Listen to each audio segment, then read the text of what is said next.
In Dubai, the world's biggest airline kitchen struggles to keep pace with the explosion of international travel. We're always panicking. This king-size kitchen works 24/7, preparing 50 million high-altitude meals every year. It's constant movement, constant flow, no relaxing here. On one of the busiest days of the year, Time is of the essence, and we're losing minutes. we meet the faces Everybody loves it. and the food Good flavors, nice taste. behind one of the world's biggest kitchens.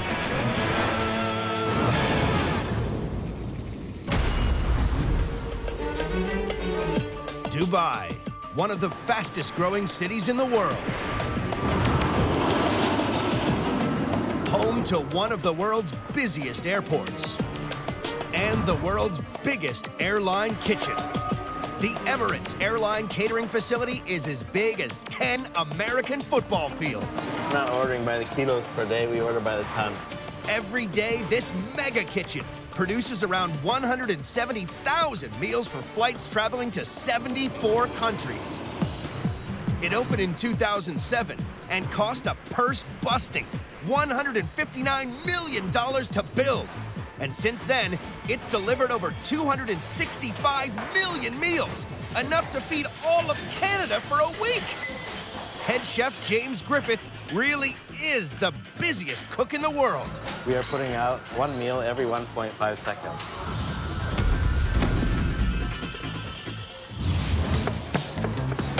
His team of 520 chefs from 42 different countries cook up everything from steak to sushi and pastries to pasta. It's important to offer a regional destination dish, giving people something they're familiar with, making them feel more at home on the aircraft.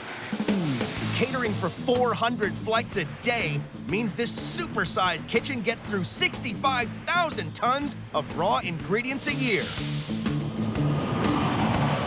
While James masterminds the meals, flight dispatcher Michael Deacon must put them on the right flight at the right time. The pressure is on. We need to get that aircraft cleaned, catered, fueled, and back out.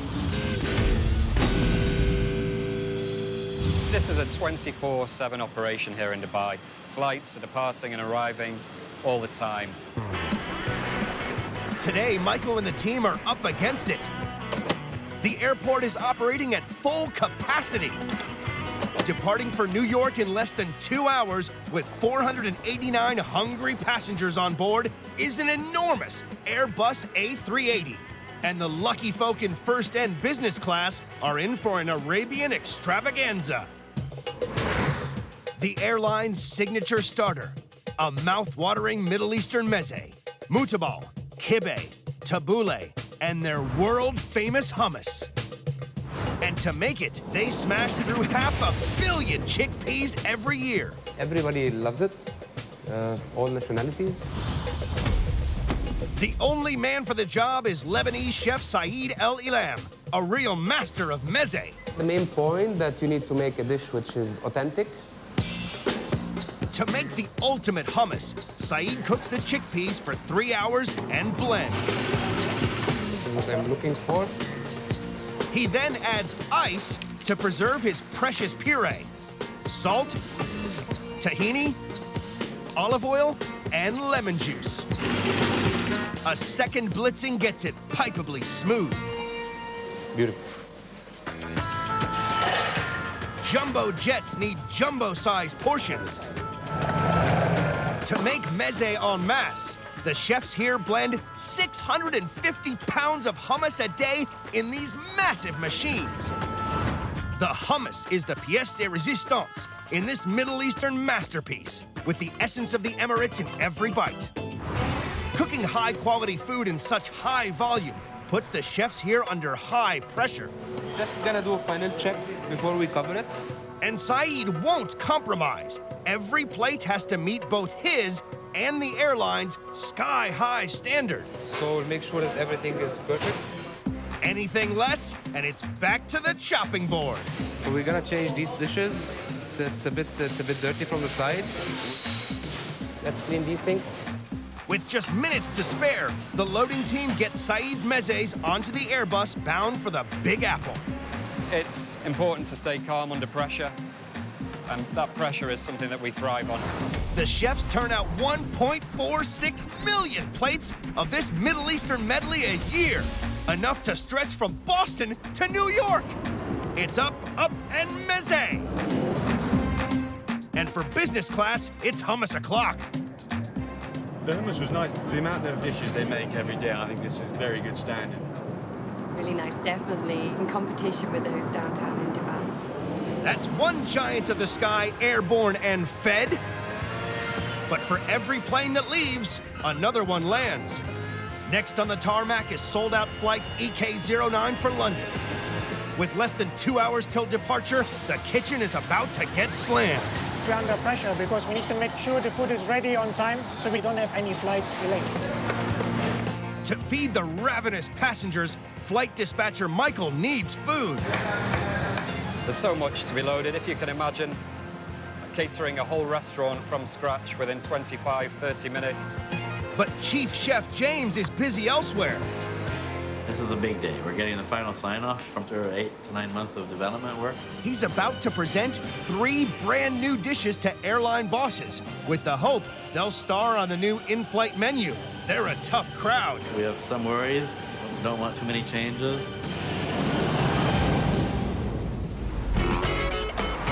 At Dubai International Airport, flight EK09 for London has less than 2 hours to be filled with 1,500 dishes. Flight dispatcher Michael is in a race against time. From the moment that aircraft pulls onto stand, we've got 105 minutes to get that aircraft cleaned, catered, fueled, and back ready and send it on its way to London. While Michael watches the clock, head chef James should be overseeing the London flight's food, but he's tied up preparing 3 new dishes for sign-off that he hopes will end up on an all-new in-flight menu. If there's a dramatic change, I think I'd quit. The fate of James's brand new menu lies with the Emirates' big cheeses, and they're notoriously tough to please. Hi, good to see you. You all right? Will all James's hard work pay off? The decision lies with head honcho Stefan Lotz. Color-wise, dish looks nice. Sumptuous tomato and pine nut ravioli, delectable black cod with vegetables, and tempting Tunisian spiced lamb. They're all perfect dishes. We tasted everything. I'm happy with all of them, so they're all approved from my side. So again, thanks very much. Oh, wow. Thank you. Thank you. Perfect. They are all approved for takeoff. That was very good. Well pleased. After 8 months of work, big team, they put a lot of work into this, and we got it signed off just like that. Quality control is key in this colossal kitchen, and it doesn't stop once a dish gets on the menu, which is refreshed every 3 months. Every day, specialists spot check 300 meals to ensure they're up to the high-flying diners' high standards. Quality for us is #1. And nowhere is it higher than in first class. And that's the turf of executive chef Mike Borsdorf. He's making sure the London flight gets gourmet grub to fly for. In terms of the products we're using and also the food we are cooking, it has to be a highest standard. Passengers on flight EK09 are being treated to the barbecued kingfish, crowned with a velouté sauce and sitting on a throne of walnut-studded barley. This really is the king of cloud-level cuisine. Emirates chefs will fry up over 2.1 million fish fillets this year. That's a lot of Nemos to find. First, Mike makes fresh stock for the sauce by boiling fish bones with vegetables, fresh herbs, and peppercorns. Now it smells really good. We're using the bones of the kingfish, so the flavor is quite intense as well. To pack a real gastro punch, Mike makes a knockout barbecue rub. He mixes a secret blend of spices with brown sugar, slicks the kingfish with oil, and gives it a spicy rub down. Nicely coating the fish. He grills the kingfish steaks a minute each side for that fresh off the barbecue flavor. We have sugar in there. It's gonna get lightly caramelized. For a deluxe velvety sauce, Mike cooks out flour and butter and adds the kingfish stock. There should be slightly creamy. Then it's in with some cream, that punchy spice rub, and lemon juice. A little bit spiciness from the cayenne. I think it's right. Seasoning on plain food is vital, as high altitude reduces perceptions of sweet and salt by up to 1/3. It also affects the food's texture. If the sauce is too thick and you reheat it on the aircraft, it will not look good. It will basically too thick. If it's too thin, then it's gonna, after reheating, basically look like water on the plate. So you have to make sure consistency is right. Covered in that royally rich velouté sauce, this delicious kingfish really is haute cuisine for high flyers. Mike & Co. produce around 38.5 million gold standard mains a year, enough to feed the whole of California.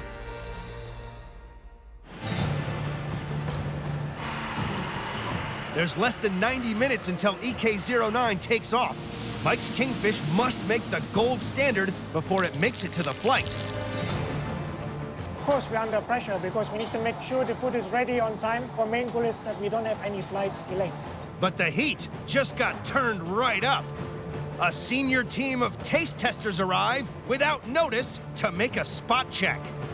Mike's up for a grilling. Senior VP Duncan Davis is the man he has to impress today. There's zero tolerance for mistakes with Emirates. At Dubai Airport, ground staff are refueling flight EK09, ready for its 3,500-mile journey to London. But it's still missing one crucial element: food. Today we're trying the barbecued kingfish. The man preparing it is tied up with the taste testers. Chef Mike is hoping his kingfish makes the grade and impresses the big boss. The barbecue rub is really very tasty. It's a combination of paprika and cayenne pepper, and it comes through very well. Nothing is overpowering. Everything goes together with it. Fish is well flavored. The barley is cooked on the dot. Got a nice bite on it. It's not too heavy. I think it's a perfect dish. Everybody liked the dish. No negative comments, which is of course good. It's thumbs up for the kingfish, and the team loaded up for flight EK09 to London. Nice dish, as expected. First class may be sorted, but with the plane leaving in just 90 minutes, this mega kitchen is in overdrive. There's also a rush on for the washing up. Over 2.5 million items of dirty crockery, cutlery, and serving equipment travel on the 8,500-foot monorail system to the in-house dishwashers every day. The carts may be ready, but there's still no dessert. Which means it's panic stations in the pastry kitchen.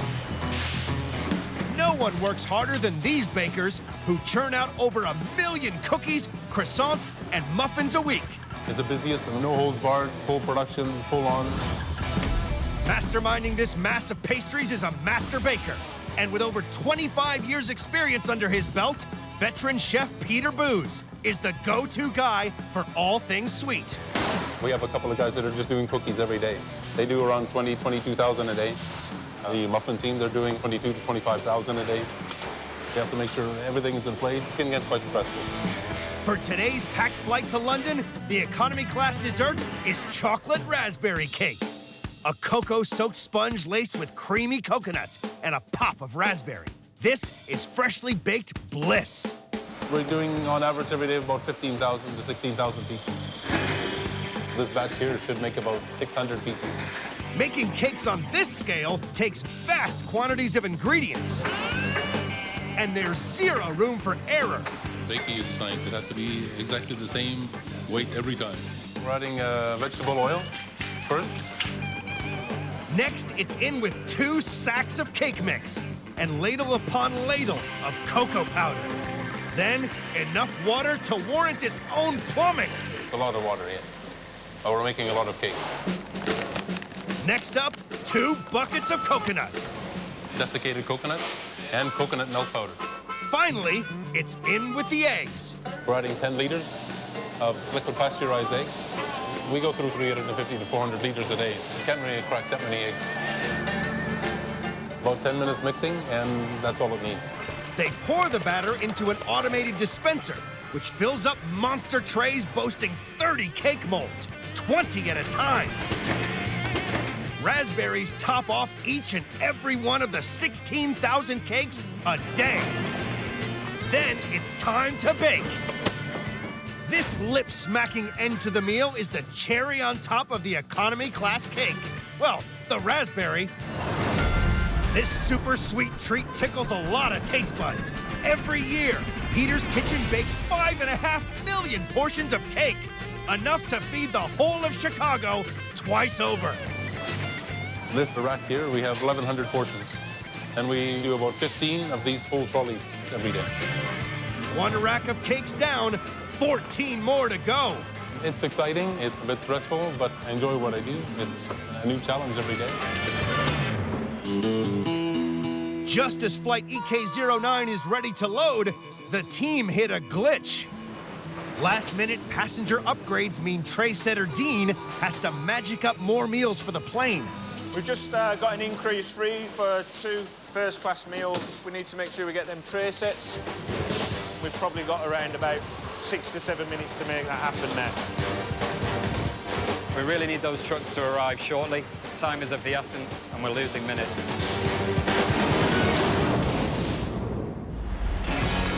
In Dubai, flight EK09 to London is waiting. There's just 1 hour to go for the ground team to stock it with carts carrying 500 three-course meals. Cheers, Lindsay. Okay, ready to go? Tray setter Dean has less than 10 minutes to magic up 2 first-class meal upgrades. It's tight, but it happens. Time to relax then, Dean? We're always panicking. First class is still minus dessert. Over in the supersized pastry kitchen, veteran chef Peter is breaking a sweat to turn out 100 plates of pastries in time. We make it fresh. They're made as close to departure time as possible, so we can make, bake, and send it on the plates quickly. This mouth-watering medley is the ultimate show-stopping finale to the first-class meal. Cherry crumble, chocolate ganache, and coconut cake all lead up to the star attraction, the Turkish baklava. A delicate pistachio-filled phyllo pastry, baklava is a tough treat to master on a small scale, let alone turning out 5,000 of them a day. It's a highly skilled job that Syrian Fadi Al-Zir has been doing for the last 20 years. This involves quite a bit of skill, taking the dough and rolling it to paper-thin width. Fadi dusts sheets of dough with corn flour and layers them up 10 times. Now this is where his pastry skills really come in, rolling all 10 layers paper-thin. You can actually see through them. Yeah, they'll be so thin. Next, Fadi cuts the pastry into identical squares and fills each one with sliced pistachios. Time for some Turkish origami. He skillfully folds every single one of the thousands of baklava by hand. To complete one tray, 180 to 200 pieces, takes about an hour. Not everybody can do it. It's highly specialized. They douse the titanic tray of Turkish delights in butter, bake, then lash with syrup. That's perfect. That's destined for an A380 flight for sure. The Turkish baklava is the final flourish on this quartet of delectable desserts. Every year, Peter and his team get through a mind-boggling 6.7 million pistachios for the baklava. They produce 250,000 first-class pastries a month, enough to stretch the length of the Golden Gate Bridge 10 times over. Now's the time for the mass meal mobilization. Workers arrange every last one of the 1,500 dishes onto trays, stack them into 140 empty carts, and load them onto 2 trucks bound for the waiting aircraft. With minutes to spare, the cakes make it onto the plane, which can finally head out to the runway. And from Dubai to the sky, the chef's Herculean efforts are soon going down a treat. First up is the first-class fish dish. I thought maybe they had a chef actually on board because it's so fresh, it's such a delicious taste, and it's so beautifully presented. Next, a little something to sweeten the deal. The baklava was great. It was sticky, sweet, and gorgeous. I reckon that's as good as you get on the streets of any Arab city in the Middle East. And in economy, the food is also going down a storm. Started with a prawn salad, which was delicious. I had a mustard and chicken for the main meal, lovely vegetables, and for the dessert we had chocolate and raspberry cake. It was really chocolatey, really nice. A nice cold raspberry filling in it. It's really nice. With hundreds of smiles 5 miles high, Peter and the rest of the team reflect on a job well done. It was pretty stressful at certain points, but it all came together. I can go home and relax and look at tomorrow like it's a new day. Looking forward coming back tomorrow and then the same all over again. But they can't kick back for long. Clock's always ticking, even when I'm not here.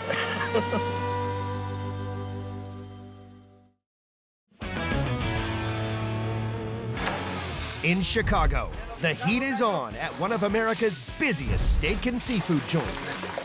You can't stand the heat, get out of the kitchen. This colossal kitchen cooks up 900 crabs and 1,500 steaks every week, feeding over 12,000 guests. Let me see that donkeyness. We're able to put out one meal every 15 seconds.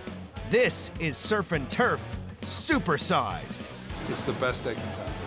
I love it. Bon appetit.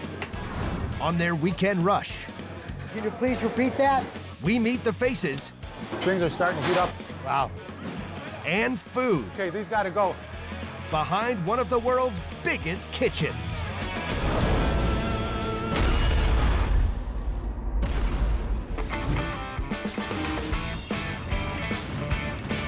Just 30 miles from downtown Chicago, Bob Chin's is one of the busiest restaurants in the U.S. Hi, welcome to Bob Chin's Crab House.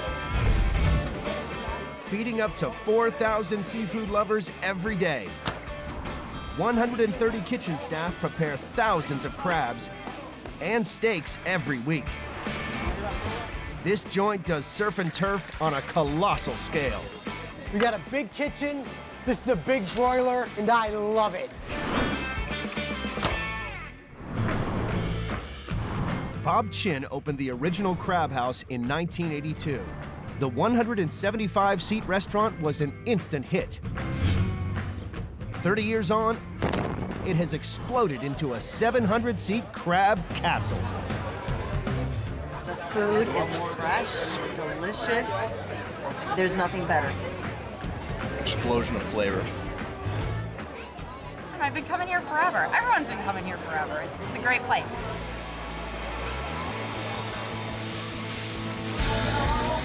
It takes 10 ovens, 2 huge industrial mixers, and 25 fridges to keep this monster kitchen running. Guests at Bob Chin's munch through an incredible 45,000 king crabs every year. Not bad for a restaurant that's 800 miles from the nearest ocean. Around here, we buy big. Bob Chin's grandson, David Martyr, must organize a fresh seafood delivery every day to keep the operation running. Okay, we got some king crabs in here, whole king from Alaska. They're about 5 to 8 pounds. This will probably be gone in a couple days, and we're getting shipments in from the airport all the time. We didn't have these shipments coming into the restaurant. We have a lot of unhappy customers. #1 seller by far, a couple thousand pounds a week. It's not just about the seafood. Bob Chin's gets through 1,500 steaks a week. To keep pace with the orders, they're loaded into giant fridges with an arm's reach of the flames. Some people say if you can't stand the heat, get out of the kitchen. I'm staying right where I'm at. Chef Paul Edelstein knows how to handle his meat. People come in here for many of our specialties. One of our biggest specialties is the surf and turf. the 32-ounce porterhouse, and the 20-ounce order of King Select. The porterhouse is half strip steak and half filet. Paul garnishes these monsters with sizzling mushrooms and onions, serving them with king crab's legs. This is surf and turf supersized. Every year, Paul and the team cook 75,000 steaks, enough to fill 11 pickup trucks. Depending on the doneness of the steak, we'll put a slit inside by the bone so the meat cooks more evenly. I got 2 medium rare and 1 medium. To meet the lunchtime demand, this kitchen has a secret weapon. This particular oven is an infrared broiler. I can easily fit about 50, 60 pieces of meat on here to keep up with all the orders that we have. Infrared heat cooks every steak the same, no matter how many are on the go. This is the filet part, that's the strip part. The filet cooks a little quicker, the strip part takes a little longer. It's my responsibility to know where the hot spots of the grill are. About 2 more minutes on that. Without this machine, we would be screwed. This is Bob Chin's secret seasonings. It's got a little bit of sea salt, garlic, and a little bit of white pepper, and that's all I'm really gonna be able to say, because that's what keeps our customers coming back. The result, a king-sized feast for 2. Very good. Cindy, are the parties all set? On shift for Saturday's lunchtime rush, 30-year veteran Dino Ramanadakis. When I first started here, I was thin and I had hair.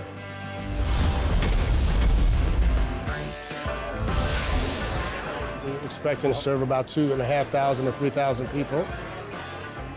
Our pushes are 8-ounce strip with 2 pieces of king crab claws, crab cake nuggets, prime rib, and blue crab claws. And we are going to do a contest on crab vermicelli. 5 orders or more, and you get 1 for dinner. How's that? All right, guys, have a great shift. Be safe out there. The news for the kitchen is they're going to get slammed, and they're going to get slammed really soon.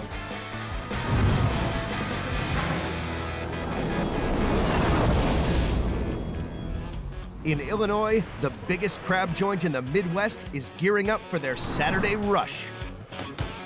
Hello, Blanco. See and taste. It's going to get pretty crazy, and hopefully there's not too much yelling. Let me see that Dungeness. Okay. In the kitchen, Dino's brother Manny is the boss. I'm in charge. The buck stops here. It may seem like a chaotic kitchen. Can you please repeat that? But the chaos is actually rhythm. Juan, positivo pescado. Each person is like a piston in a motor. They're all doing the job at the same time and ticking, ticking, ticking. Manny constantly monitors the lunchtime stocks of fresh seafood. This is going to tell me how many king crabs I have available. So I have 1 4.5 pounder, 1 3 1/4 pounder. This is designed to maximize the orders. And this way, the server won't bring something in that we don't have. With this system, we're able to put out 1 meal every 15 seconds. With their supplies of crabs running out fast, David sends his trusted driver, Israel, to collect more from the airport before the dinner rush. We have a shipment that's coming from New Zealand and another shipment that's coming from Alaska. 1,000 crates of seafood are flown into Chicago's O'Hare Airport every year from as far away as South Africa. We come up here, pick them up, and we gotta go back as quickly as we can. But Israel's not the only one expecting a delivery today. It seems like it's pretty busy right now. There's a lot of trucks up here. So who knows how long it's gonna take us to pick up the shipment here. Hey Dave, I'm at the airport and I have 8 drivers ahead of me. Hang tight.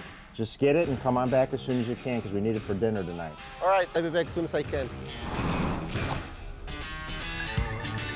The lunchtime rush is now in full swing, and pressure on the remaining crab stocks is off the scale. How's everybody's going tonight? Everything going okay? How's your appetizers? You've never had the crab vermicelli? Isn't it the best?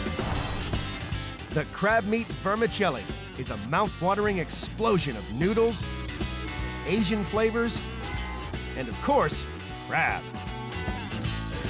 I've been working in the wash for 30 years. Abel Arias fries up 400 of these shellfish sensations every weekend. So what we're gonna do, we're just gonna throw the vermicelli noodles inside.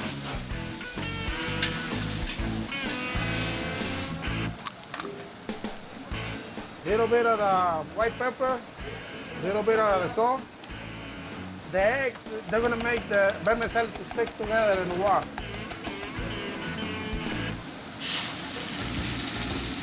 With such a hot wok, timing is crucial.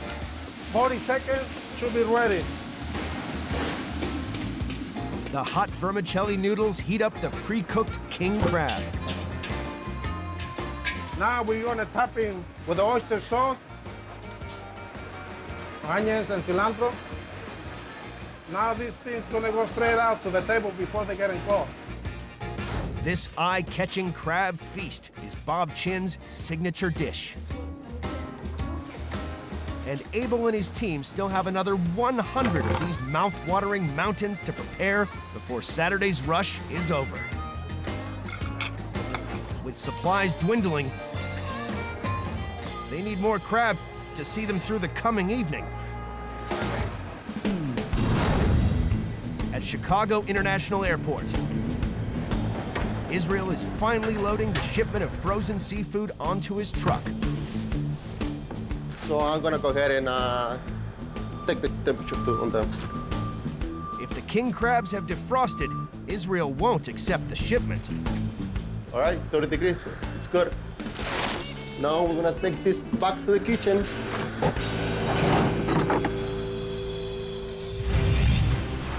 As the light fades over Bob Chin's, the evening crowds arrive, and the restaurant braces for its busiest time.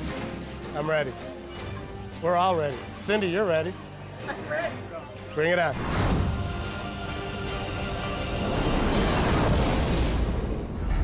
On the outskirts of Chicago, the evening crowds are descending on Bob Chin's Crab House, one of the biggest kitchens in America. We're about 3/4 full right now. It's getting there. I'm starting to sweat a little. Every order comes with a basket of Bob Chin's legendary garlic rolls. The bakery makes over 20,000 a week from scratch. And on a night like this, there's no let-up. People love it. I mean, sometimes we can't keep it in stock. It's a simple mix of water, yeast, flour, salt, sugar, and olive oil. We start with all raw materials, and we make our own bread. Pretty much everything that we make, we make it from scratch. But this is baking in bulk, and there's no rest for these master bakers. Every week, they use these mighty mixers to churn through 1,500 pounds of flour and 40 gallons of water just to keep up with demand. That's the equivalent of 13 bathtubs of dough. The double walk-in oven can take enough racks for 700 rolls at a time. In the peak rush, they turn out over 2,000 rolls an hour. This is a very high pressure job. It's a very high pressure job. Once upstairs, they drench the rolls in a garlic sauce, made daily using 5,000 cloves of garlic and a smooth blend of extra virgin olive oil. These gourmet garlic rolls are a side dish to die for. This is the best. Everything is so fresh, delicious. They wouldn't be able to stay here if it wasn't this good. With Israel arriving back with stocks of fresh seafood. All right, let's take these upstairs. We'll get them ready for the dinner shift. The chefs need to extract every last ounce of meat from this, the final delivery of the day. The best part of the king crab meat is actually the maris piece within here and within here. That's what we serve to our guests. Is I'm gonna go ahead and make it ready so we can get the meat out. Paul can butcher an entire Alaskan king crab in under 10 minutes. It's the reason I'm wearing the apron. At this speed, Paul and his 3 dedicated crab crackers can get through 400 crabs a day. The most critical thing you have to do is make sure that when you're cleaning this meat, that you get all of the cartilage out and all of the shell out, because when you're eating it, you want to have a great crab experience, not a great crab shell experience.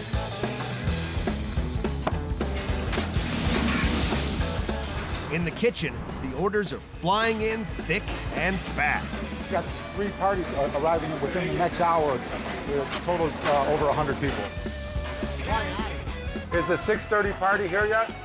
Okay, so I'm gonna go to 3:10 now. Now we're starting to get a little bit backed up. The tickets are starting to flow in a lot faster. With one meal now leaving the kitchen every 15 seconds. Wow. It's up to the front of house teams to keep up. It looks like it's madness. Everybody's very busy trying to get our guests whatever they need. All right, guys, we have a whole king crab. This could be the biggest night of the year. Things are really crazy out there right now. Got a lot of hungry people this evening. They all seem like they want steak, and I'm glad to provide it for them. The porterhouse was excellent. One of my best meals. And I don't like it bloody. I like it just like this. But these steaks aren't the end of the story. People also come from miles around for Bob Chin's devilish desserts. They sell up to 1,000 slices of pie a day.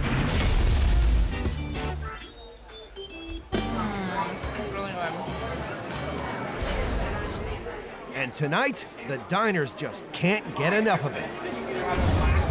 We just run out of paradise pie.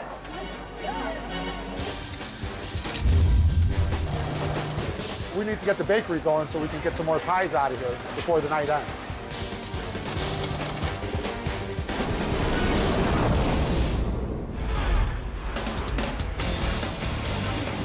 At Bob Chin's Crab House, the Saturday night rush is stretching the kitchen to its limits.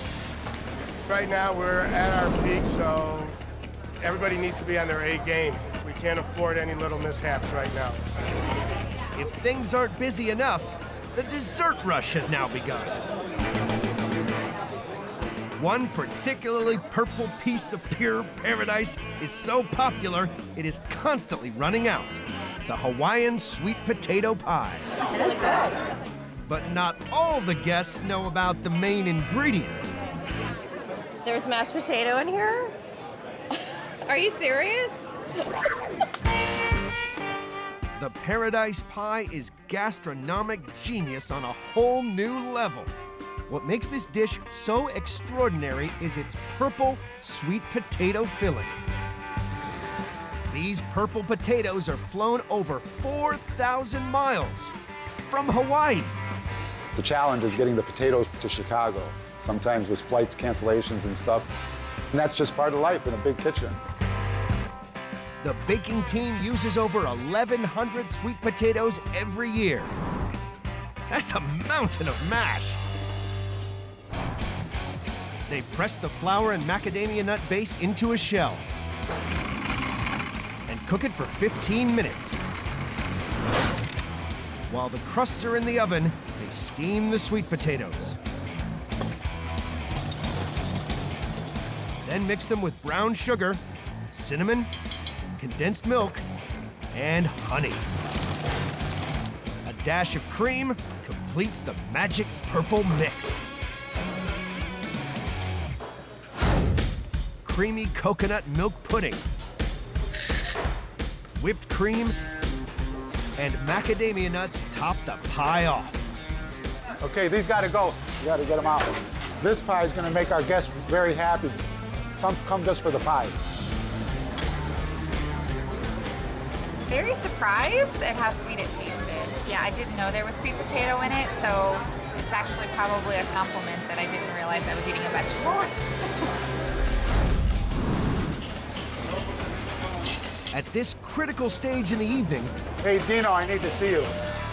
communication is key. They never asked the host if we should just go medium or medium well. All the prime rib came back. It got from being a smooth night to a hectic one. That's all right, we'll get through it. We'll be smiling in an hour. This was an easy problem to solve. Some get a little more difficult. You know, of course, this is all part of life in a big kitchen like this. Things will happen. All right, now they're going back out. All right. The rush is over, and all the orders are out. But out back, it's full steam ahead for the dishwashers. Every night, this team washes up to 5,000 plates and 5,000 pieces of cutlery. It's winding down now, and we had a few bumps in the road, but that's life in the big kitchen. They don't get bigger than theirs.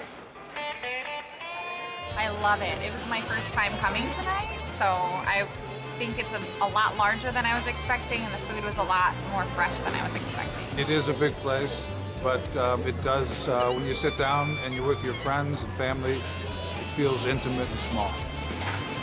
It was the end of the night. A lot of delicious food went out of our place.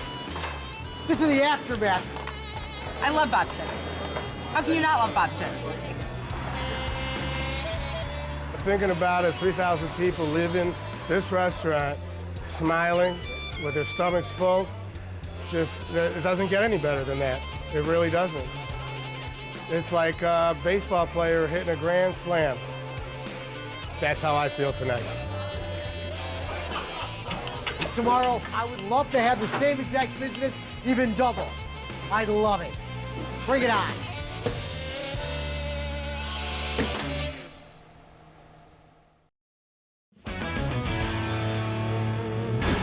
On this episode of Big Kitchens, temperatures are rising at the biggest chili restaurant in Albuquerque, New Mexico. This king-size kitchen cooks up more than 3,000 chili dishes a night. It's all about the chilies. This is New Mexican food, super grande style. Every time we come to El Pinto, it's fantastic. On one of the busiest nights of the year, The orders will be coming through here. There'll be about 3,000 of these tickets tonight. High five. we meet the faces Delicious. and food. We got to make sure every plate is the highest quality. Every night is like the busiest night of our life. Behind one of the world's biggest kitchens.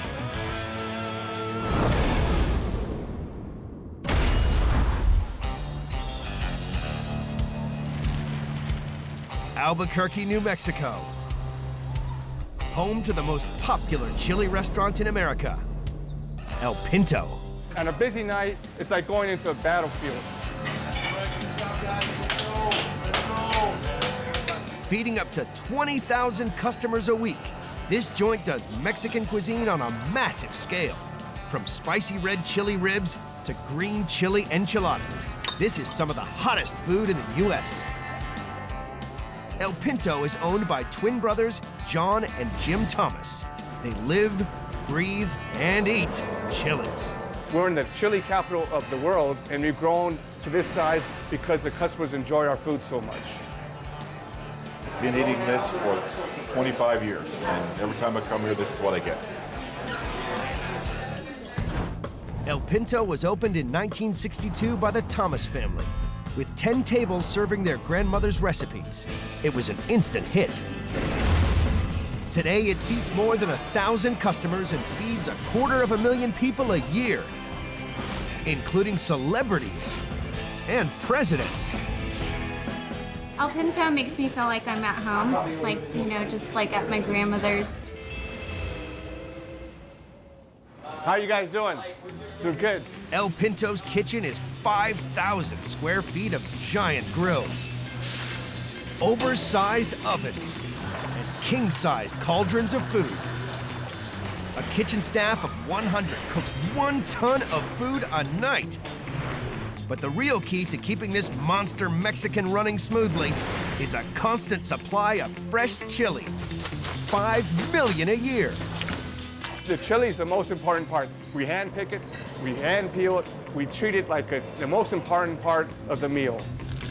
Jim and John grow chilies on a 100-acre farm nearby. It feeds their kitchen with 100 gallons of red and green chili sauce a day, serving more than 3,000 dishes a night. Roasting the chilies to bring out their flavors never stops for Jim. You can smell that aroma. Oh, nothing better. Ho, ho, ho, I feel like Santa Claus here. Got some fresh green chili. This is a typical roaster that you'll see throughout New Mexico during the roasting season. This is the best way to roast a chili. It comes out, just caramelizes it, and brings out the flavor of the roasting. Here we go. We want to make sure all these are burning real hot. The hotter, the better. The iron chili roaster is heated using blue flames and can reach temperatures up to 2,500 degrees. Here it's really roasting good now. It's looking good. This is what sets us apart from our competitors. We do it the old traditional way of roasting and peeling by hand. It's just an amazing smell. It brings the people in by hordes. To make the perfect chili sauce, Jim first fries up onions with garlic. In with his chilies, fresh tomato sauce, and a touch of salt. We have customers getting ready to line up out the door. This takes a lot of preparation to do a real good chili. It all takes time. The perfect chili to accompany El Pinto's most famous dish? The green chili chicken enchilada is really the whole enchilada. 3 layers of shredded chicken, cheese, and piles of hot green chili. All stacked between fresh baked corn tortillas. El Pinto goes through 10,000 tortillas a night. It's love, passion, and chilies here at El Pinto.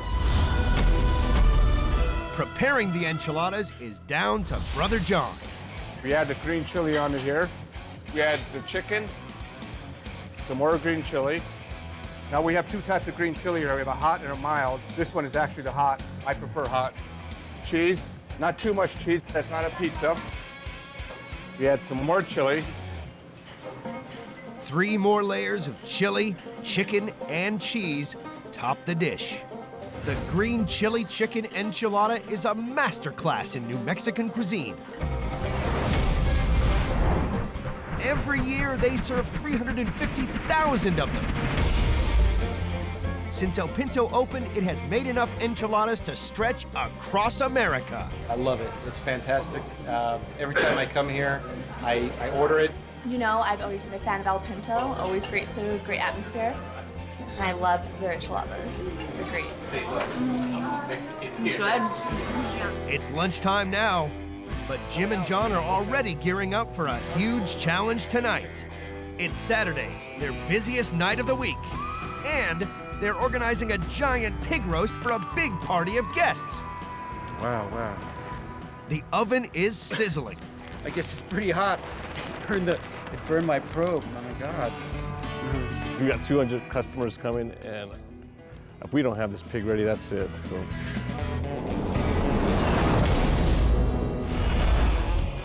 In New Mexico, the biggest chili restaurant in the world is gearing up for Saturday night, the busiest night of the week. We got the A-team on, and they're just kicking ass. Tonight, Jim's team must cook more than 1 ton of delicious New Mexican food, including a 150-pound dressed pig that they'll roast in an ancient Native American oven. Always risky. It burned my probe. Cooking this beast is down to executive chef Patrick Hancock. And everybody wants to see it. The whole goal with the pig is to have the pig be the star. The star for the evening. Patrick's reputation for roasting pigs to perfection adds to El Pinto's popularity. He seasons the meat generously with salt and pepper and 4 dozen cloves of garlic. This will flavor the internal part of the meat a little bit. So I'm just gonna give it a little bit of a rub.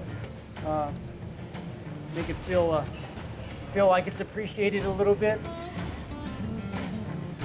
I don't know if you would call this the glamour job in the kitchen, but like they said, somebody's got to do it. Might as well be me, huh?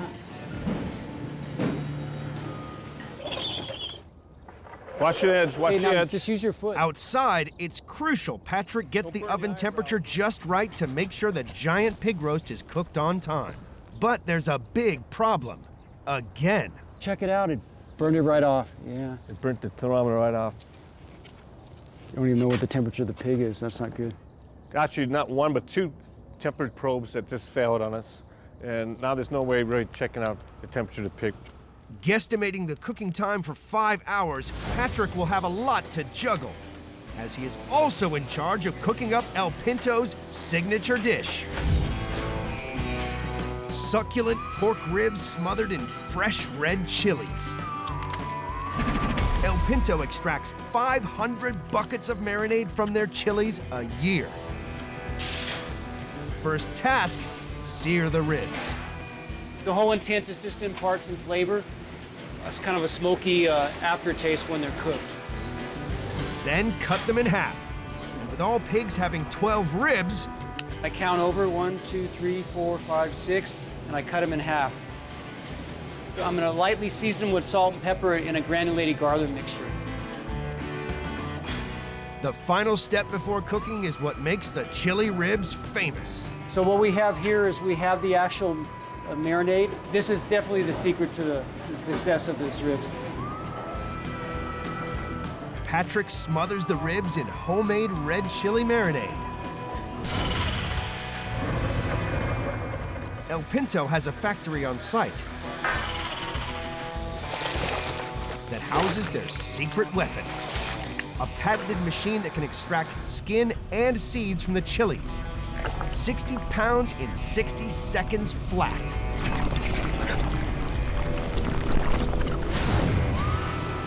The temperature of the oven is about 250 degrees. These will be cooked for about 6 hours. El Pinto sells 25,000 plates of red chili ribs every year. That's 40,000 pounds of pork. The finished dish is a sensory overload of chili spice explosion in the mouth. I like when I ate them, it just fell off the bone. It was real easy to eat. El Pinto has it down. Yeah, they're the best in Albuquerque, obviously, and probably in the Southwest. Our favorite spot, once a week. Making sure El Pinto matches quantity with quality has taken years to get right. We have 15 terminals here throughout the restaurant where waiters are constantly putting orders in every minute. The orders will be coming through here. There'll be about 3,000 of these tickets tonight. Everything's got to run just like a machine. It's got to run like a clock. So it's all about communication between the front of the house, the back of the house, and we have a massive house. As the lunch rush heats up, so does the demand for the green chili sauce. Let me grab my green chili sauce here. With more enchiladas being sold than expected, Jim now needs to make a fresh batch of green chili sauce from scratch, ASAP. I don't want to say balls to walls, but I'll tell you, it's going to be balls to walls. It's going to be tough tonight.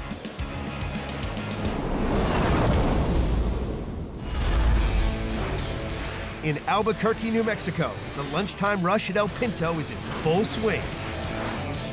The massive kitchen is racing to keep up with the demand for green chili sauce. It's not only picked by hand, but it's also peeled by hand. As you can see, it's a very laborious job. No shortcuts when it comes to making home cooking like this. We hand peel close to 200 pounds per day. We're getting working quick to get this chili made up. Come on, girls, we gotta get this done. Ándale, ándale, por favor, ándale. The skins, along with all the other food waste, goes to feed El Pinto's most unusual customers. Welcome to El Pinto's worm farm. Each barrel has about 15,000 worms, and it will metabolize full body weight every 24 hours. And these worms are hungry. We got to keep them fed. This is our kitchen scraps, and from here it gets fed to the worms. And then from there it gets fed to the chili plants. And then from there, the customers are enjoying our most wonderful red and green chili. With the nutrients deposited back into the soil, they collect any waste liquid in barrels to fertilize next season's crops. They call this liquid gold in the industry. Ah, Mother Nature is in the palms of my hand. But it's back to work. 2 p.m.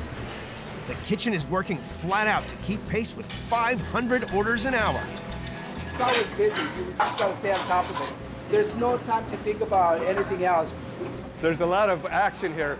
All you've seen is shoulders and elbows, and everyone's just focused on getting it done. Yeah, you guys, I need that pinto one chicken fingers. The people that are working on a busy night have to focus on what they're doing, and they gotta be right on their game. They work as a team. Quite a machine here at El Pinto. We call it the Machina.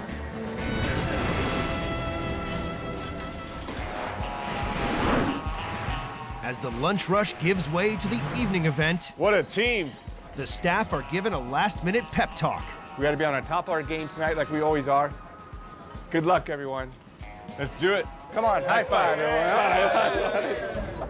The moment has finally arrived to serve up the super-sized pig roast. Is the pig ready? They're coming in. There's over 200 people out there waiting. Yeah, it's ready. This thing's been in here now for 6 hours. Wow. Be careful. You want me help? So we're gonna go down. No drinking and driving, though. Watch it, watch it. We gotta go this way. Okay. Okay. You all right? Who hurt your back, dude? You've been pumping iron, dude. This is hot. It's looking good. Smells good, huh? You put enough garlic in there, right, Pat? The customers can't wait to dig in. Hey, John. There's 100 people out there right now. What do you want to do? These guys want to eat. Well, let's feed them. Let's do it. All right. Pat, let's do it. It's time. The moment we've all been waiting for. Oh, yeah. Like Christmas. Wow, look at that. Holy cow. Oh, holy pig. That's great, Pat. I'm salivating here. Let me have a little piece there.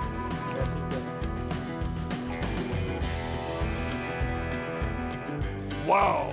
Pat, you gotta be kidding. That's the best one. Best one. Sure. We just set the bar level a little bit higher for this pinto here today. Congratulations, guys. Thank you. Good job. Here, Javier. Can I get some of that cheek meat, please? Sure. That's the best part of the pig. Fantastic. We're here for the montaza. We're at the pig roast, so I've got some rice, some guacamole, and some pig. It's delicious. We keep coming back because the food is amazing. Every time we come here, it's always just above and beyond.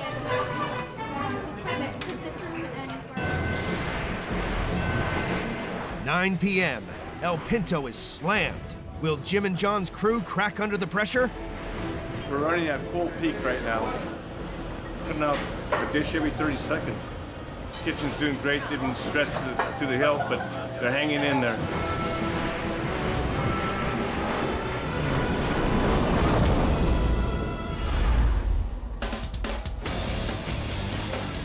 In Albuquerque, New Mexico, the 100-strong staff at El Pinto are working at a breakneck pace to feed more than 2,000 customers. The pig roast a success by the hair of their chinny chin chin, El Pinto has saved the best for last.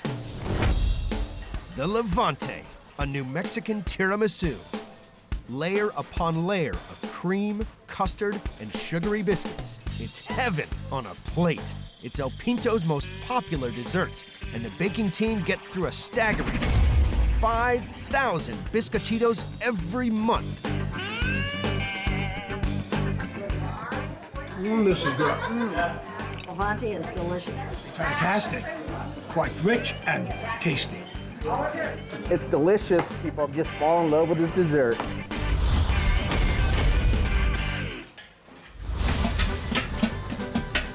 The Levante is built from a foundation of New Mexican cookies called the biscochito. We make tens of thousands of these. People just can't get enough of this dessert. We're gonna put them in the oven. Next step, create the creamy custard. This is egg yolk, sugar, and XO Café liqueur. So now I'm gonna take the custard mix here and take it up front and cook it up for 30 minutes. These cannot rush this recipe. That's Levante. Ronnie marries the custard with a mountain of mascarpone cheese and whipped cream.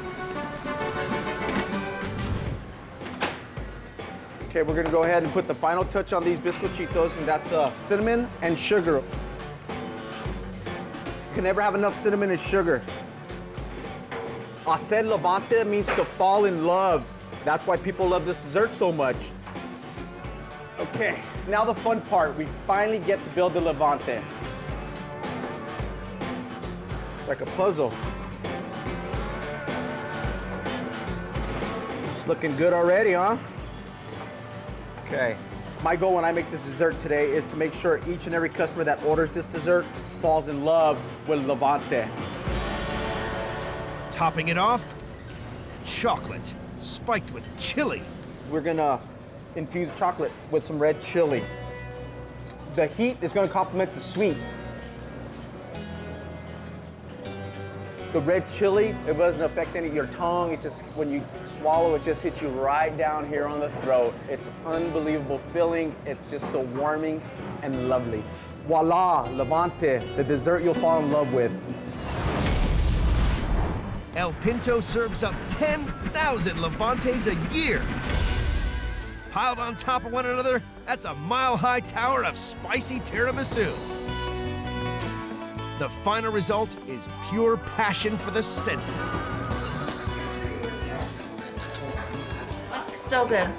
Some of the chocolate has a bit of red chili in it, so it gives it a little kick. It's very good. Chocolate and chili is fantastic. Great taste. How many calories in here? I don't care.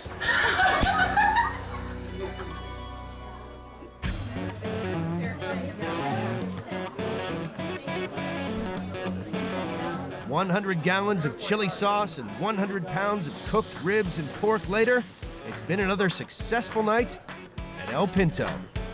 I haven't had food like this anywhere else. My favorite dish here is, I like the red chili ribs. The enchiladas are great. Margaritas are awesome. I've been coming here off and off for over 3 decades. This is one of the most authentic New Mexican places you can find.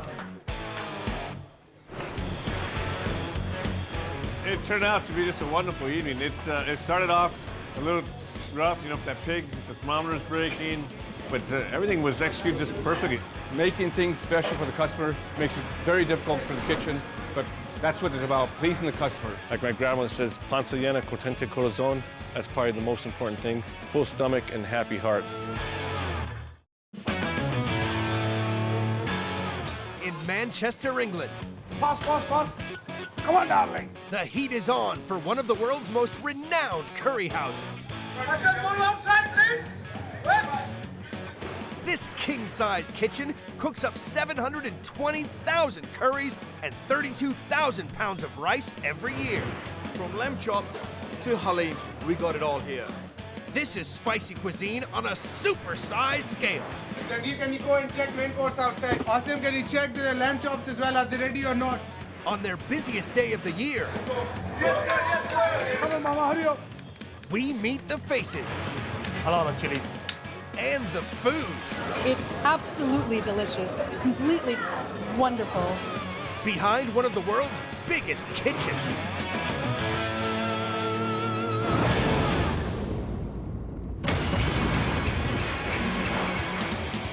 Manchester, England. Home to the most famous football club in the world, Manchester United. And the country's most loved dish? Curry. It was absolutely amazing. The average person in this city spends $48,000 on curry in their lifetime. And this is the biggest curry house in town. You don't have a curry until you have tried our curry. Welcome to the huge Royal Nawab. This is where all the magic happens. The Royal Nawab is a lavish, 2-story, 420-seat Indian restaurant fed by 4 huge kitchens. Housed in a 1930s Art Deco cinema, it boasts a giant 45-foot-long buffet with more than 140 exotic dishes cooked right in front of you. It's delicious. This is curry lovers' heaven on a massive scale. We cook in a mass production in a large quantity, but I don't, compromise on quality. Owner Mahboob Hussain is king of this curry castle. Every chef is prepared to do whatever is need doing quick. This is what the kitchen is designed for. The end product has to be good. Mahboob Hussain converted this Art Deco cinema into the Royal Nawab in 2002. 13 years on, Mahboob's restaurant has become Manchester's favorite curry castle. It takes 10 ovens, 35 burners, and 8 walk-in fridge freezers to keep these big kitchens running. People can't get enough of the huge choice of curries, from keema matah to chicken tikka masala. But nothing compares to the restaurant's signature appetizer, the Sikh kebab, a modern spin on the traditional Middle Eastern kebab. Tender, succulent pieces of barbecued lamb infused with exotic spices. I've had kebabs all over the world. There's very few kebabs that'll be looking like this. Mahboob's son, Mohammed Wakas, is the custodian of the restaurant's very own kebab recipe. It is a very, very famous dish, and especially in Britain as well, because everybody here loves their kebabs after going on a night out, right? And this restaurant's version is huge. This will serve about 300 people. We mix 2 types of lamb mince in this. One is a bit thicker than the others. This will keep our kebabs nice and juicy. It takes more than chopped onions to season this monster mix. I'm just gonna put this all in. Fresh paste of garlic, ginger paste, clove powder, cinnamon powder, cumin seeds, finely crushed coriander, crushed chili, salt. And a secret ingredient. So I'm not going to say what this is, but it's very, very good spices, so I'm just going to put this in. Mohammed also adds fresh cilantro and chili. It's time to turn on the big boy over here. Cooking this mix requires a feat of engineering on an industrial scale. Special pumps channel a continuous stream of lamb onto a skewer. Make the pattern on it with our hands like that. This is like one of the best inventions after electricity, I would say. A custom-built conveyor belt then char grills the skewers on an epic scale. It can produce about 50 portions at one time. 2,000 or 3,000 kebabs an hour. It's a lot of kebabs. When it's moving, it cooks it all around so we can control the speed of how fast these are rolling on it. If I don't have this machine, my men and I will be sweating here all day long, and still we won't get as much work done as this machine. The result? Seriously succulent lamb infused with aromatic spices and char grilled to perfection. The lamb sikh kebab, it was really good. I really enjoyed it. Guests munch their way through 280,000 kebabs a year. End to end, that's a kebab on a skewer 35 miles long. 1 p.m., the lunchtime rush is in full swing. It's going to be a busy, busy day. We're all going to keep rolling today. But later today, the 420-seat restaurant will be packed to bursting point, hosting 2 huge banquets upstairs. Make sure it's all spotless, please, eh? What's happening there? We're setting up for the chocolate fountain. The team will have to deliver curry in a hurry. This is the calm before the storm.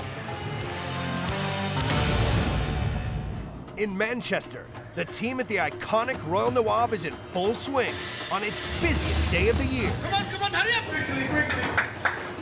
The buffet will be maxed all day and all night, and 2 huge banquets upstairs will push the kitchens to the limit. You have to quick, please. 2 p.m., The first banquet is about to begin. I don't want to be embarrassed when the customer walks in and hall is not ready, okay? Might rush now, everybody's trying to get things sorted out. Meanwhile, downstairs, 420 guests are feasting in the restaurant. Today we have a lot more customers than we normally do. It's organized chaos, so to speak. Assad Malik, the owner's son-in-law, is responsible for the thousands of guests that will cross the monumental 4,000 square foot foyer. We have such a high turnover of people walking through these doors. It's important we have an area where they're comfortable and are entertained. 2:30 p.m. The first banquet is on. Jangir, can you go and check main course outside? Put them in the machine, please, quickly. The kitchen staff brace themselves. We're fully stocked in the kitchens and in our storerooms and stock rooms. Owner Mahbub Hussein briefs the banquet service team. So I'm proud of you all today, okay? Make sure the customers have everything they want. Make sure there's nothing missed on the tables. We all work together. And they're off to the banquet. Fast, fast, fast. So come on, serve them quickly. Come on, darling. Sumptuous, steamy roast chicken, fish, and spicy chips roll out as appetizers to the first banquet's 320 diners. They've done the starter for nearly 400 people in 7 minutes. You're slow. What's up with you? Hurry up because people are waiting. The Royal Nawab's famous main course curry, chicken karai, is always a hit. This super hot chicken dish is not for the faint-hearted. For spice addicts, it's a dream come true. This is the best Pakistani chicken dish that you can have for your main course.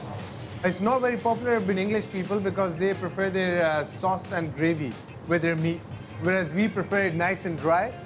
It needs to be hot if it needs to be curry. The dish gets its name from the giant pan it's cooked in, the karai. It cooks super-sized batches at super fast speed. It has a uniform heat to it. The things cook in it as fast as you want it to, and it gives a very, very nice taste and flavor to the things. Fried onions and garlic and ginger paste kickstart the eye-watering taste bud tang of this dish. It's after the tomatoes and chicken that things really start to heat up. We have 3 types of chilies that go in it. There's a crushed chili, there's a red powdered chili, and black pepper. Turmeric and salt goes in next. Crushed coriander. This is like the magic spice. Some yogurt. It starts looking like chicken karai now. And obviously more chilies for garnish. I just love the smell of it. I'm already feeling hungry again. The result? A chicken dish that's almost too hot to handle. But it wins over new fans in the buffet every day. I've never had it before. I'm now a new dedicated person to the karahi chicken.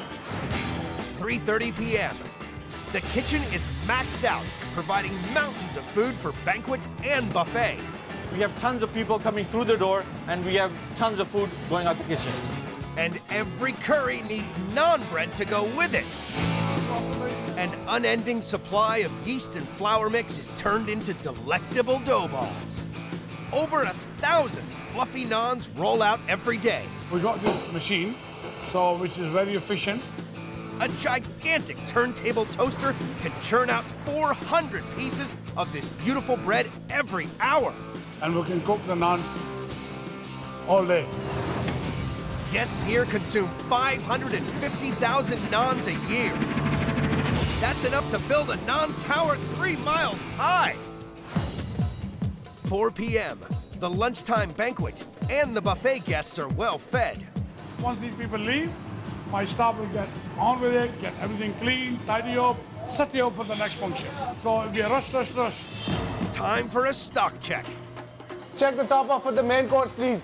Lamb chops as well. Hurry up. Jaldi karo, jaldi. They're pretty much devoured all of our stock today. It's not looking good. The Royal Nawab has just about run out of its basic food supplies. And this evening's onslaught hasn't even begun. Lunch in the 2 events were very, very busy, but tonight we're expecting twice as many people to come in. I hope we can keep up with it. Owner Mahbub can take no chances. He must make an emergency run to stock up on crucial ingredients. We want to stay one step ahead on everything because we'll be very busy tonight. Manchester, England, 4:30 p.m. The Royal Nawab revs up for a killer night ahead. We need some more lamb chops. Without a chicken tikka masala. The buffet is still pumping, but in a few hours' time, it will be bursting at the seams. Upstairs, the second banquet is about to begin. Owner Mahbub Hussein is on an emergency food run. To his super-sized supplier, Tanweer Ahmed. How's business? Crazy busy. Crazy busy. That's why I come to see you. Vast quantities of ingredients are shipped to this huge warehouse from all over the world. Some gram flour. How many bags? About 8 bags of gram flour. Non-flours. Yeah, non-flour. 10 bag extra, yeah? We need a lot of spices, you know. Indian. That looks clean. Pallet of this, you know. Yeah, so... save me about 200 bags of that. Hopefully, these extra supplies will keep the curries coming tonight. Thank you very much. Please get me these as soon as possible. We'll get it loaded and we'll be there in 2 hours. 7 p.m. and Manchester City is rocking. Over 700 people arrive at the Royal Nawab to feast. In next 20 minutes, the whole place is gonna be full. And there will be more. Floor manager Mo Ismelji is relying on the restaurant's pager system to prevent total chaos. This is the customer pager. When a customer walks in and he orders a table, we give him this, we call this pager in, and the pager starts blinking. So this tells the customer that the table is ready and they can be served. There's one job in this spice heaven that will never end tonight. Not all of us like to do this kind of job. For me, like, I like to do chopping anyway. Trainee chef Zohib Siddiqui preps Mahbub's new bulk supply of hot green chilies. A garnish crucial to just about every curry in the house. It is a tough job. You can't touch anything, you can't touch your eyes, you can't strike anywhere. You have to be careful with a knife that's quite sharp. If you touch your fingers, it'll rip you off. We cook about 12 pounds every single day. A lot of chilies. That's 39,000 chilies that need chopping up every year. Ow! 8 p.m. The guests are spoilt for choice with the aromatic array of South Asian delights. Samosas, pilau rice, spicy lamb. But there's one bowl that everybody goes back to again and again. The chicken tikka masala, we have a lot of British customers and this stock is all for them for tonight. We go through tons and tons of this each and every night. English people, they're crazy for chicken tikka. Head chef Asif Qureshi knows how to make a curry in a hurry. Those people that don't like too spicy, they go for this one, yeah. Chicken tikka masala, voted Britain's second favorite national food. This combo curry of fresh chicken pieces, tomato sauce, and cool creamy yogurt is a South Asian sensation for the less spicier palate. A cool yogurt marinade tempers the aromatic blend of exotic spices. Then we will marinate the chicken. Now we are mixing slowly. Yeah. Slowly, and then it will be mixed nicely. We are going to cook now. Even more yogurt tempers the onion and tomato masala sauce. Now chicken tikka we add into the sauce. Final touch, a big bowl full of cool cream. Oh, nice smell, you know, it's really is very good. I love chicken tikka masala. It's really very creamy, it's very nice. Chicken tikka masala go. Another 3 gallons of the creamy, aromatic delight. This has been a really lovely and unique tikka masala. It's one of the best that I've had. Guests munch their way through 80,000 servings of chicken tikka masala every year.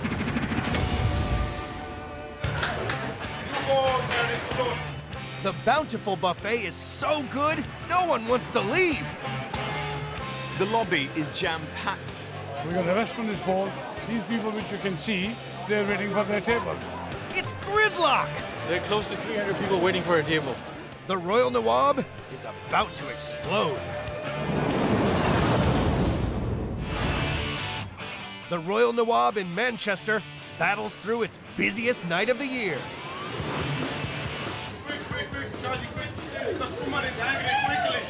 Come on, hurry up!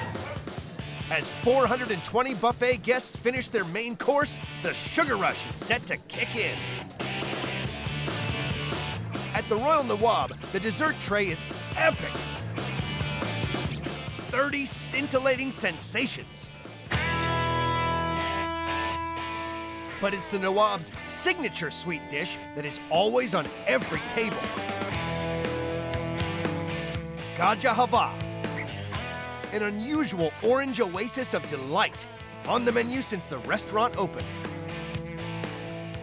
This is a very, very popular dish in India, Pakistan. It's my favorite and also it's my customer's favorite.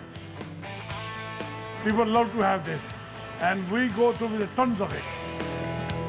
Not all the guests know its main ingredient. I have no idea what the key ingredient is, really. It's not something I've ever had before, so I'm really, really interested to know. Carrots. Lots of them. I could never have guessed that carrots were the main ingredient. The Royal Nawab has a secret weapon. A giant industrial grater that chews up the 6,000 carrots needed every week to make this dish.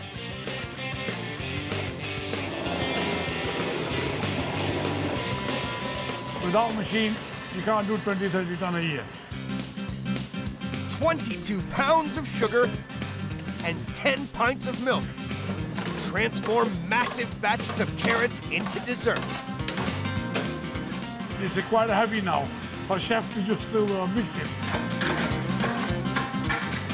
And then we'll let it cook for a good 1.5 hours, 2 hours, until this carrots get very tender and sugar is caramelized. Clarified butter and powdered milk concentrate the flavor into a crunchy delight. It's quite simple. It's not a complicated dish, but it's fantastic. Garnished with pistachio and almonds, this finale dish is always a winner.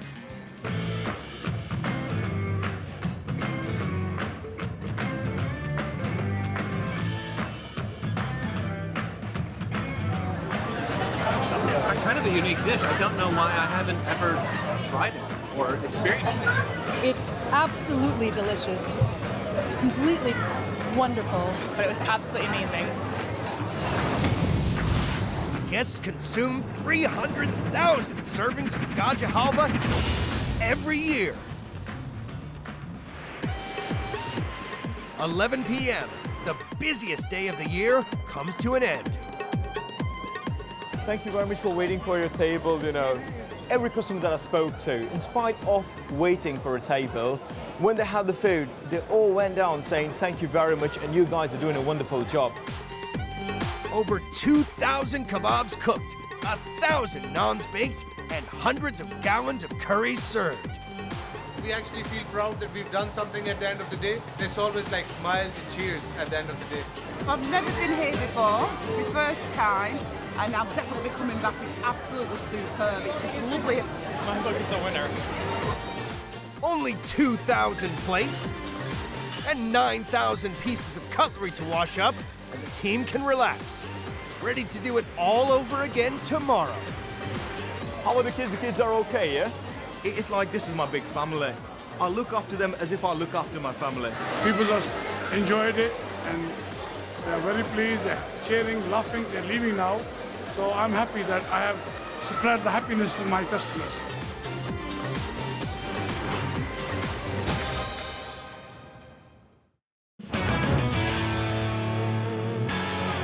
In New Orleans, it's Mardi Gras.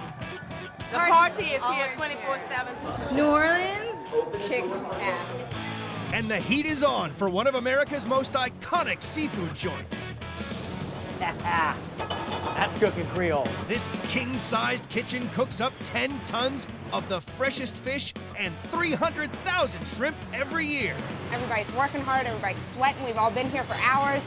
This is Creole cuisine on a colossal scale. That's Mardi Gras New Orleans, man. On their busiest day of the year, I have a whole bunch of people already eating. I have a whole bunch more streaming at me. we meet the faces. Oh, Mom. And food. It's over the top, delicious. Behind one of the world's biggest kitchens.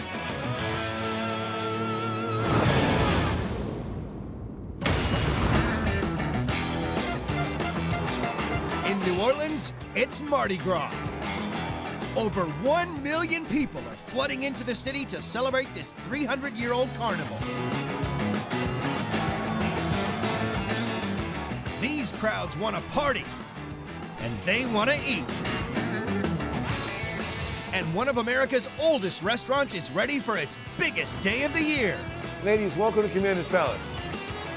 Welcome in, my friends. I'll be right with you, and I appreciate your patience. Give me 5 for being so handsome. An extraordinary amount of people will come through this door. These are all the people that are coming in today. Today is going to be insanity. 50 chefs and an army of kitchen staff will prepare some of the freshest fish and mouth-watering southern sensations. This joint does fine dining on a huge scale. If you want to come to New Orleans and get that southern feel, that southern hospitality, Commander's Palace is your place. This old establishment restaurant has been at the heart of Mardi Gras since 1880, when it first put Creole cuisine on the international stage.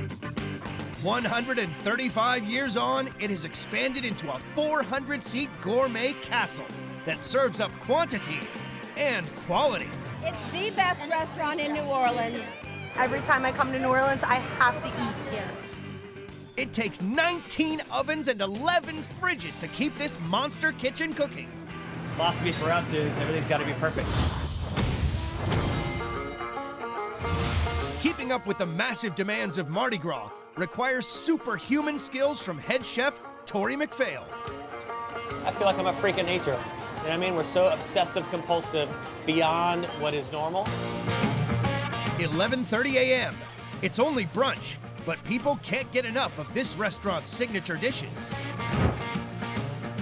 Chicory coffee lacquered quail and French white truffle with winter mushroom risotto. But nothing compares to one dish that's as old as Mardi Gras itself. The turtle soup at Commander's is the best in the city. It's the king of all Creole dishes, and guests at Commander's Palace eat over 1,000 turtles every year, enough to fill 12 pickup trucks. I gotta tell you, the first guy that did a turtle was hungry. They put off a smell. It's very, very distinct, but it's fantastic when you're cooking it. Chef Chris Barbado preps a super-sized batch of this highly prized turtle soup. Turtle soup was invented by the first New Orleans settlers, forced to eat reptiles to survive. Super-sized soup requires super-sized kettles. These things will be filled and empty 5 or 6 or 7 times. They get dropped in the morning, they get turned over again. They're constantly in use 24/7. Super-sized mixing spoons. In the kettle, we're gonna brown it. It's probably gonna take about 35, 40 minutes.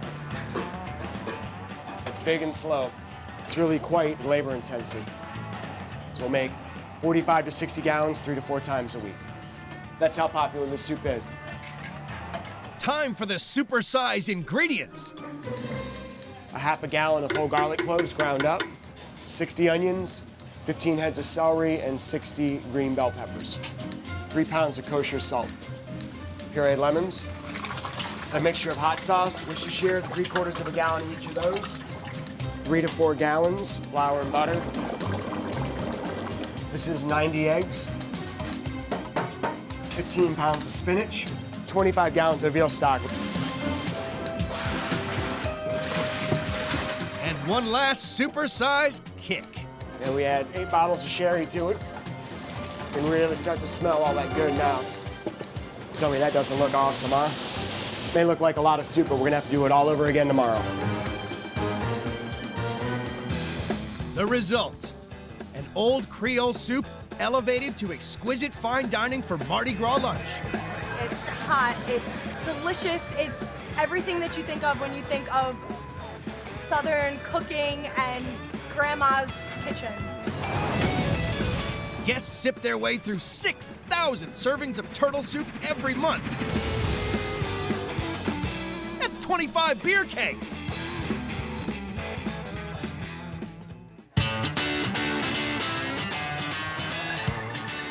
The team at Commander's Palace has got a killer day ahead and a reputation to uphold. It's a really high bar.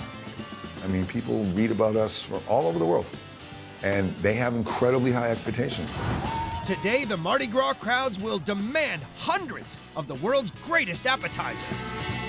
Spice, salt, smoke. It's basically like Louisiana flavor all in one bite. If they can keep up. Shaving off the seconds, yeah, I mean, that's where the technique comes in. In New Orleans, it's Mardi Gras. And the busiest day of the year for the iconic Commander's Palace. Everybody's working hard, everybody's sweating, we've all been here for hours. Executive Chef Tori McPhail rallies the kitchen troops as the big Mardi Gras lunch rush gathers pace. I want our guests to sit down at Commander's Palace tonight and have the best meal that they've ever had. Get yourself jacked on caffeine, but after that, slam some water. Get your set. So it is Mardi Gras in New Orleans.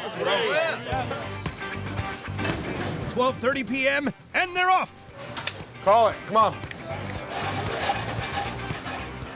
Waiting on 4X, 2 romaines, 1 S&T, please. New Orleans is the shrimping capital of the South, and today the team needs to process a huge supply of Louisiana's famous white wild shrimp at lightning speed. When we're talking about big jobs like these, I mean, seconds really count. Commie chef Jordan Wolfgang is out back shelling the shrimp. We're talking about 50 pounds to 100 pounds of shrimp a day, 10 to 15 shrimp per pound, up in the volume of about 3,000 shrimp per day. That adds up to 374,000 shrimp a year. My technique, I do it in 3 motions. I take off the first 2 sections, back 2 sections, pinch the legs, slide it off. Now I'm gonna devein them, slice on the back, scoop it out. Reason why we devein shrimp is because it's shrimp poop, and so it's gotta go. Head's intact, tail's intact, all the legs are off, so that's a beautiful shrimp right there. A leisurely pace is not an option.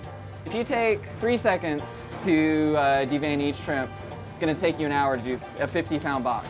If it takes you 4 seconds to devein each shrimp, now we're talking an hour and 20 minutes. Shaving off the seconds, yeah, I mean, that's where the technique comes in. And the kitchen needs the shrimp fast to serve up one of the restaurant's most iconic dishes.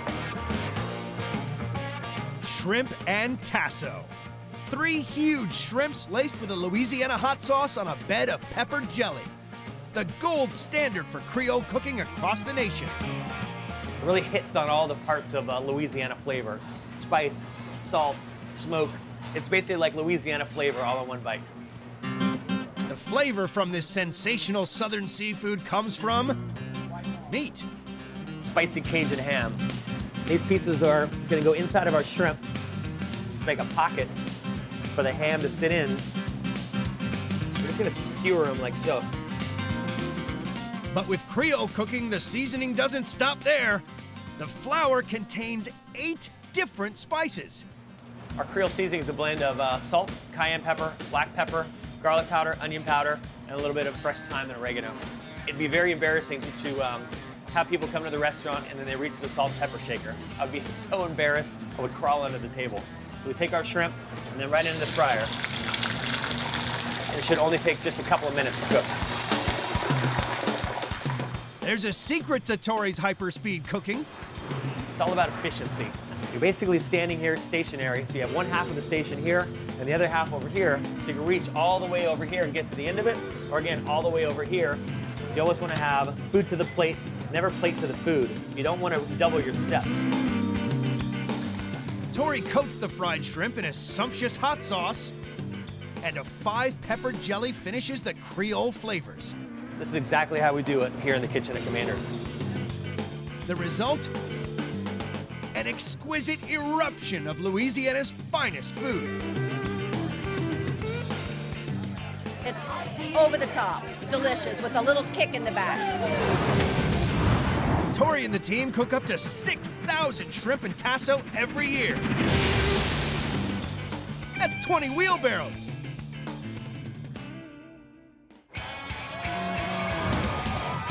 "1 p.m., the party's still going.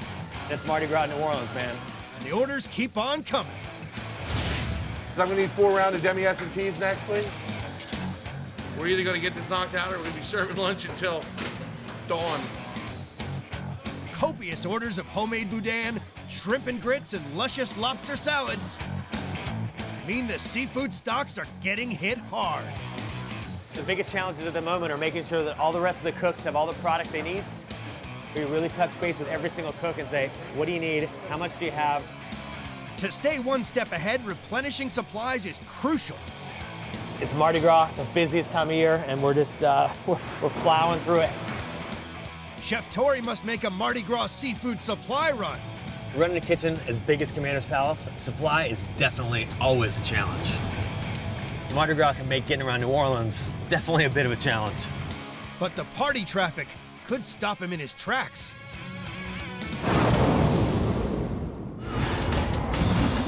It's Mardi Gras in New Orleans, and Commander's Palace, one of America's most famous restaurants, is slammed out for lunch. Waiting on 4X, please. And this is how we dance.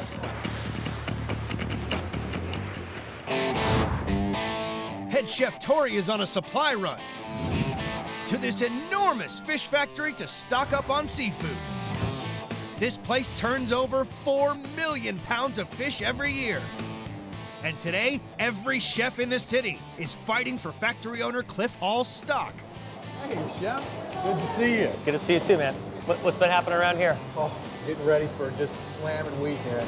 It is crazy right now because every pound that comes in goes right out. It really makes my life hectic. Well, let's go check it out. Let's walk around. These fish were actually swimming yesterday. Got some shrimp over here. Ah, these are beautiful. These come right out of the Gulf, huh? Look at this stuff over here. Fresh speckled trout. I mean, to get that on a thin hook and line. Woo! So these guys are great. This is like the perfect size. Probably go through a couple hundred of these. Hopefully, this extra supply of seafood is enough to get Chef Tori through today. During Mardi Gras, Commander's Palace can get through 1,300 pieces of fish in a week. 1 p.m. The orders are coming fast, and the kitchen must work at breakneck speed to keep up. All right, I'm waiting on 6 romaine. I'm waiting on 2 strawberries. I'm waiting on 10 demi-S&Ts. We gotta go, kids. We assemble everything on 10 different trays. So we can sell 10 tables at once. Okay, when we're really, really popping, we have a line full of people, we can sell 10 tables every 4.5 minutes. Okay, so it's constantly keeping up with the demand. Tori's new fish supplies arrived just in time. The restaurant's signature seared red fish dish is in high demand. And there's a queue getting ready to order even more of it. Thank you for your patience. Last name in the reservation. Welcome in, my friends. I'll be right with you, and I appreciate your patience. Commander's Palace's taste bud tingling seared red fish is the hottest fish dish around. Fantastic. It just melts in your mouth. The success of this fantastic traditional dish is down to good old Creole campfire ways of cooking. And this is a dish that is born and bred right from Commander's Palace. This is our old antique cast iron pan. This pan was passed down from all the chefs here over the last 40 years. It's just had just enough oil, okay? So you just wet the top of it. We have a beautiful fillet of redfish here, and make sure it's very, very dry. Tori coats the fish with a mix of hot Creole spices, salt, pepper, cayenne and onion garlic pepper. Take our fish and lay it bone side down. And we're not gonna saute it, we're not gonna move it. It's just gonna sear in that hot skillet. About maybe 3.5 minutes on the first side, and we'll let it turn over and do its thing on this side. The simple red fish is complemented by a mix of quick-fried local vegetables. spiked with a dash of liquor. A little shot of brandy. I'm just gonna shake it up. That's cooking Creole. Finished with basil vinaigrette and a dash of chili oil. Great local vegetables, a simple piece of fish across the top of it. It doesn't need to be complex or overly fussy to have great flavorful food. The result, a taste bud tingling red fish infused with all the Creole flavors of campfire cooking. It's a simple dish, but I'll tell you what, we have a lot of these to get out tonight. Guests munch their way through 17,000 fish every year. End to end, that's 4 miles of fish. 1:30 p.m., the parades are in full swing.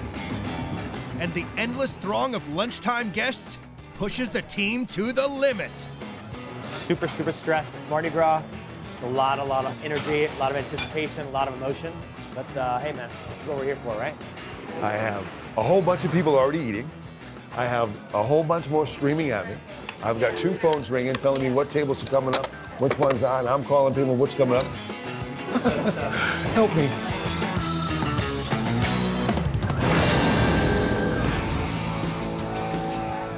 .30 p.m. At Commander's Palace in New Orleans, the Mardi Gras lunch rush has reached its peak. I'm feeling exhausted. I can feel the veins in the side of my head like pumping all this caffeine. The pressure may be easing in the main kitchen, but the heat is on at the dessert station. The bread pudding souffle is a must. The most popular dessert on the menu is the Creole bread pudding souffle. The sauce is no ordinary cream sauce. It's made with lashings of deep Southern whiskey. Commanders use 120 bottles of whiskey a month to get their soufflés sufficiently sozzled. It is probably 40% of our dessert sales. So in 1 week, we could sell thousands. Chef Meg Bickford has the monumental task of rustling up an infinite supply of soufflés. I think I'm a bit of an adrenaline junkie. Just the sheer volume of it, it's just constant. Meg's team must make each soufflé to order. Timing is crucial, and you need some superhuman skills for this job. So every morning we come in and we'll bake up to 6 sheet trays of bread pudding. The bread is from a local New Orleans bakery, and the inside of the bread is very, very soft. So it needs to be small enough pieces to fold into the meringue. The most important thing is that the meringue is stiff enough to hold up our bread pudding. I need it to be at a very stiff peak. So our bread pudding's nice and golden brown. They crumble and fold the bread into the meringue. We're gonna load our ramekins. Today, Megan will bake over 100 of these spectacular soufflés. These will bake for about 20 minutes. So many people order them, and it's so time consuming. I mean, each soufflé takes about 20 minutes to bake. So getting them started and in the oven and in a timely manner is absolutely crucial. Once cooked, they must serve the soufflé immediately, or it could lose its shape before it reaches the guest.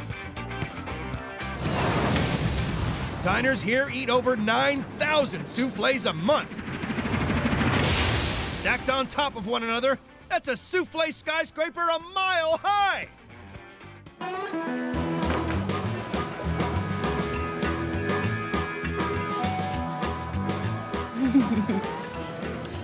Oh wow, that's really good. Bread pudding souffle, awesome. It's absolutely delicious. They all came at once, and they like 5 people came zoom, like that. We take pride in what we do, right? There's no other place in the world that I'd rather be right now than standing commanding the Commander's Palace kitchen. Commander's Palace, like every time you say it, you just sound like you're going to the greatest restaurant in the world, and it turns out it actually is. Today, the team at Commander's Palace has wined and dined over 1,000 customers for Mardi Gras lunch. Happy Mardi Gras. Wonderful. Glad you guys enjoyed yourselves. It's been a good day, a lot of energy.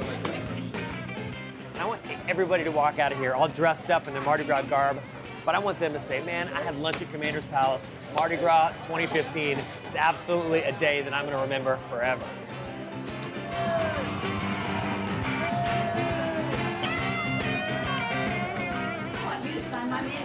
I would love to sign your menu.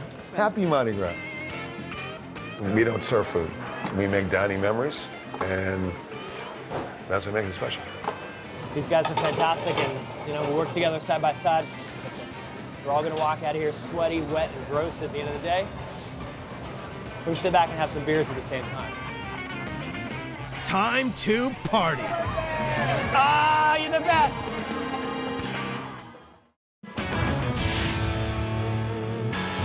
In Austin, Texas, everything is supersized. We had 2 dozen glazed, 2 dozen chocolate. Especially the donuts in America's most famous drive-thru joint, Round Rock Donuts. Look at the size of that thing. This huge kitchen cooks up a whopping 200,000 donuts and over 8,000 cookies to feed 21,000 customers every week. Want some? This is donut delivery on a massive scale. You just want to eat it because it's delicious and you don't care about the calorie ramifications. It's huge. I don't know if I could finish it all. On one of the busiest days of the year. We've got to feed them, and we've got to feed them fast. We meet the faces. I hope my wife don't catch me eating this. And the food. Yes, yes, yes. Donut time. Behind one of the world's biggest kitchens.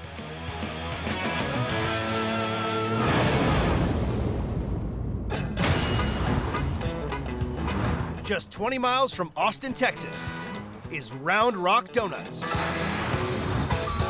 One of America's favorite restaurants. Welcome to Round Rock Donuts. Feeding up to 3,000 customers every day. This king-size cafe and drive-thru serves up 5 million donuts to over 300,000 vehicles a year. Can you say donuts? Thank you. You have a wonderful day now. Cooking up super sweet surprises like cookies, cakes, and America's biggest donut, the 14-inch Texan. These are tasty treats on a titanic scale. I love the donuts here. They're delicious. They have not changed one bit over the years. Whatever process I use, it's worked. It takes 60 staff, 3 massive mixers, 2 walk-in fridges, and 3 giant deep fat fryers to keep this 1,500 square foot kitchen running. Everything is bigger than Texas, so why not? Round Rock Donuts opened in 1926 on the outskirts of a small town that bears its name, not far from Austin. Almost 90 years on, this family-run drive-thru is legendary. It's 4:30 in the morning and I'm opening up. Somebody's got to do it. The team has been frying since midnight. The man in charge of making sure the whole operation runs smoothly is Paul Goodillion. So you can't stop because the customers don't stop coming, and it keeps me young at least. From prepping donuts to ordering fresh supplies, Paul's sticky fingers are all over this joint. It's not even breakfast yet, and we've got donuts flying off the shelves. 7 a.m. and the breakfast rush is now in full swing. The next order, send it, please. And hope the kitchen can keep up with the front. So the breakfast team need to max out donut production.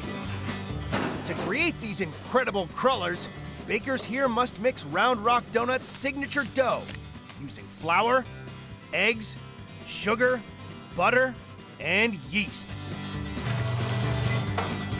The team will cut and fry 1.5 tons of dough a day.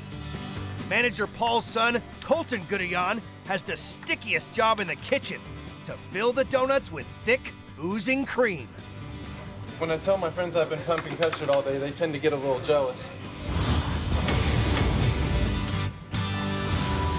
Colton's in charge of one super sweet treat breakfast guests here simply can't get enough of. I like to eat them behind my husband's back. It's like having an affair. Round Rock's famous chocolate glazed eclairs. The filling is great. It's like pudding, and I love pudding. These French-inspired delicacies are filled to burst with Bavarian cream and then hand-coated in rich, milky chocolate. This is one of our most popular desserts. People really do enjoy the Bavarian cream and the chocolate together. It's a good combination. Bakers make the eclair from the same legendary dough as the Round Rock donuts, but for the perfect bite, they must cook it differently. So you want to keep it submerged the whole time. That way they can fry evenly. An overcooked eclair will taste burnt on the outside, and it'll also make the inside way too crispy, and the cream won't even stay inside of the donut. Each week, Colton pumps 3,000 crispy pastry shells full of thick, gloopy cream. Now I'm gonna do my favorite thing. Then gets hands-on with his eclairs. It feels very nice. It's kind of like a hot tub for your hands. You're gonna wanna dip your hand in there and just smoothly cover it with chocolate. You just let the chocolate kind of roll off your hand. Colton smears his way through 275 gallons of hot chocolate each week. These dreamy, creamy confections are a breakfast to die for. Round Rock Donut sells over 150,000 eclairs each year. End to end, that's 14 miles of tasty breakfast pastry. The icing on top is perfect. It just kind of melts in your mouth when you eat it. It's perfect. That's good. I like the filling. Delicious. Don't tell anybody I'm on a diet.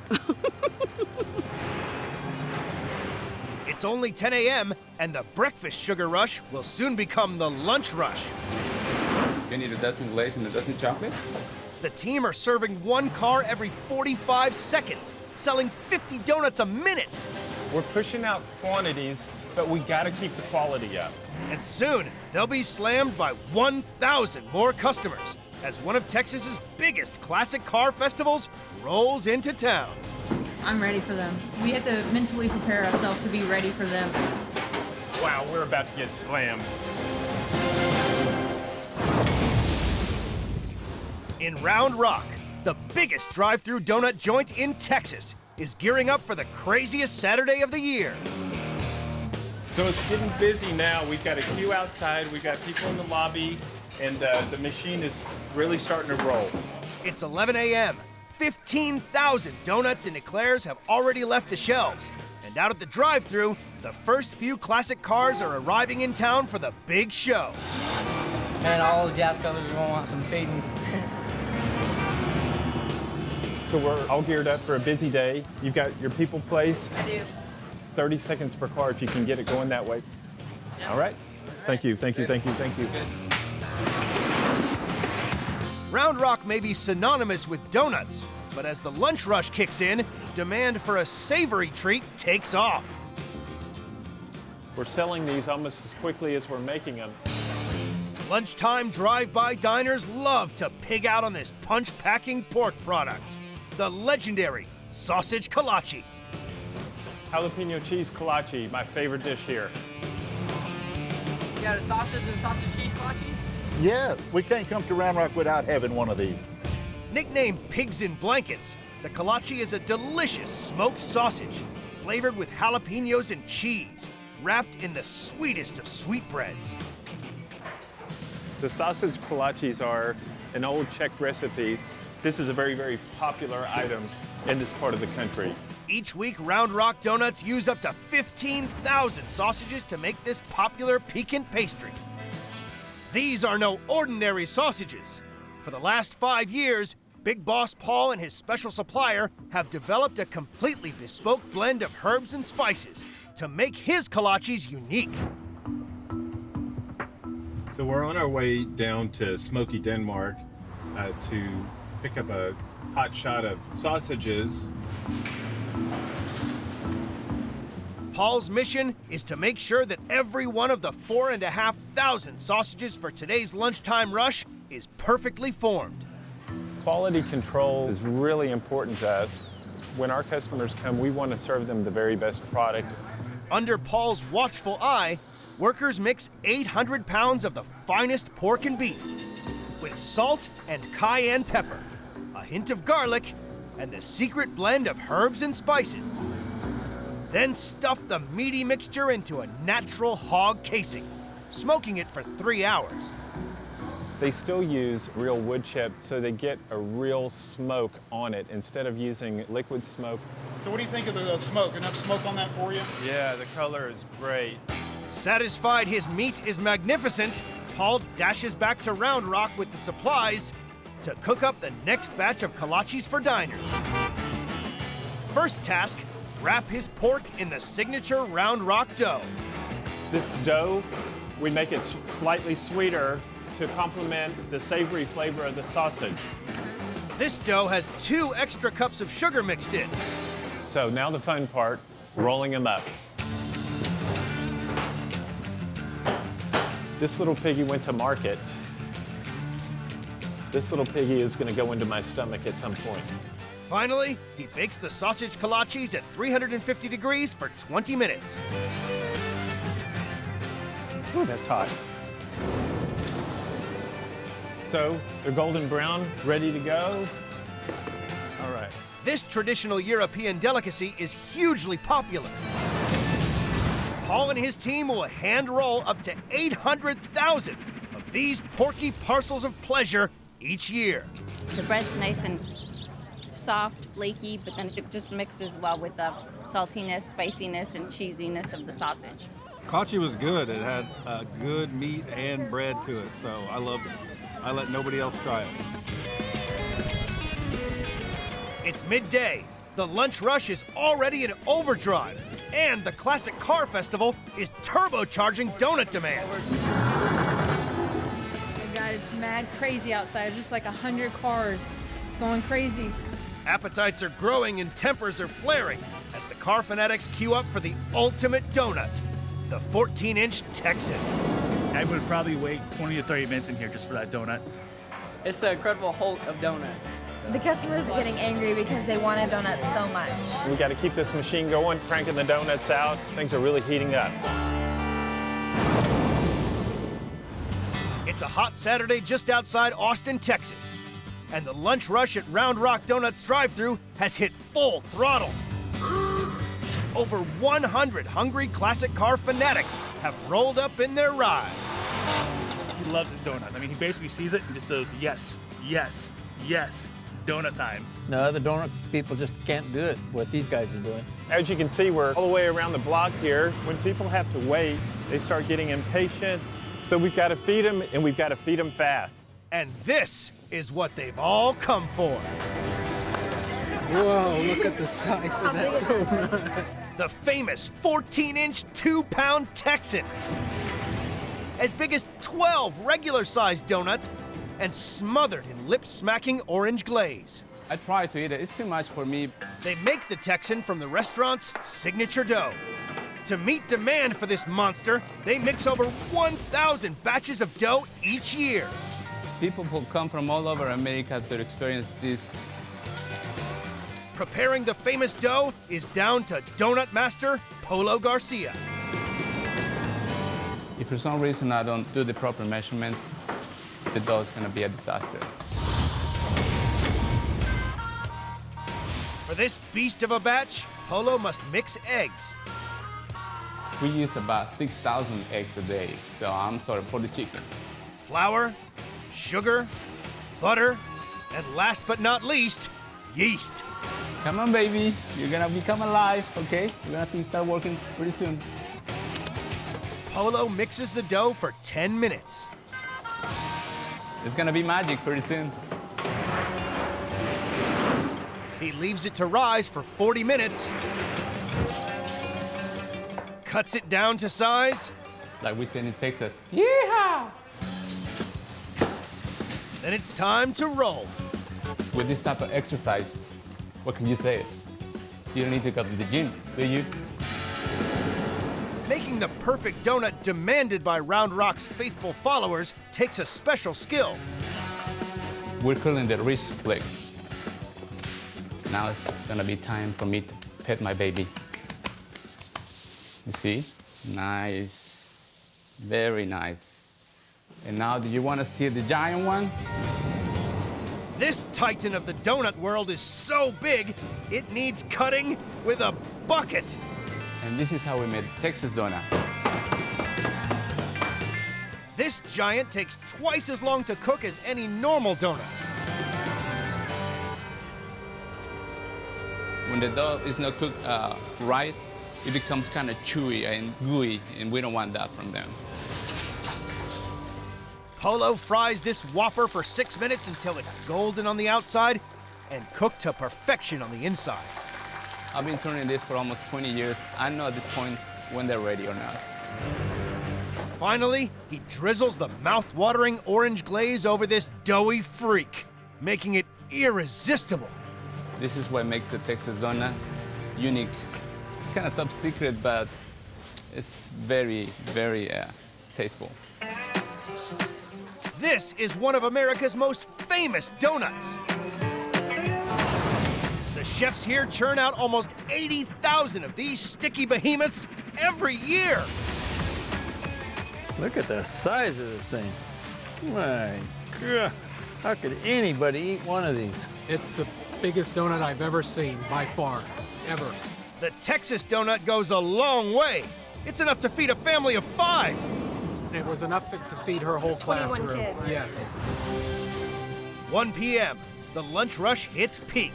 Hundreds of sugar-crazed car aficionados slam this big kitchen with one order every 30 seconds. No, I mean, I think it's probably the busiest days since I've ever worked here. I've been working here for 3 years now. Amidst the chaos, bakers at Round Rock Donuts also have to produce made-to-order, personalized specialty cakes. They can change the colors, pick the size cake they want, color of icing. All we need is 24 hours advance notice, and they're ready to go. Out of the blue, and at the height of the rush, the car show crew need a custom cake to mark their event. Within 1 hour. We don't normally decorate cakes without a 24-hour notice. The customer's already downstairs, so we're gonna try to go as fast as we can. At one of America's most famous donut drive-thrus, the lunch rush is finally subsiding. Board's almost clear, we got this. All the crazy cars are on their way out, so it's starting to get back to normal a little bit again. But with the car show organizers waiting on a special order, there is one highly skilled team that is still working flat out. The 4 artisans producing completely unique specialty cakes. It's creamy and thick. I love it. On top of soft, rich sponge cake sits ingeniously sculpted buttercream icing in almost any conceivable form. The detail of the swirls and the design and the colors, it makes it all come together. It's beautiful and yummy. I like it because it's like almost all the colors of the rainbow. Everybody loves cake. People put a lot of thought into their cake when they're planning their parties. Each year, the cake crew hand decorates up to 16,000 custom cakes. Leading the team producing these masterpieces is Queen of Cakes, Deanne Moen. We bake to order. We bake our cakes here in-house every day. To make these wonders of the cake world, Deanne will need to make 60 gallons of icing each week. It's the old-fashioned buttercream, which is the shortening powdered sugar. To create the most intricate designs and make the cake easier to ice, the team flash freeze the sponge bases. It's important to give them a little bit of chill time so the cake will set and it won't crumble on you when you're trying to ice it. Having the cake smooth really is the difference between having it look homemade or having it look top-notch. Deanne's crew decorate up to 70 cakes a day. Mixing the right color for the right cake order is absolutely critical. So this is my artist palette. We have our purple, we've got the yellow. This is our leaf green. We have our royal blue. Deanne's team use up to 9,000 tubes of colored icing each year, and it takes a steady hand to add the final touches. Oh look, I got that just right with the dots. The last cake of the day is for the car festival organizers. Waiting downstairs, Deanne must work fast. So they're here for this cake, and I'm trying to get the last minute touches on. I'm outlining some flames, and then we'll fill it in, make it look like fire. Oh, my bag is not cooperating with me. Always something happens when you're in a hurry. All right. Finally, Deanne is happy with her custom-made car cake. I think we're done. But will the client be satisfied? All right. Thank you. I hope you like it. Oh, wow, that is sharp. Thank you for doing Thank that you very so much. quick. You are welcome. You are welcome. I'm glad we could help. That is just cool. After 9 hours of solid service, the Round Rock Donuts team can finally take a breath.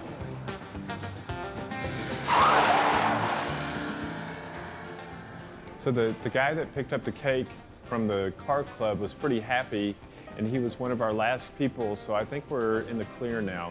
Not only has it been the best day of the year, but I figured we've broken a record of about 32,000 donuts today. Just like people get attached to smoking cigarettes, I'm attached to Round Rock Donuts. This is the most fabulous donut in the state of Texas. It has so much flavor to it. It has the glaze to it, its sweetness, it's made fresh. It's awesome. That's good. Like a donut should. I am very proud to be a part of this team. I think this is the sweetest job in America.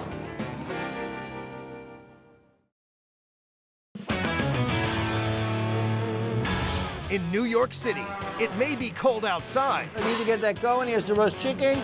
But the heat is on at America's most famous cheesecake joint. Things are starting to get a little hairy right now. This immense kitchen cooks over 150,000 cheesecakes and 25 tons of pastrami to feed over 90,000 customers every month. It's one of the busiest and biggest 20 restaurants in the United States of America. This is classic American dining, supersized. This is big baking for a restaurant, and it's done the old-fashioned way. On one of the busiest days of the year. I got 3 on-order blintzes, 1 pastrami, and 1 corned beef. It's crazy right now. We meet the faces. It's not a matter of skill, it's a matter of stamina. Every bite I enjoy. And the food. It's dense, it's creamy, it's perfect. Behind one of the world's biggest kitchens.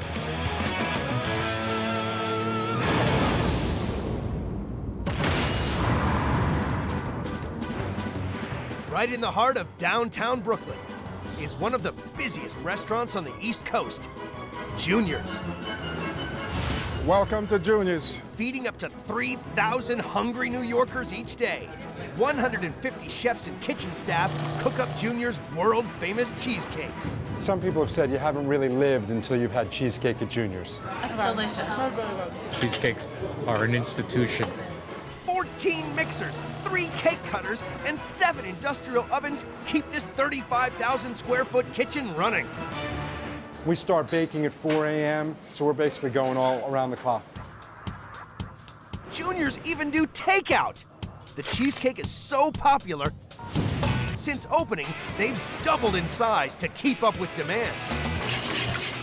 This is baking to the max. It's open pretty much 18 hours a day. It's been part of our family forever. Harry Rosen founded Junior's in 1950. It quickly became a Brooklyn institution, welcoming everyone, including presidents. This is Brooklyn. Junior's is Brooklyn and what Brooklyn stands for. Probably every mayor since we've been in business has been here.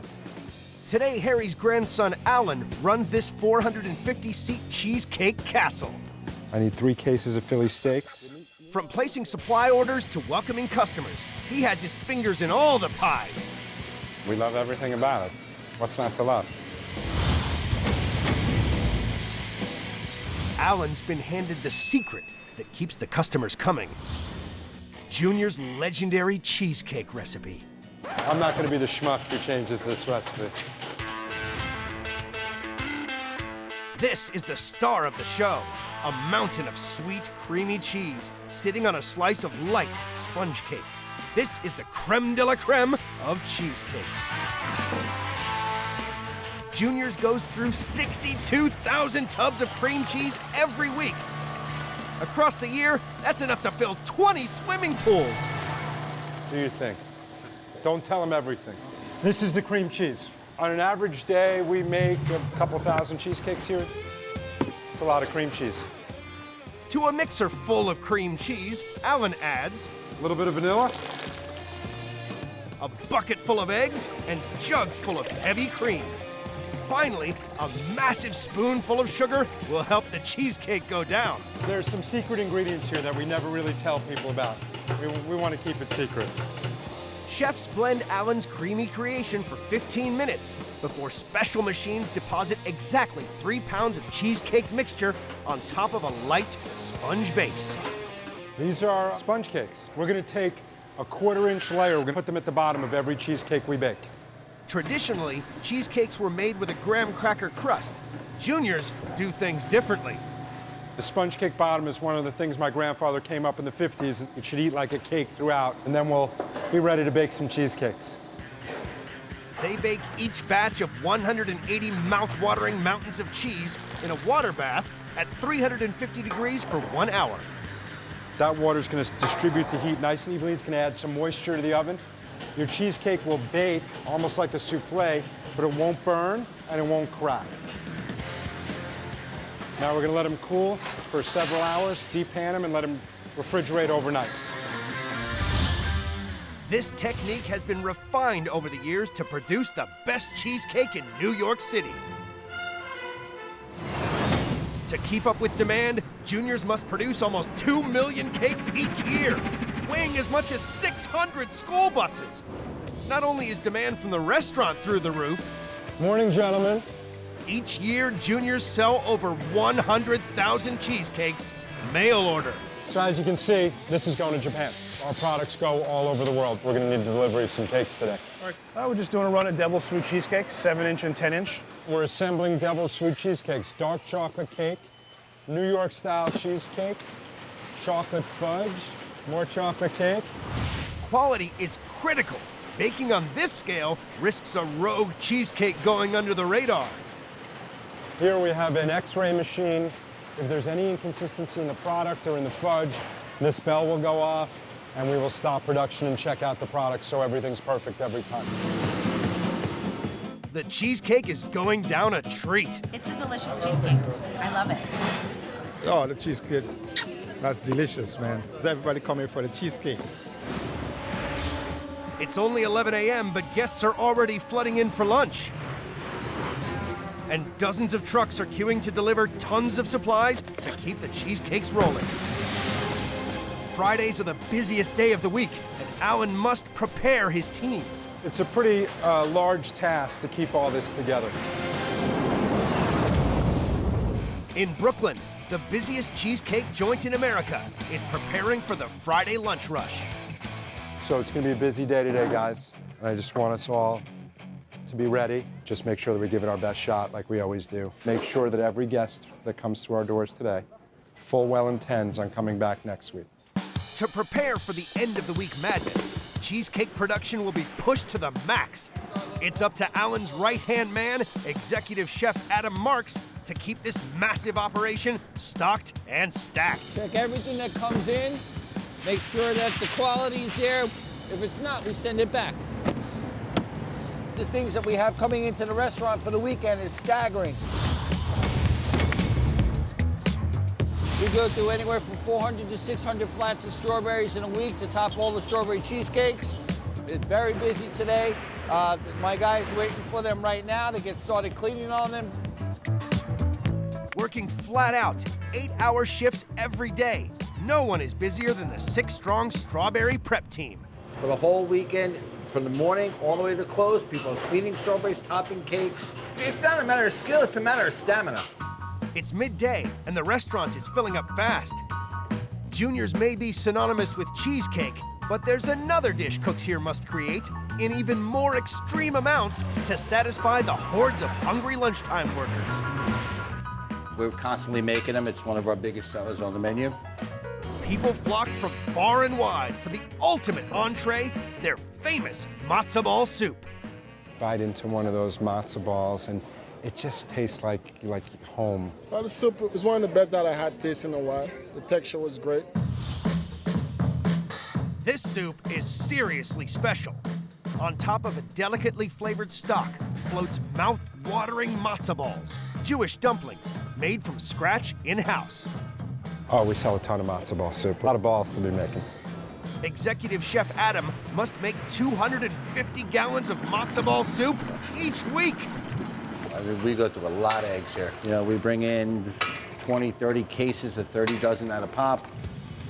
Adam's matzo ball team smash their way through 1,200 eggs every week, enough to make almost 300 bucket loads of batter. Each mix takes 45 eggs. We're gonna do a double batch here, 90 eggs. Mix it up well, make sure all the yolks are incorporated. Adam adds matzo meal, baking powder, white pepper, and salt. It's nice and sticky, goopy, and then by the time that it sets up, it'll be pliable to roll into balls. Adam's team will have to hand roll over 4,000 matzo balls each week, taking over 20 man-hours. I've made a lot of matzo balls in my time. Maybe 50,000, maybe more, who knows. Each week, it takes 300 carrots and 280 pounds of chicken to produce the consommé needed for this supreme soup. The matzo balls are going to drop down to the bottom. As they start to cook, the baking powder gets activated. The matzo balls will swell, and they float to the top. Even in the depths of a New York winter, this soup is sure to warm the soul of the coldest Brooklynite.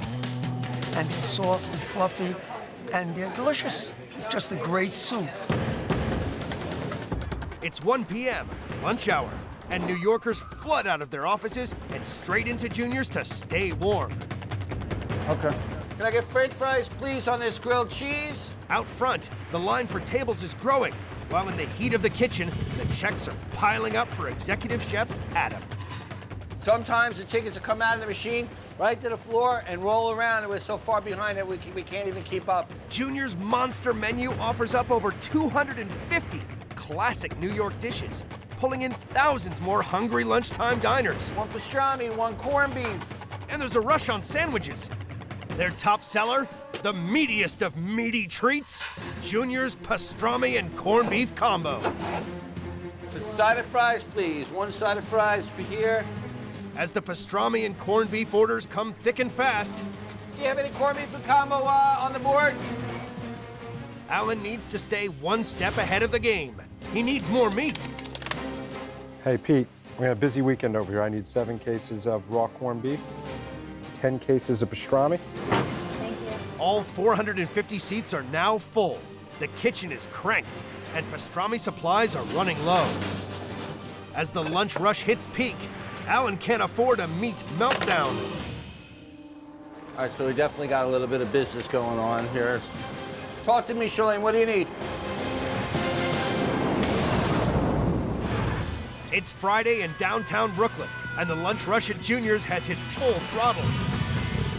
One more fries. Another side of fries on takeout, please.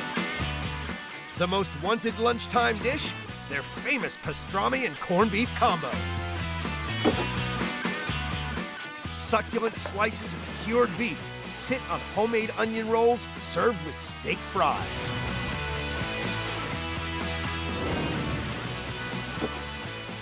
Pastrami and corned beef on twin onion rye rolls. It's very good. The pastrami in Junior's rolls is no ordinary meat. It's prepared by hand at this special plant across town. Each year, workers here make a mountain of meat for Junior's, big enough to feed over 1 million hungry New Yorkers. Everybody wants New York corned beef, New York pastrami. We process hundreds of thousands of pounds of meat, and quality is our main concern. The same cut of meat is used for both corned beef and pastrami, beef brisket. To make the corned beef, the meat is first trimmed, then brined. But to make pastrami, the beef is cured for 3 days, then smoked for 12 hours, before it's carefully hand-rubbed with a crust of juniper berries, garlic, and black pepper. A lot of companies do this stuff in a large tumbler. Juniors will not accept that. That makes a big difference from a texture standpoint. The pastrami is then cooked at 200 degrees for 5.5 hours before it's chilled, packed, and shipped to Alan's right-hand man at Junior's, Adam, who, right now, has got beef. These are 2 more pastramis. You got Okay. pastramis, there's only Yes. I'll take the rest of the pastramis.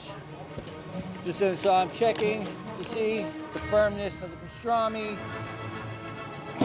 We're looking at 200 pieces of pastrami here just for the weekend. Then it's down to executive chef Matt Giros to serve up the perfect sandwich. They get a lot of meat here. They never leave here on an empty stomach. With meat supplies maxed, Matt must bake bread fit for the finest beef. These are our signature onion rolls, which we make every day, 2 or 3 times a day. Juniors bake almost 800,000 rolls each year, enough to fill 230 pickup trucks. It takes a mix of 85 pounds of high gluten flour, rye, onions, and a bag of sugar to make the 200 pounds of dough they need every day. Rolling the dough into balls demands precision. It's very important that they're consistent, that they're the same size. You don't want to have a sandwich with 1 roll like this and 1 roll like this. The solution? An ingenious gyrating cutting machine that can perfectly form 36 rolls in seconds. And that machine's probably older than all of us. It's from way, way back. It's an amazing machine. They bake the onion rolls at 400 degrees for 35 minutes until they are golden brown. Do you have any corned beef and combo on the board? So we just got an order for corned beef and pastrami combo on onion rolls. Make that real fast. 2 p.m. Armed with fresh rolls and meat, Matt's team must make 5 pastrami and corned beef combos every minute to keep up with the orders. Corned beef? Ready. An ordinary kitchen would collapse under this pressure. This machine is absolutely a lifesaver dealing with the high volume that we deal with. To cut all these sandwiches by hand would be a nightmare. Sandwiches are 8 to 10 ounces, but we give a little more. Don't tell my boss. Take out. Juniors will sell over 50,000 of these supreme sandwiches each year.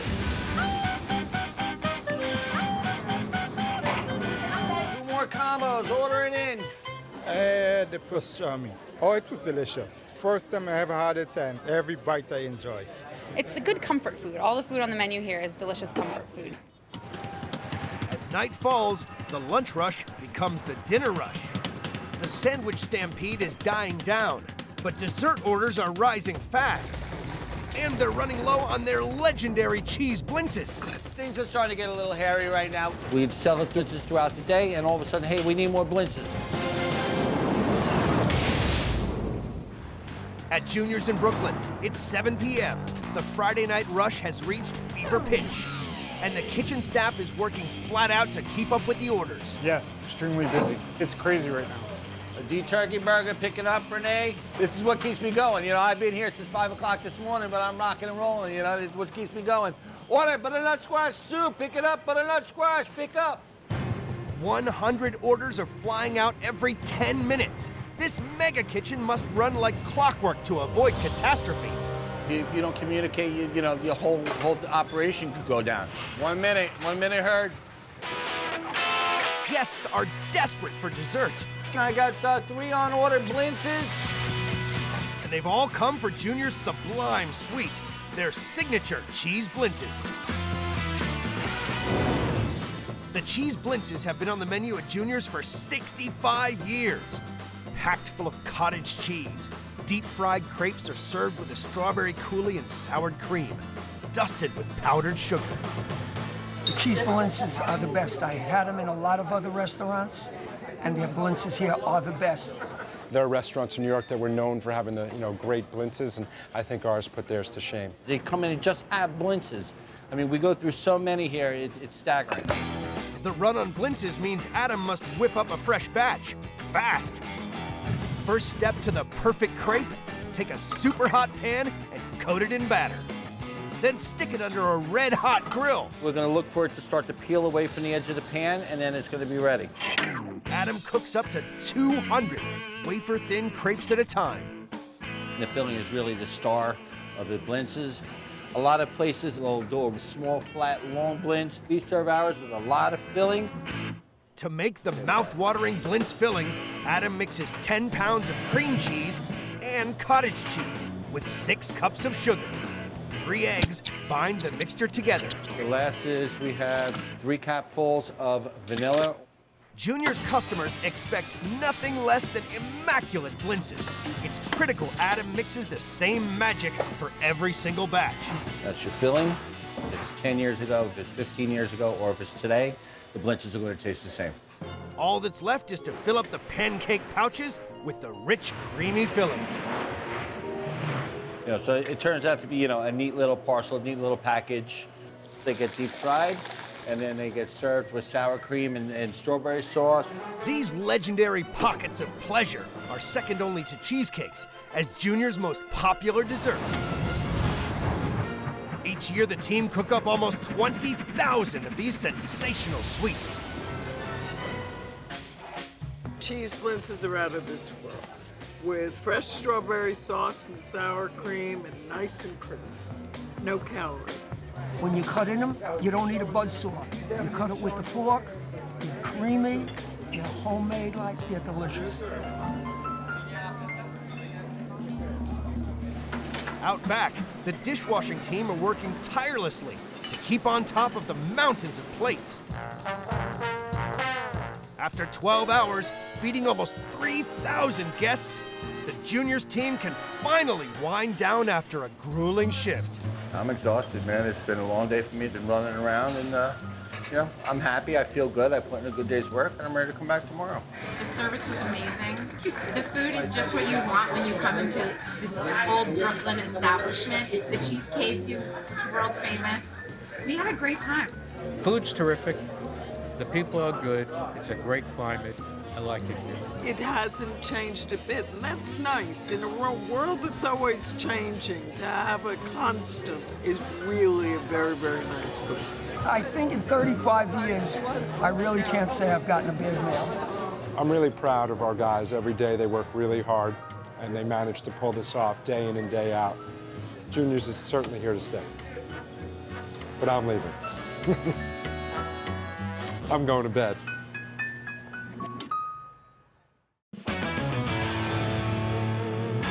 In San Antonio, Big Lou's Burger and Pizza restaurant proves everything in Texas really is bigger. It's just like eating an elephant. Cooking up big fast food for big crowds. Probably have right now about 100 to 200 people in line. 1,000 pizzas a day fly out the door here.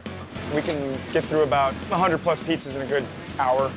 We meet the team serving giant food to more than 3,000 customers a night. How do I keep my calm? This is calm. What took so long? In one of the world's biggest kitchens.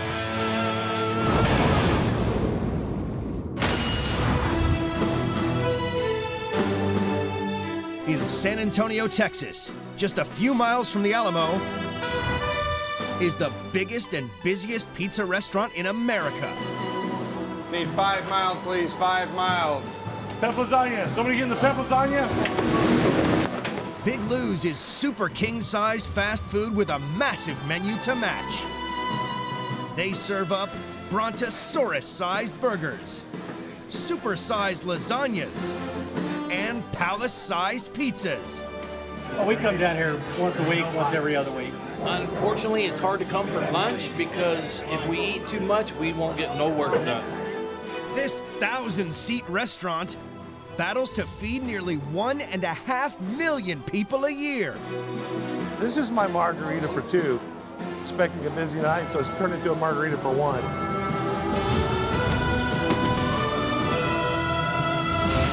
Come on, baby. This isn't amateur night. To keep up with surging demand, Brian has an army of more than 100 fast-moving staff. We can get through about 100 plus pizzas in a good hour. 4 industrial-sized ovens, and equipment made especially for Gargantuan food all help. It is something that has taken us years to design, years to perfect, has cost us thousands of dollars. Along with one very large cup. Mr. Chambers here, who is one of San Antonio's finest here, helps us keep some law and order here. It wasn't that long ago that Big Lou's was just a pizza shack. With a personal loan from his parents, Brian opened in 2000. They thought I was insane. They're like, you don't even know how to cook, and they were right, but I guaranteed them that I could learn. Since the millennium, Brian's business has grown. And so has his burgers. The behemoth Big Lou burger is 12 pounds of pure Angus beef with 17 slices of cheese in a 3-pound bun. More than 150,000 slices of cheddar cheese top Big Lou burgers a year. Because a lot of people are scared to take it on. It's down to Brian's right-hand man, Will, to tackle this bull by the horns. We like to put them in the half-pound patty form and season them as we go. That way you get the same flavor profile off of each bite as you would for a regular hamburger. They add eggs to bind it together. Then it's time to beat the meat. We usually let Willie do this as a young man, you know, young man and his meat. You gotta care about your meat. You can see how thick this burger is. It's important we don't have any cracks or seams. You got me some room, babe? Once flattened to a 2-foot pan, the Big Lou burger is cooked up. The guys in the kitchen hate to see what we call the big bird come in because it takes up about half of the grill.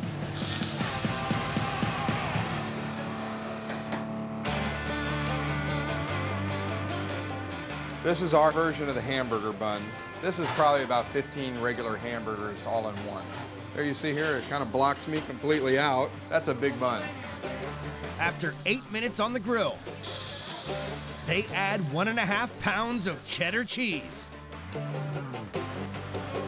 a pound of jalapeno peppers, and a few handfuls of lettuce and tomato. The funeral home across the street has tripled their business since we opened. This is just an absolute monster burger. Boasting 25,000 calories, the Big Lou burger also comes with a warning. The record is 5 skinny kids that came from high school. They didn't finish the sides, but they did finish the burger. We've never seen those guys again. I hope they're okay. The Big Lou burger. Nobody's gonna say, "Where's the beef?" This behemoth could topple Paul Bunyan. Big Lou's cooks up 10,000 big burgers a year. That's the same weight as 350,000 Big Macs. All right, guys, big burger coming through. Oh my God. There you go. I got it. Guys, you enjoy. Please let us know if we can get you anything else, okay? There's nowhere else where you can get a burger like this. We're gonna have one heck of a try finishing this burger up. We're gonna give it our best shot. Let's get breakfast for today's burger. I think you could feed 20 people off of this thing. I may be good for one more slice.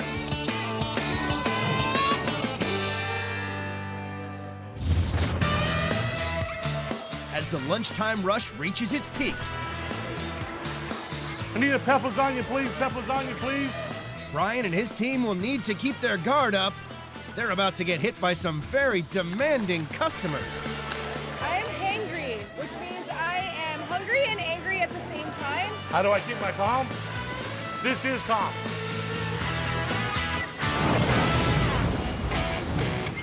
San Antonio, Texas. It's the lunchtime rush at Big Lou's, and big lines are already forming. They're hitting us hard. We've got to bring our A game here every night, baby. You got to keep up with the pace. Only several hours into the day, and the kitchen has already fed a staggering number of customers. We as a crew have done at least about 800 plus pizzas. To keep up with demand, Brian has perfected a military-style operation. Hey, Will, got to make sure everything's good to go for tonight. What it really boils down to is we have about 4 restaurants all wrapped up in one location, and I see my crew working their tail off. Creating food on a massive scale requires a constant stream of huge deliveries. 2 million pounds of ingredients a year. This huge delivery of cheese will last 2 days. We go through a lot of food. Big Lou's doesn't just serve burgers and pizzas. For those who love pasta, they serve up 1,000 dishes every night. It's down to Brian's niece Valerie to serve up their biggest pasta dish. Everything in Texas is bigger. Bigger is better. The Big Lou Cheese Lasagna, Texas style. 12 layers of pasta pleasure glued together with cheese and a secret sauce. Customers at Big Lou's down 5,000 crates of pasta a year. This is our secret family recipe, but I can't show it to you because it is a secret. But what we can reveal is that Valerie starts by mixing buckets of cottage cheese with giant tubs of ricotta cheese. This is why I don't have to go to the gym. After a bit of stirring, more cheese. So now I've got my Romano cheese. Along with, take a guess. We also put in 20 cups of the 5-blend cheese. It's 5 different kinds of cheeses. And this we use a lot of. She combines the cheese with 30 large eggs, black pepper, salt, and parsley. Then adds it to the cheese mix. Gotta stir it up really well. Almost all of our sauces are actually very labor intensive. Now it's time to build the Big Lou cheese lasagna. We're gonna take our secret homemade sauce right here and we're gonna coat the bottom of the pan. What we're gonna do is we're gonna get our lasagna, we're gonna get it to fit in here best as we can. Valerie adds generous heaps of cheese filling between each layer of pasta.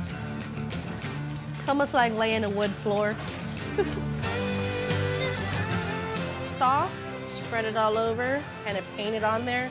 So that way you get the sauce in all the little crevices. That way that flavor kind of just sinks on in. 4 layers of pasta, sauce, and cheese. Topped out with 4 cups of our 5-blend cheese. So that way you got a nice cheesy topping. It's gonna look beautiful when it comes out. Into the oven for 45 minutes to bake till brown. I've learned one thing, if you're counting calories, it's not going to taste good. The Big Lou lasagna, pure cheese satisfaction. Big Lou serves up more than 55,000 portions of lasagna a year. Over 15 years, that's enough to fill a 747. The lasagna is very good. It tastes very homemade. And it tastes like something that you would take all day to prepare. The sauce is delicious.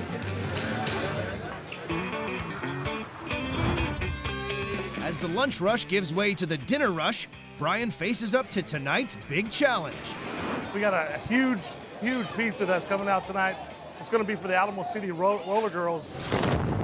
Coming straight from a tough game, these girls are not to be messed with. We only have one table we can even put that pizza on because it's so huge. We're actually just praying to God that that table won't have any customers on it by the time these girls hit. Because if they hit and they have nowhere to sit, it could prove disastrous.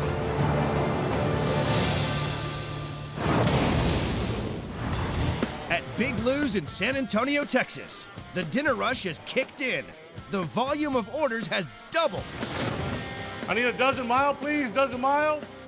To make tonight even more of a challenge, Brian's team has an order in for their biggest pizza.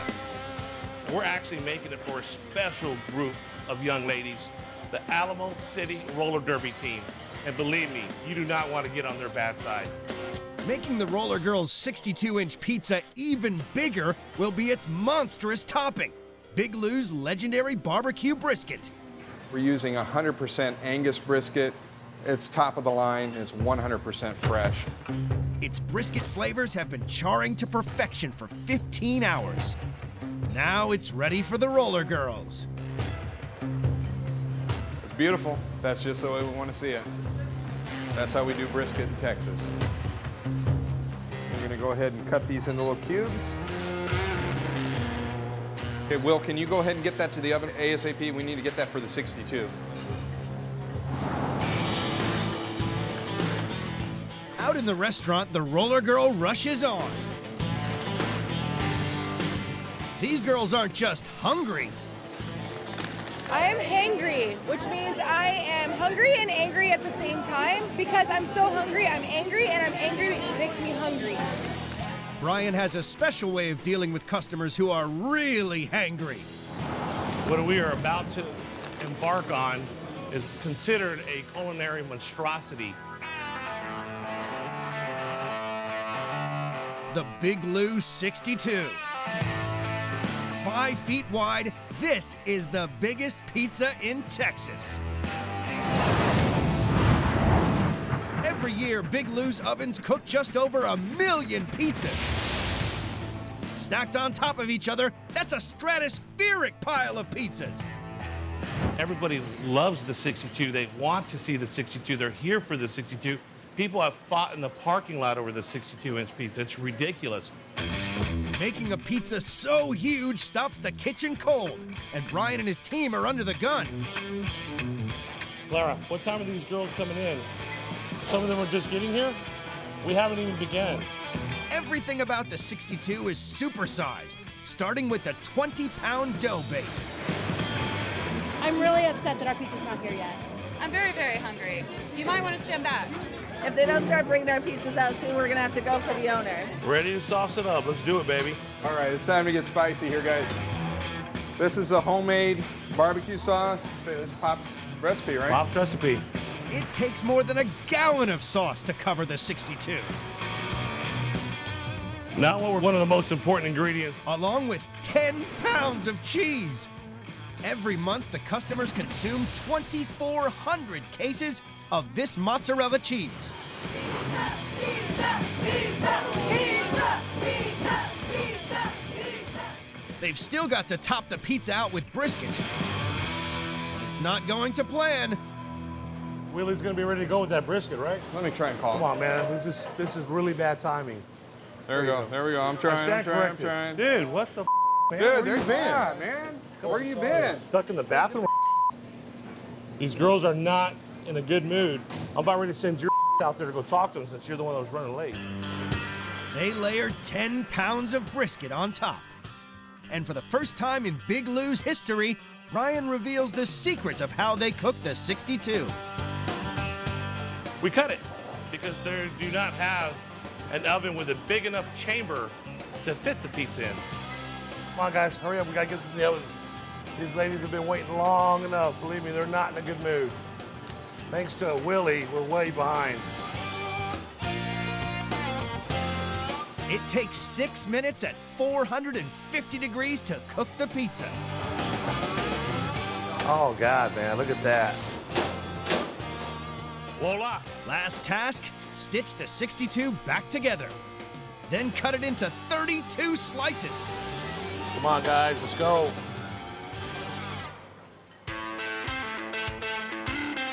The 62-inch behemoth Big Lou barbecue brisket pizza, weighing in at 40 pounds. Let's go, guys, come on, let's go. Excuse me, folks, big pizza coming through. Come on, guys, big pizza coming through. Pizza, pizza, pizza, pizza. In San Antonio, Texas, the dinner rush at Big Lou's is at full tilt, and making their 62-inch pizza has pushed the staff to the brink. The team of roller derby girls are tired of waiting for dinner. Folks, big pizza coming through. Come on, guys, big pizza coming through.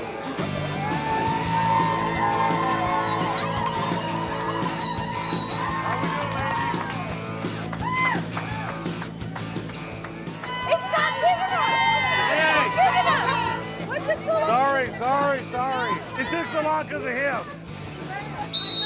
Big Lou, cutting. Please, enjoy.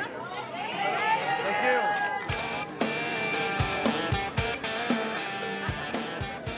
The girls will be able to defeat the pizza.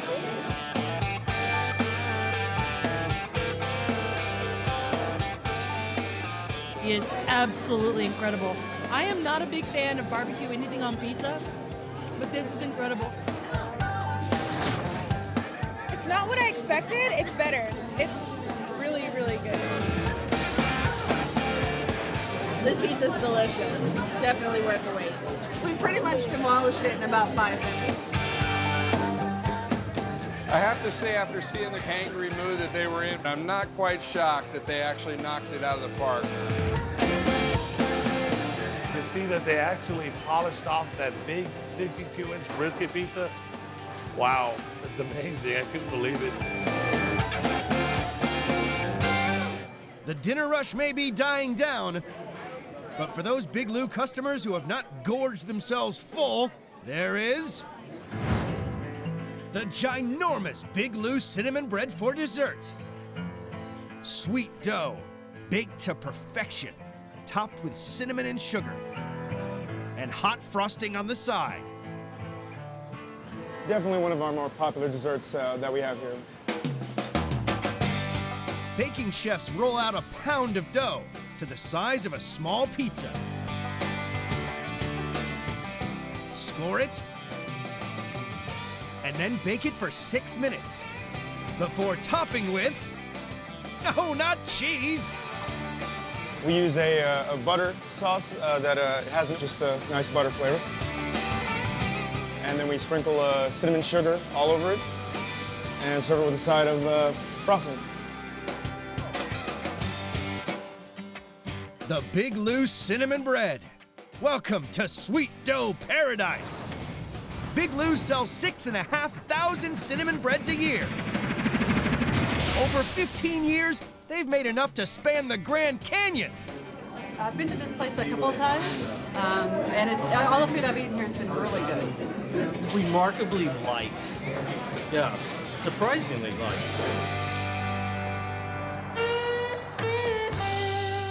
After 10 hours and nearly 5,000 orders, including 2,000 pizzas and 1,000 burgers, Big Lou's big night is over.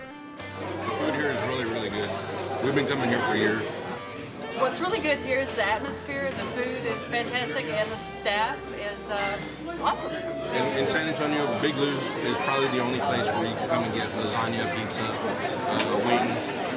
The taste is a lot better. It's homemade, more homemade than a lot of other places. It's a great place to eat. Everybody's always very friendly, and I'm always very impressed with that. It was a brilliant night. I am actually starting to just almost like power down. Just getting ready for the next go around tomorrow. Hey, every day to me is a new day. Every day, hey, we still got to prove ourselves all over again. Just an example of your average Saturday night with all the chaos and confusion, the amount of food that's flying out of this kitchen. This isn't a task that just any restaurant can tackle. It's just what we do. So it's just amazing, and I love doing it.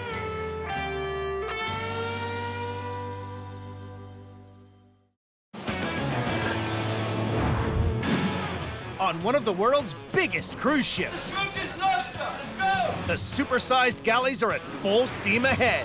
You can tell by the noise in the galley that it's happening now.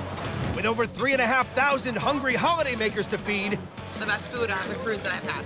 these are the hardest working chefs at sea. There is no margin for error. Fingers crossed. On one of the busiest cruises of the season. With no beds on the line, things are going to get a bit heated. We meet the faces. We will be busy. We will be extremely busy. And the food. It's definitely a treat I don't get at home. Behind one of the world's biggest floating kitchens.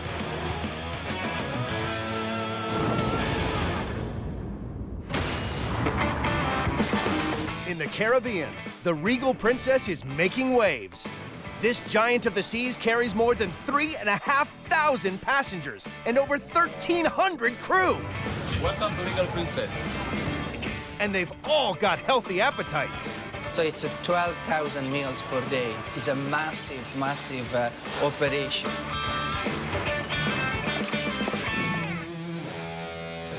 On board, food is available round the clock, with a choice of 16 eateries across 19 decks. Princess really does have the best food than any other cruise line.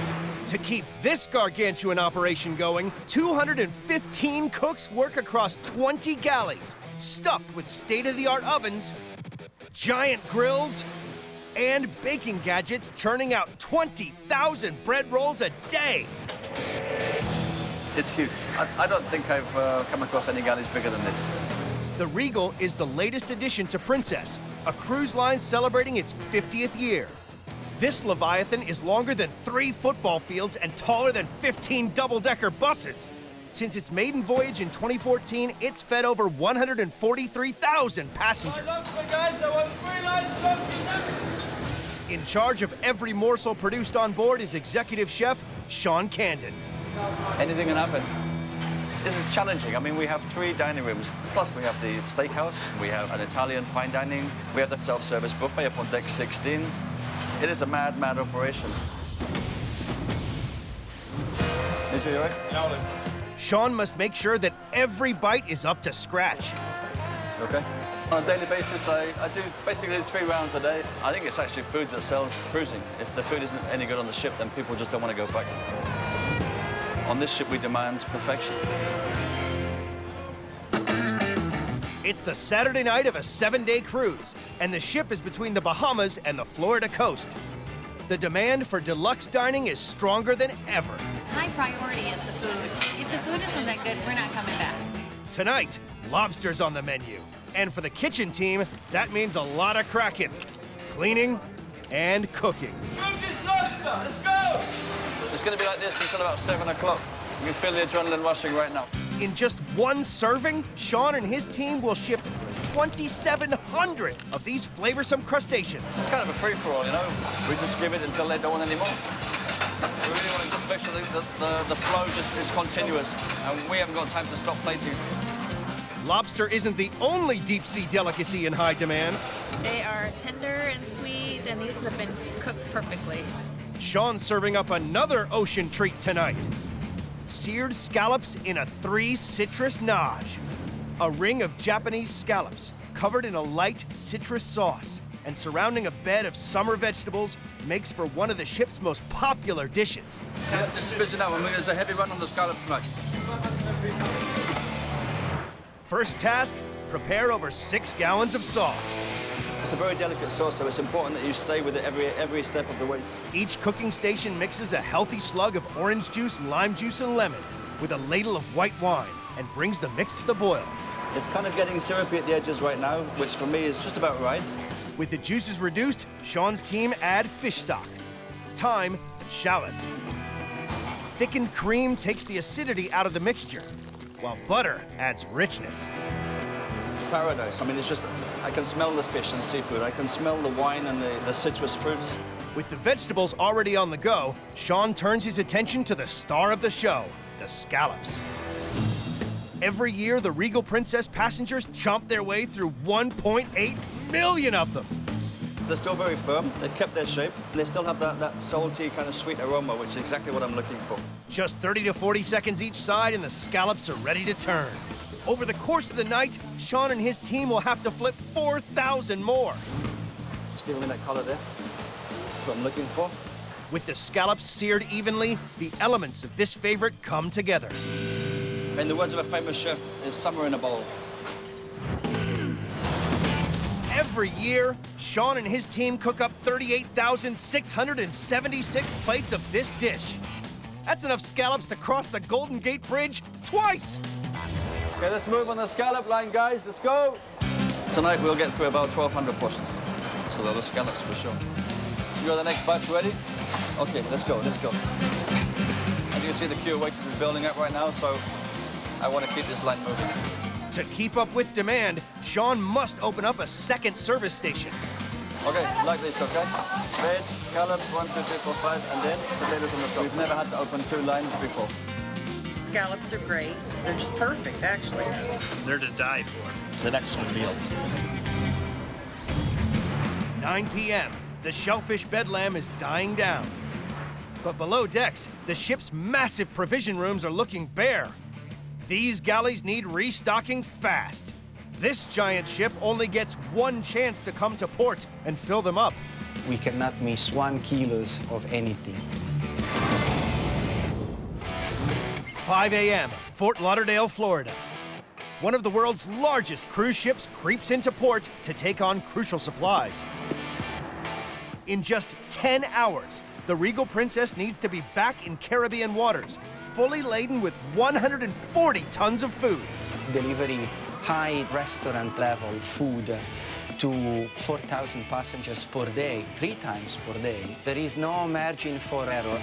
It's the job of Food and Beverage Director Mirko Milo to make sure every last item is safely on board. If we miss something during our cruise, we cannot go to Costco and buy something. With 5,000 passengers and crew to feed, Mirko's shopping list is epic. Spices, chips, peanut butter, juices. We have flour there, 9 kinds of cornflakes. That's on top of 432,000 eggs, 5,000 pounds of potatoes, and 6,000 lobster tails. The numbers are huge. It's a massive operation. All 140 tons is stored in 15 massive provision rooms across 2 decks. And every last inch of space is filled.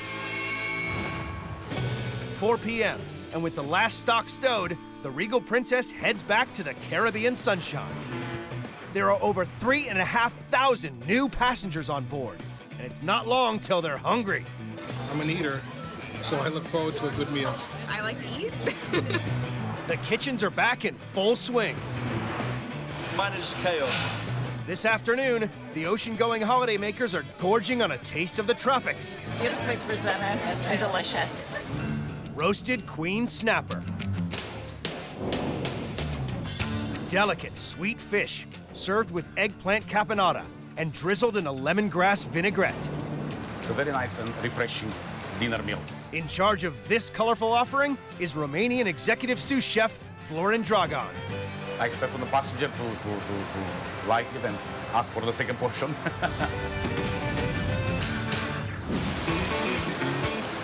Florin starts with the caponata, an eggplant and vegetable stew.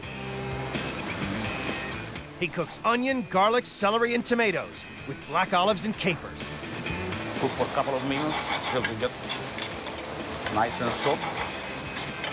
In a separate pan, he fries off the eggplant. The eggplant is very, very delicate. If we cook together, they're gonna smash it. With a little tomato paste and vegetable stock, Florin combines the ingredients to complete the caponata. Very good. Last but not least, the snapper hits the hot pan. The snapper we serve with the skin on, so we put first on the skin. Every month, Florin and his team go through 2,400 fillets. Half cooked, he carefully turns the fish over. Gives a nice golden brown color. It's exactly what we're looking for. With the snapper cooked to perfection, Florin serves it on a bed of thinly cut vegetables, with the caponata and a drizzle of lemongrass vinaigrette. It's very important. It's every single plate of them to go perfectly outside. Every year, Florin and his team produce 12,324 perfect plates of this light summer fish dish. That's enough snapper to run up and down Wall Street. Right now, the grill is full, and the fish is in demand. It's actually got the nice red color, and it's cooked just right. The snapper was good. It was crispy. It was moist. I really enjoyed it. I think it's just very tasty. The restaurant customers may be satisfied. So far, so good. But 3 decks below, there's no rest for the food and beverage team. This day, unfortunately for us, it's a lot of pressure. The Regal Princess is in the Bahamas for her first stop at a tropical island. And 3 hours from now, staff need to have a monster beachside barbecue up and running. We're gonna open 2 buffets and 4 bars as soon as possible. The 120-strong team loads small shuttle boats with mountains of food to send ashore. But there's a problem. Glass bottom boat should be here. The food may be on its way to land. We need somebody here. But Mirko and his staff are stranded. The first shuttle to the island should be reserved for them, but it's nowhere to be seen. Normally we open at 11:30 for passengers, so we should be there, but it's gonna be a bit tight. In the Bahamas, the Regal Princess's kitchen team has finally made it off the ship by hitching a lift with the passengers.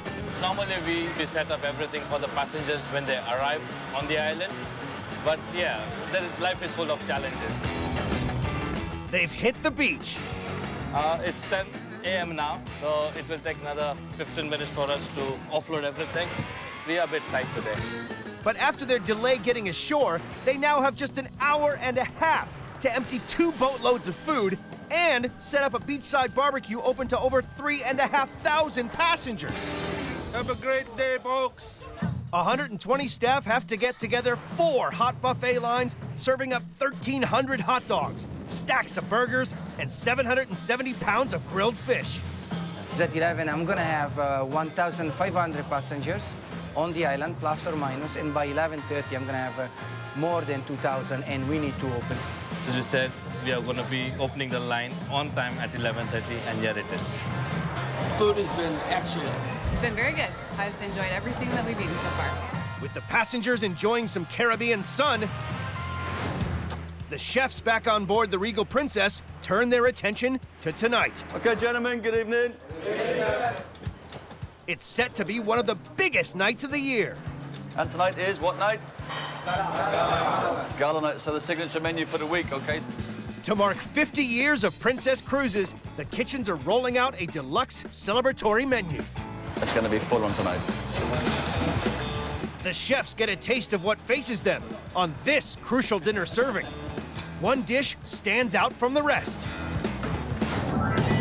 Braised oxtails served over rotelle pasta. Slow-cooked meat drenched in a rich tomato sauce takes diners on a tasty trip to the heart of Italy. Young Italian sous chef Davide Menabo is in command. Of course I enjoy it. It's my passion, and I'm very lucky that it's my job. With the passengers getting back on board, Davide can't waste any time. He needs over 200 plates of pasta ready to roll as soon as dinner begins. Davide starts by braising his oxtail in olive oil to lock in its strong flavors. With the meat browning, he adds a mix of onions, carrots, and celery. That's the base of the sauce. A sauce without vegetable is not a sauce. A healthy glug of red wine is next, followed by stock and chunks of tomato. It's looking great. I smell Italian. I smell my country. Davide brings the mix to the boil, then transfers it to the oven to be slow cooked. After 4.5 hours, the tender oxtail is separated from the bone. Davide then drains the sauce to create a rich gravy. Time to bring this dish together. In a hot pan of oil and butter, he sautés more onions, carrots, and celery, followed by the dark sauce. Looking very great. We just wait a couple of minutes more. The meat is next into the mix. Finally, the pasta.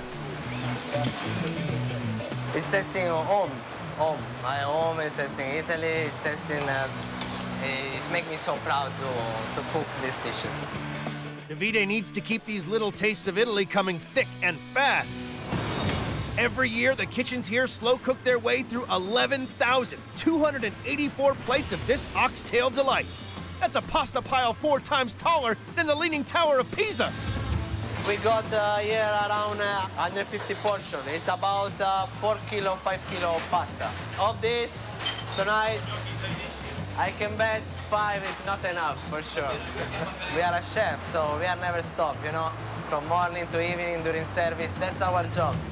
Out in the restaurant, dinner is underway, and the oxtail pasta is a big hit. It was fantastic. I could have more of that and not feel full. I really liked it a lot. If the chef could just come live in our apartment, you know, that would just be really great for me. The 50th anniversary gala dinner is in full swing. The chefs are determined that the passengers leave with a gourmet experience to remember. So the success of the whole evening depends on dessert. A dessert that it's taken pastry chefs 3 days to prepare. The best is yet to come. On board the Regal Princess, it's gala night. The galleys have coped with an onslaught of orders. Lobster, line 2! But the jewel in the crown of this meal is still to come. Now we are preparing around 2,500 pieces for only one night. A dessert that's been planned for months and has taken 3 days on board to prepare. Chocolate raspberry mousse with vanilla creme brulee. A heart-shaped sweet treat sitting on crunchy shortbread, served with fresh raspberries. The dessert for tonight we are already using here in deck 5. 1, 2, 3, 4, 5, 6, 7, 8, 9 trays almost. In charge of assembling this intricate dish is head pastry chef Hernan. A lot of effort to make this dessert because this dessert very special. This product should be 100% quality. With a pre-made raspberry creme brulee filling setting in the freezer, Hernan sets to work on the mousse. He mixes creme anglaise and raspberry puree before adding gelatin and the all-important chocolate.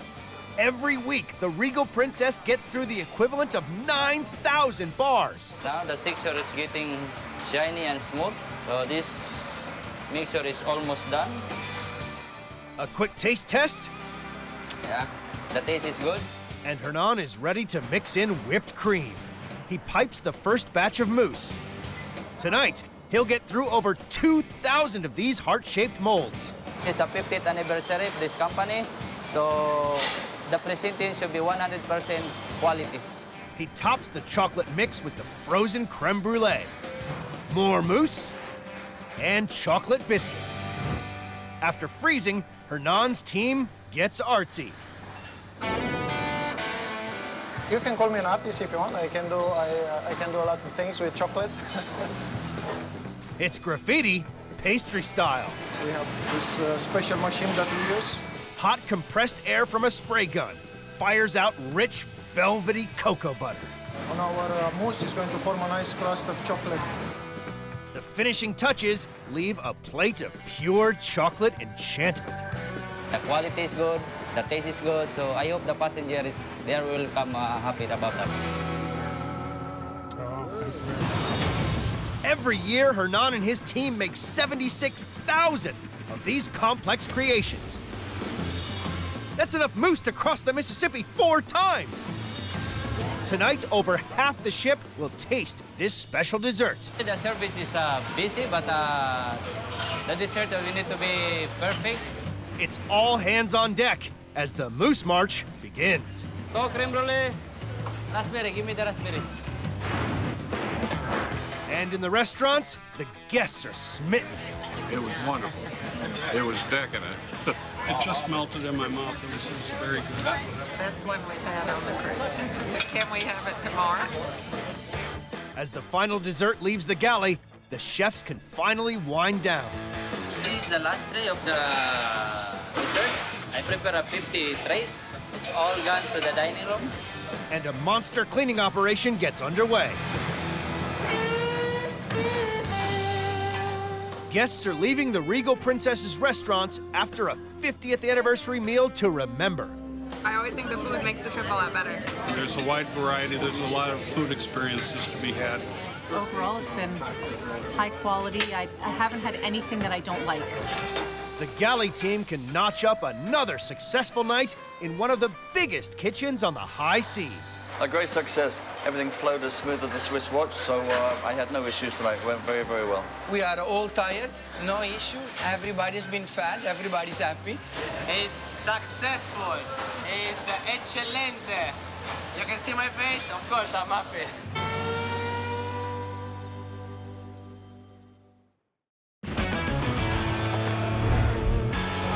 In Fort Bragg, North Carolina,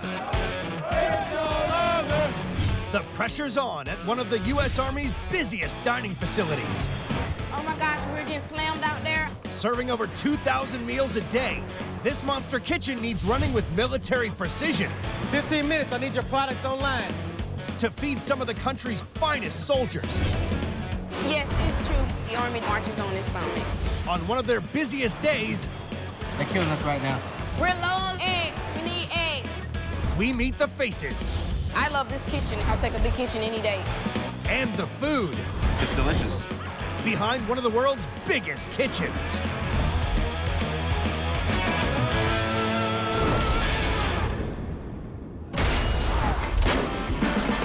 The 82nd Airborne Division. The U.S. Army's parachute assault specialists.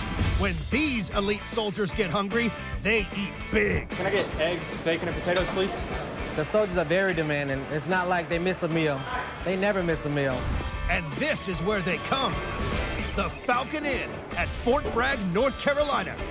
A 3,700 square foot dining facility open to 50,000 active personnel. I'm gonna be honest with you, I never miss a meal. I'm always eating here. Boasting 8 serving stations, serving up 3 square meals a day, this 580-seat king-size cafeteria feeds almost 12,000 soldiers every week.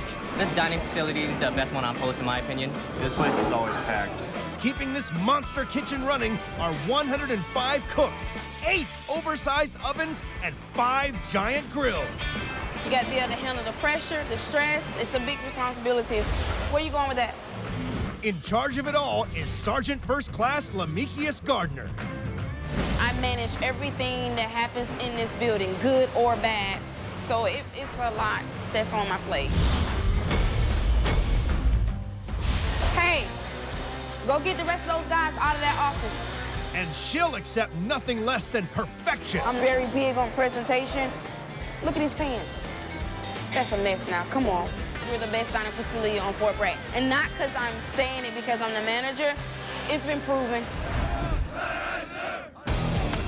8:15 a.m. After a morning of physical training, 800 starving soldiers invade the Falcon Inn for a big, bad breakfast. I want as much protein, as much food as I can get. I just ran 5 miles this morning, feeling kind of bad. So this breakfast is about to help me re-energize and get my day started. The race is on in the kitchen to churn out 800 breakfasts every hour. In the course of 2 hours, we make bacon, sausage, turkey sausage, steamed rice, egg whites with spinach. The list truly goes on and on. The cooks can't work fast enough. They're running low on sausage, they're running low on bacon. And one breakfast essential is running out faster than most. Really good. I enjoy it every single day. It's delicious. Cream of ground beef. Lean minced beef mixed in a creamy sauce create this Army staple, a cornerstone of the military diet since World War II. Today, it's as popular as ever. In just 90 minutes, the Falcon Inn will make over 4 gallons of it. 35 minutes after we opened, we already had to start on the second batch because it was down. Still got 45 minutes to go, so. The kitchen crew must constantly cook up new batches to avoid a breakfast revolt. It's one of those things that you have to have for breakfast. It's the job of specialist Kopi Rice to get more creamed beef on the line as quickly as possible. If you don't have cream ground beef, people look at you like, no cream ground beef. At the core of this dish is beef, a mountain of it. Every year, the Falcon Inn goes through up to 4,380 of these 10-pound slabs of meat. Specialist Rice browns it off in the kitchen's secret weapon, a massive tilt grill. It'd take anywhere from 5 minutes to 15 minutes, depending on your elbow grease. With the beef browned, specialist rice adds onions. We're gonna saute these up for about 5 minutes. Butter and flour. The flour and the butter, it makes a roux. It's like a thickening agent to our sauce. Seasoning adds flavor, while 3 gallons of milk finishes off the blend. After 5 minutes of simmering, this breakfast stalwart is just the right consistency. That's good cream beef. Time for the tilt grill to earn its stripes. Over the course of a week, it pours out more than enough creamed beef to fill a bathtub. This is coming out excellent.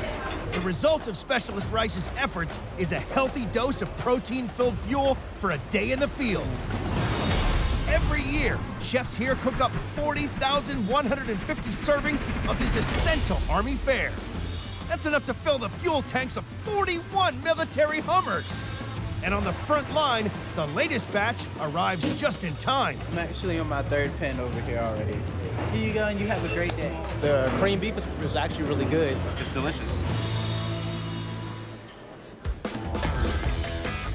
The Falcon Inn's been open for just 90 minutes, and already it's dealt with a breakfast barrage.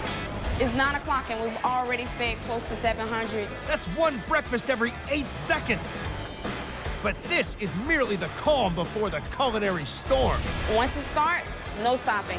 Lunchtime is on the horizon, and it promises to be even busier. Guys jumped last night and they got to jump today, so probably trying to get their meal before they go out for the airborne operation today. As the Airborne Division fuels up for an afternoon jump. Fort Bragg, North Carolina, 10:30 a.m. 50,000 soldiers are finishing up their morning exercises and looking forward to their next meal. Let's go, 1 hour, 1 hour. The 105 cooks at the 3,700 square foot Falcon Inn are up against it. Who's setting the lineup? And after the big breakfast battle, their supplies are starting to run low. So we went through 30 pounds of bacon today. We used 20 pounds of ground beef. We went through 30 pounds of turkey links, 2 cases of egg whites, 3 cases of shelled eggs, 4 cases of liquid eggs, 2 5-gallon bibs of chocolate milk, over 100 cartons of half-pint milk, almost 200 boxes of cereal. We go through a lot of stuff. The kitchen's 5 huge stock rooms normally store 157 different items, but today they've taken a hit. It comes off my truck, it comes in here, it goes right back out. It looks like it's a lot of food. This will be gone in the next 3 days. All of this will be gone. And these vast stores are about to be raided again as the Falcon Inn prepares for a mammoth lunch for 800 soldiers, all coming in from the field. Okay, today for lunch, we have baked stuffed fish, we have chicken fajitas, beef fajitas, we also have stuffed pork chops. It's 18-year veteran Sergeant First Class Anthony Moulton, who's taking charge of this frenetic shift. It is a challenge, but anything for the soldiers. I love food service. Adding mushrooms and bacon for the burrito bar. That's just a passion that I have. Today, he's overseeing the preparation of one of the kitchen's most popular dishes, apple and rosemary pork roulade. I give it a good 2 hours to be out. They're gonna eat it all. They love it. With vegetables, bacon, and cheese stuffed into succulent pork loin. This is the perfect combination of protein and veg for the hard-working soldier. Each batch starts with a healthy hunk of meat that is marinated overnight in apple juice, apple jelly, and rosemary. It's tenderized to make the most of the cut before the filling can begin. It's like basically making a pizza. First, red peppers, followed by spinach and mushroom. That's good. Now, the best part, raw bacon. Every day, Sergeant Moulton and his team get through a whopping 1,000 rashers. They finish the rich stuffing with cheese and garlic. Then, this huge pork slab gets rolled, tied. That's the way we want it. That means everything's inside of it. And seared on the grill. The purpose of this stage is to get that golden brown color before we get ready to put it into the oven. With the flavors locked in, it dons a full metal jacket. then squeezes into the oven, which will be on the go all day to churn out the 160 portions needed. That's where the magic happens. 90 minutes later, this meaty missile is ready for launch. Tender pork that packs a nutritious punch. Over the course of a year, these cooks serve 8,320 plates of this Falcon Inn favorite. That's enough roulade to stretch the length of a football field. That means Sergeant Moulton can't slow production of this 2-foot-long pork package. We will use at least 80 pounds of pork today, but it's only this 90-minute period meal. At the carving station, the servers are on to their third roulade. Definitely taste the pork, but then when you bite into different spices, everything hits your lungs, so it's a really good flavor combination. Excellent, very tender, very juicy, and the fill is very good. Half an hour into the lunchtime serving, the lines in the Falcon Inn are getting longer. But out the back of the kitchen, there's a problem. The storerooms need resupplying. Where's my truck at? We're just waiting on the truck to show up. The morning delivery has gone AWOL. It's a $12,000 truck, and it's a truck that prepares me for the next couple of days. I cannot afford for this truck to be late or not to show up. It could turn up at any time, so Sergeant Gardner needs all the staff vehicles cleared out of its path. Sergeant Turner, I need you to call MPs so that they can come in and start trying to make these soldiers move the truck. I call the MPs, which is our military police, to come out and see if they can get some of these guys to move their vehicles so that we can get our vendors in. With 800 hungry soldiers expecting a large lunch, the kitchen can't afford delivery delays. Let's go, 30 minutes, I need your product online, let's go. It's midday in Fort Bragg. The lunchtime rush is reaching its peak. It's busy, it's constant. When we think we're gonna slow down, it doesn't. And as hungry soldiers crush into the Falcon Inn, you gotta refuel the warfighter. Sergeant Gardner is dealing with a supply crisis. A missing delivery. Where's my truck at? Vehicles outside the loading bay are stopping her delivery truck, drop off crucial supplies. It's an 18-wheeler truck. It's huge. They'll continue to pass by until I can get some room for them to get the truck in. As a last resort, she's called in the military police, and it's doing the trick. Not every day that I have to call the MPs, but I will if I have to. One by one, the cars move, and Sergeant Gardner's critical delivery begins to offload. A whole heap of food that includes over 1,400 eggs, 300 pounds of bacon, and 120 pounds of flour.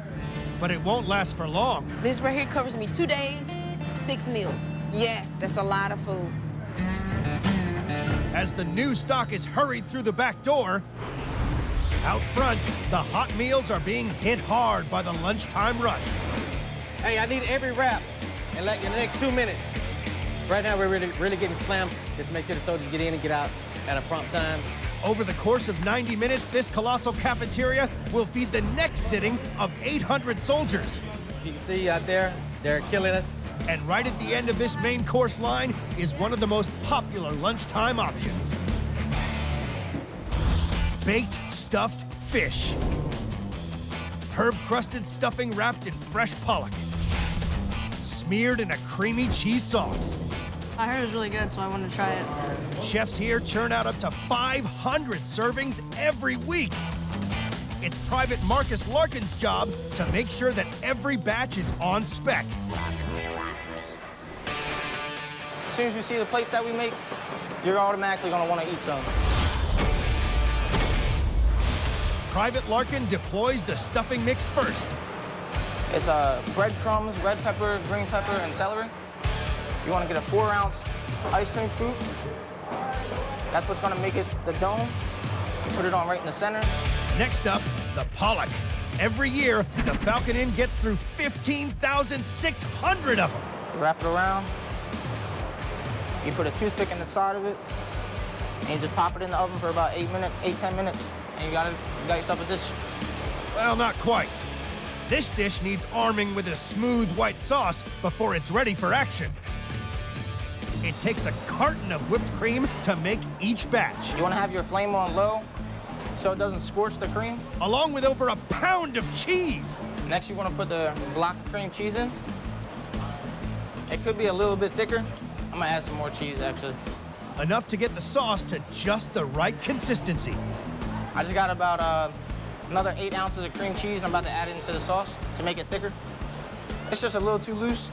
You don't want it to drip like that. You want a continuous line of drizzle. You don't want it to be dripping. With the sauce at its cheese peak, Private Larkin adds some seasoning and gets his fish from the oven. Garnish tops out this fishy feast. That'd be your stuffed baked fish. I wouldn't be surprised if we ran out today. Every year, the kitchen crew here cook up a whopping 26,000 servings. Stacked up, that's taller than 3 Empire State Buildings. And out in the cafeteria, the dish is a hit. It just tastes really good. I don't even know what's in it. The stuffing, it kind of tastes like a Thanksgiving stuffing, and the sauce kind of complements the fish and the stuffing. It was superb. It was wonderful. With 30 minutes of lunch left, Sergeant Gardner needs all the help she can get. Hey, go get your people to help them out. Tell Rations come out of their office to come help the shift out. I need to get everybody out in the front area because we're getting slammed. That and here. Next man. I normally don't come out here, but right now, I need everybody out. It's how it is. Busy all the time. Every service station is down to its very last portions. And one has almost run out entirely. He needs some pizza. Pizza. They eat pizza today for some reason. We just put one in here. They normally don't eat pizza like that. Today they want pizza. Nothing's left over. They're eating everything right now. In Fort Bragg, North Carolina, there's half an hour left of the manic lunchtime rush. What you need? I need the pizza cutter. Oh, it's very busy. As you can see, everybody's scrambling. Nobody's sitting down at a desk or anything. Hey, somebody get the pizza cutter. Go back to the pizza. Somebody. Hey. The 25-strong team on duty are rushing to restock every service station. No one works harder than the salad bar crew. We definitely are the busiest. 50 items need constant replenishing. This is one of the toughest jobs around. Salad team has the most products to look over. We run out of multiple things at the same time. We gotta replenish all those things. To make matters worse, the team is short-handed today. Right now, we're kind of short personnel. That's just me and Specialist Toledo. It's a 2-man chopping crusade, cutting through 250 cucumbers, pallets of peppers, and over 800 tomatoes. You can't let stress get to you. We got quite a bit of work to do. Nacho Boy needs to replenish the ground beef, the nachos, tomatoes, all that stuff. Okay. Yeah, I'm feeling the pressure now. You don't want to make Sergeant Gardner angry. The salad bar is at full throttle. And the soldiers are also turning their thoughts to dessert. Today, they're set for a dish that's a million miles away from Army slop. Flan served with seasonal berries and whipped cream. Vanilla custard with a soft caramel topping gives the hungry lunchtime crowd a taste of fine dining on an Army base. I've never imagined the Army to put out something like this. In the kitchen, it's the job of Specialist Madoka Armstrong to keep these dessert delicacies coming. We've been practicing to put out better products every week, so this is one of them.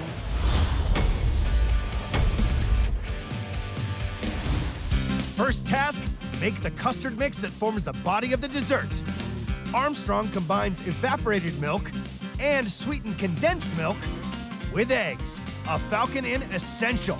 Every day, this one kitchen gets through 1,080. Vanilla extract adds flavor to the custard, which is then mixed and strained. I have to make sure the flan's gonna come out with the silky texture. The caramel sauce is next, starting with a generous dose of sugar. Normally, I use 1 bag. Which Armstrong slowly melts over a low heat. I'm looking for really dark brown, but still kind of clear. This one's gonna turn out good, I think. She spoons the liquefied sugar into cupcake molds, where it's joined by the rich custard mix. You really don't want to overflow it because once it goes to the oven, it's going to rise a little bit. After 20 minutes in the oven and at least 2 hours in the fridge, the first batch of this sugary sweet treat is ready for action. Every year, the Falcon Inn team cooks up 3,640 of these dessert delights. That's a custard tower taller than the Hoover Dam. It was good. It was creamy, rich. It was absolutely delicious. I would definitely go for it again, and again, and again. After an hour and a half, the battle of big food is over. Sergeant Gardner and her team have quite literally fed an army. And a well-fed army is a happy army. I leave comment cards on the table every day. Stuffed pork, wonderful, well, ran facility, thank you. Love the variety, love the staff, fresh ingredients. Sergeant Gardner, her team rocks. My guys, they got into the fight early this morning, and they worked hard. Fed everybody. My body's sore, my feet hurt, but you gotta keep pushing. We're soldiers at the end of the day. We're expected to be the best of the best. I love my team. I tell them all the time, these guys, they rock.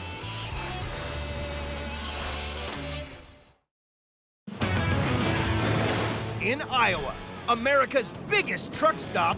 We got 900 spaces out there, and they are all filling up. Fights to keep up with the constant influx of hungry truckers. It's good food. This titanic truck stop dishes up 350,000 meals a year. That's a lot of meat. On one of the busiest days of the year, it's pretty crazy right now. We meet the faces. It's getting super busy out there. And the food. You can't have none, but it's good. Behind one of the world's biggest kitchens.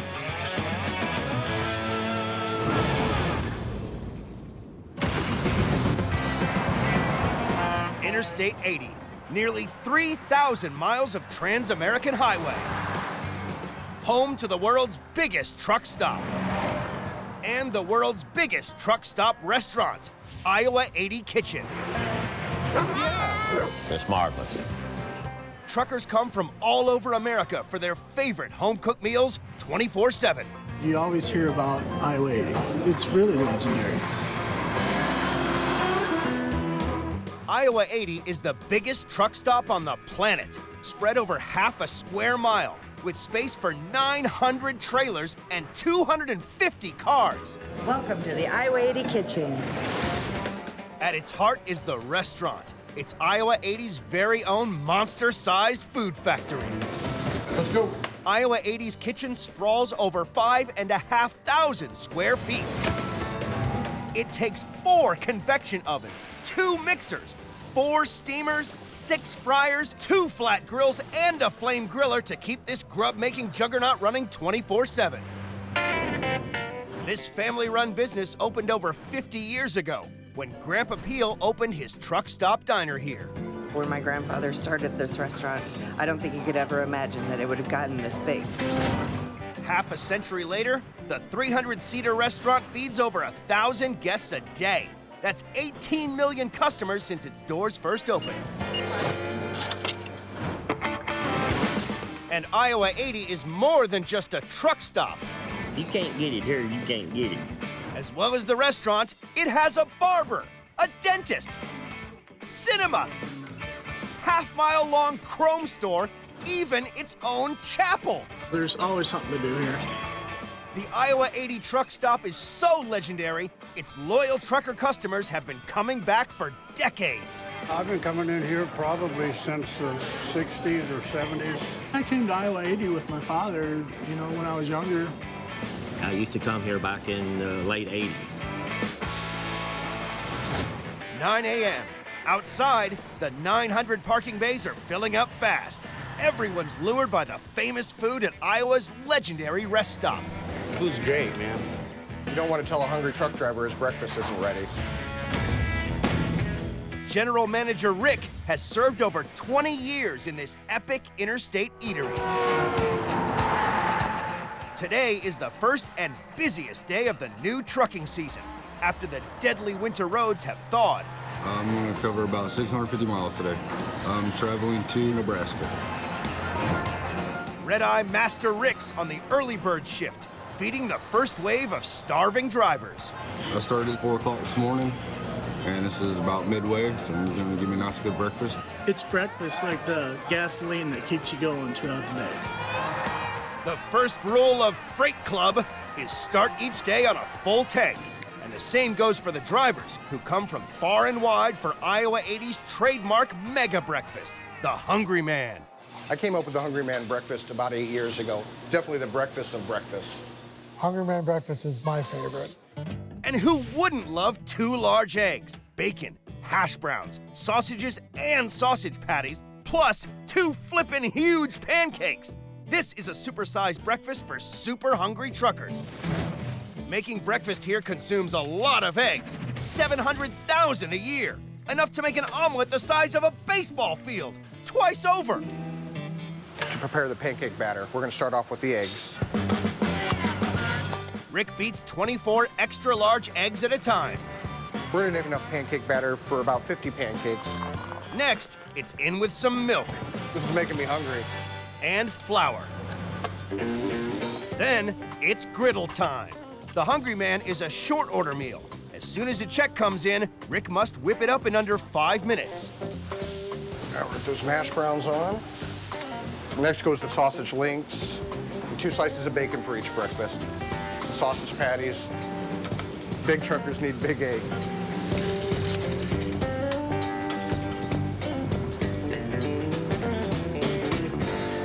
Here we have the Hungry Man breakfast. The Hungry Man breakfast is America's #1 morning meat injection to fill those empty human fuel tanks.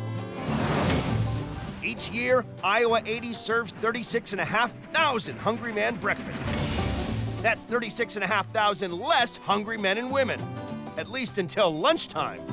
It's got good crispy bacon, eggs, pancakes. It's all very good. It gives you the protein, everything you need. 10 a.m. The morning rush is going full throttle. Did you get the patties on that, Hungry Man? Yeah. It's pretty crazy right now. Rick's crew must pump out a plate a minute to keep the truckers fueled up to the max. Got it. This is the busiest morning we've had so far this year. The next wave of starving drivers is about to come crashing in, but breakfast has hit the stockroom hard. It's getting dangerous. We're getting real low on eggs. Since the kitchen cracks through over 1,200 eggs a day, it's up to Iowa 80's Mr. Fix-It, Jake, to find emergency supplies. It's definitely my neck on the line when it comes to supplies. If you run out, it's going to be my fault. America's biggest truck stop restaurant, Iowa 80 Kitchen, is smack dab in the busiest day of the spring trucking season. Attention, servers and guests, our breakfast buffet will be closing in 15 minutes. Thank you. 11 a.m. Ravenous truckers have smashed through 400 breakfasts, and now the morning menu switches to lunch. The heat is also on for Jake Harbeck, the kitchen supply manager and Mr. Fix-It. He's arrived at the suppliers 18 miles away to get enough eggs to last the kitchen until tomorrow. I need to make sure that we have those extra 500 eggs we need to pick up today. Hey, Brian, you get those extra 500 eggs we needed? Yes, sir, they're all there. All right, here, let me give you a hand with that. Sure is a lot of eggs in here.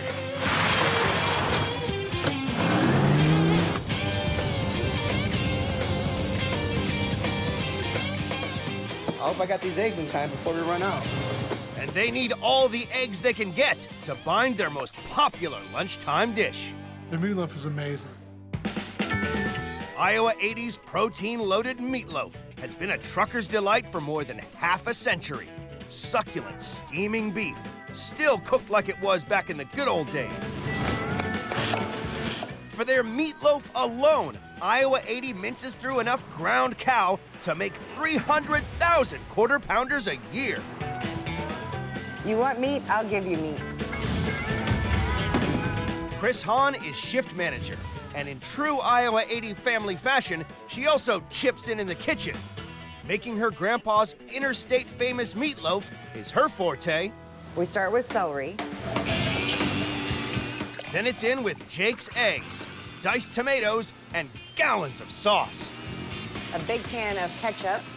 That's a lot of ketchup. 2 cups of beef base. 2 cups of salsa. A whole bottle of Worcestershire. 4 onions. And 4 tablespoons of pepper. Now to mix this all together, I'm gonna use this giant whip. You can't make a meatloaf without pounding some serious cow. Here I have 100 pounds of beef, and it may sound like a lot, but we'll use this much in a single day. We're gonna have to use this industrial-sized mixer. And for that, I'm gonna need this humongous paddle. Truckers like their meat. Chris mixes the beefy blend in the mega mixer before adding that special spicy sauce. Now we're gonna add 4 pounds of breadcrumbs to our mixture. I'm sure truckers are dreaming about this all the way down the interstate. Okay, there's so much meat in there, now I need someone to help me lift the bowl. Thank you. Chris packs the raw meat tightly into trays and gives it a good smackdown. This is really therapeutic. So now it's ready for the oven. It takes 2 hours to bake this tasty, beefy beast. And here we go, Iowa 80's famous meatloaf. Juicy, succulent beef with creamy mash and rich, home-style gravy. No wonder it flies out the kitchen like a plate out of hell. The restaurant serves 73,000 portions of meatloaf a year, enough to feed the real meatloaf forever. Gravy, my favorite beverage. I've been dreaming about this meatloaf since Pennsylvania. I gotta hand it to Iowa, they sure know how to treat their beef. The meatloaf is going down well with these guys, but there are still hundreds of hungry truckers left to go. The lunchtime rush is full on. You gotta check out the buffet. Ribs, chicken. And for the kitchen crew, this means keeping the jumbo buffet constantly topped up. A lip-smacking smorgasbord 50 gut-busting feet long. The biggest salad bar in the state. It's getting super busy out there. It's almost dinner time, the biggest meal of the day, and the kitchen is about to go into overdrive. We got 900 spaces out there, and they are all filling up. But there's a problem. One of the kitchen's key cookers has gone down. This is one of the worst things that can happen to a restaurant. If he doesn't get it fixed soon, we're gonna be in a lot of trouble.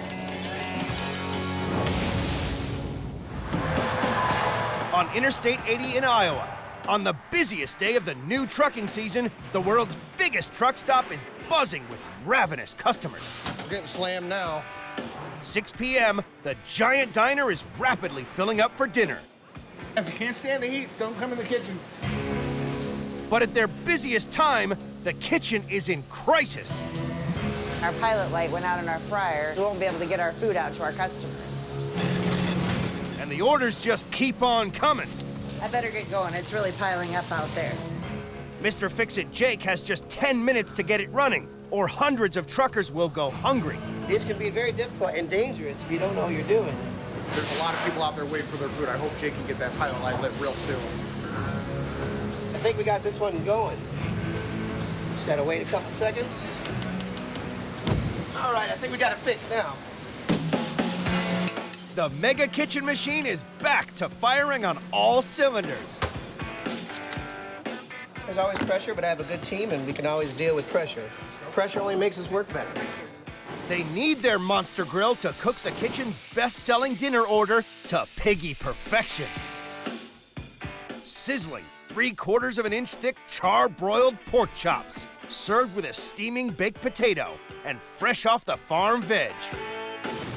Iowa 80 Kitchen cuts through 125 tons of pig a year, the same weight as 3 fully loaded semis. It's gonna get messy in here. Veteran chef Bobby Mayfield is a past master with a meat cleaver. Tenderize it, slice it, cut it, pound it. No one beats their meat and chops their chops quite like Butcher Bob. Now it's time to get busy. Bobby hacks his way through 100 tons of beef, 150 tons of chicken, and 125 tons of pork a year. That's a lot of meat. I love my job. This is the most dangerous job in the kitchen, and only Bobby's cut out to do it. Gotta be very careful with this. These industrial saws are so sharp, they cut through bone like butter. A bad day in the office means it's hand sandwiches for lunch. One little mishap, you could lose a finger. To keep the meat cold, he must work at a teeth-chattering 35 degrees. I can show you how cold it is in this meat room. So it's not just the saw that's a threat to his fingers. Frostbite is too. Most people can cut meat for about 5 to 10 minutes. I can do it for about a half hour. I'm used to it. I am a bigger guy, too. A little more meat only. To keep up with demand for pork chops, Bobby uses his super butcher skills to cut 30 at once. This is where it all starts, cutting our famous pork chop. This is a day's work right here, 120 pounds of meat. He cuts each chop 3/4 of an inch thick. But Bobby's skills don't stop there. This is one of our #1 sellers. Here, the fat and the bone just sizzling. This gives it a nice flavor. Cooking Iowa's signature pork chops to perfection is a fine art. Charred on the outside, moist in the middle. I've been cooking these chops for 35 years. It's very important to pay attention. You're off 15, 20 seconds, it's critical. And there we go. Perfect pork chop from the Iowa 80 kitchen. A pound of pure porcine pleasure makes this dish the most popular meat to eat at the Iowa 80 truck stop. The kitchen serves up 36,500 of these fork-worthy pork chops every year. Stacked on top of each other, that's a pork chop skyscraper towering 2 Empire State Buildings tall. They have it just right here. I'll definitely come back and eat this again. They are good. They're a thicker cut pork chop than you normally get anyplace else. Another satisfied customer ready to hit the road. How many miles do you think you've logged in over the years? How many millions of miles have you driven? Probably 8 or 9 million, probably. How many coffees is that? You have to count them by the gallons. Iowa 80 fuels their truckers with 2 million cups of coffee a year to keep them awake. And with dinner only just warming up, the kitchen is about to reach boiling point. This is our busiest time of the day. Lunch is busy, you know, and dinner's even busier. I think this might be one of the busiest days that I've worked this year. The Iowa 80's kitchen has been powering out plates of home-cooked food from dawn to dusk. Meal after heartwarming, gut-busting meal, keeping America's truckers fueled up on the busiest day of the new season. 8 p.m., night is closing in, and new trucks are arriving at the rate of 3 every minute. We're rolling now. Thank you, boys. Business at the buffet is booming.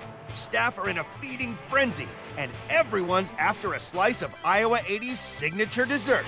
It's like Grandma and my great-aunt used to make. The home-cooked apple dumpling with sweet cinnamon syrup and farm-fresh cream. Kitchen crew here pound 30,000 apples a year, making this all-American classic. Enough apples a day to keep the doctor away for almost a century. Mr. Fix-It Jake is also baking mad, turning out hundreds of the truck stop's trademark apple dumpling at a time. We're gonna start with 2 pounds of flour, 1.5 pounds of baking shortening or lard, about a tablespoon of salt, cold water. Next up, those all-important apples. 20 pounds of them. For that authentic flavor, Jake coats the apples in pounds of sugar and cinnamon and leaves to infuse overnight. I do have a batch that's already ready. And now's the part where we have a lot of fun because we're gonna make a mess. Jake uses a whole load of flour power to stop his dumpling dough from sticking. Rolls it out. This is one of the original recipes that came with the restaurant. He uses coffee cans to cut the dough into circles. It's the right size that we want. You don't want somebody to be jealous that somebody else's dumpling looks better than theirs does. Now comes the fun part where we get to fill it up. Jake makes a pastry pocket and stuffs his dumplings just like Grandpa did. This is where the magic happens. He seals the deal by making sure all those apples are tucked up tight. None of the juice is gonna come out and go underneath. A final sprinkling of that sweet cinnamon fairy dust to give it a crisp caramel crust, and those big appley bad boys are good to bake. So now we're gonna bake these in the oven at 325 for 45 minutes until they're golden brown. Now for the special ingredient, their signature apple syrup. And this is the one that people have come to love. And this is the one that we've been using on our dumplings now for 50 years. Jake mixes a gallon of apple juice with light corn syrup and butter. What I have here is cornstarch, half a cup of vanilla. We have a half a cup of lemon juice. We have a tablespoon of cinnamon. And we're gonna add in a cup of apple juice. I wish you could smell this because it smells nice. The syrup's what gives it that extra kick that our customers love. To finish, Jake lashes the dumplings with syrupy goodness. That crust is gonna absorb all this good apple flavor. These sweet, sticky dough balls of deliciousness have been driving America's truck drivers wild for over 50 years. In total, they sell more than 10,000 portions of apple dumpling each year, enough to fill a bumper-sized dump truck. This apple dumpling good. You can't have none, but it's good. I mean, we're talking good. Grandma style good. Iowa 80's Monster Kitchen has now been pumping out its famous dishes for almost 24 hours, an engine that never stops running. I'm very proud of what we've achieved here. We've given people a place to stop, an oasis on the interstate. As the dinnertime deluge becomes a trickle of midnight munchers, Rick's team can finally breathe a sigh of relief. It's starting to wind down now. We had a crazy day. I think we set a record, but we're still going to be serving through the night, so the machine just keeps on rolling.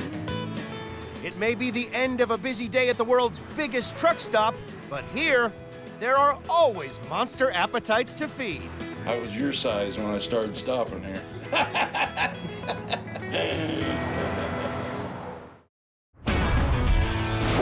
In Las Vegas, one of the world's biggest hotels.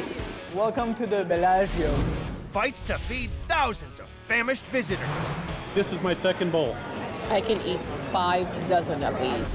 This super king-sized kitchen feeds more than 1.2 million mouths every year. We can go up to like 15,000, 20,000 a day. On one of the busiest days of the year, we meet the faces. Et voila. I'm hungry now. And food. It's awesome. It's phenomenal. Behind one of the world's biggest kitchens.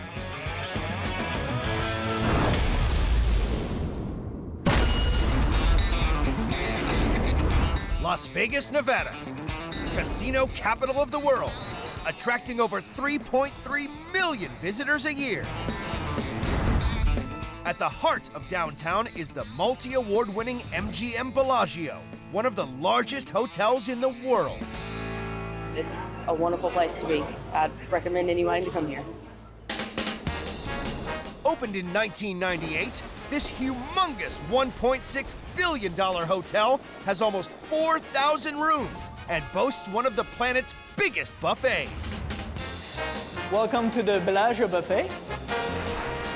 Supplying the food, a king-size 1,000+ square foot kitchen.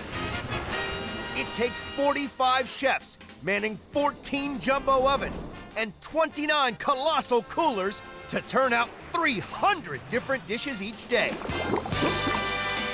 My role here as the executive chef at Bellagio can be simply put to be like the conductor of an orchestra. It's down to the kitchen's biggest cheese, head chef Edmund Wong, to keep the quality high and the quantity higher. We have 2 larger ovens here that can cook close to 2,000 steaks at one time. Here we have a kettle about 75 gallons making barbecue sauce. In order for us to create over 4 tons of high-quality food, the equipment is very vital to our operation. Cooking up enough five-star food to feed 1.2 million guests a year is an incredible undertaking. This is just non-stop all day long, from the time we open to the time we close. It's not like a normal buffet. In Sin City, this is the only place to come for sinfully delicious dishes. It's a great selection, but the quality's even better. From pizzas to prime rib, finger-licking chickens to tongue-tickling sweets, this is one belly-beguiling behemoth of a buffet. The good thing is you get to go more than once.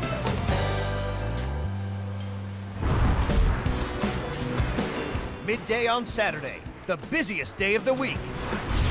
The hotel is fully booked, and the hungry chowhounds are already here.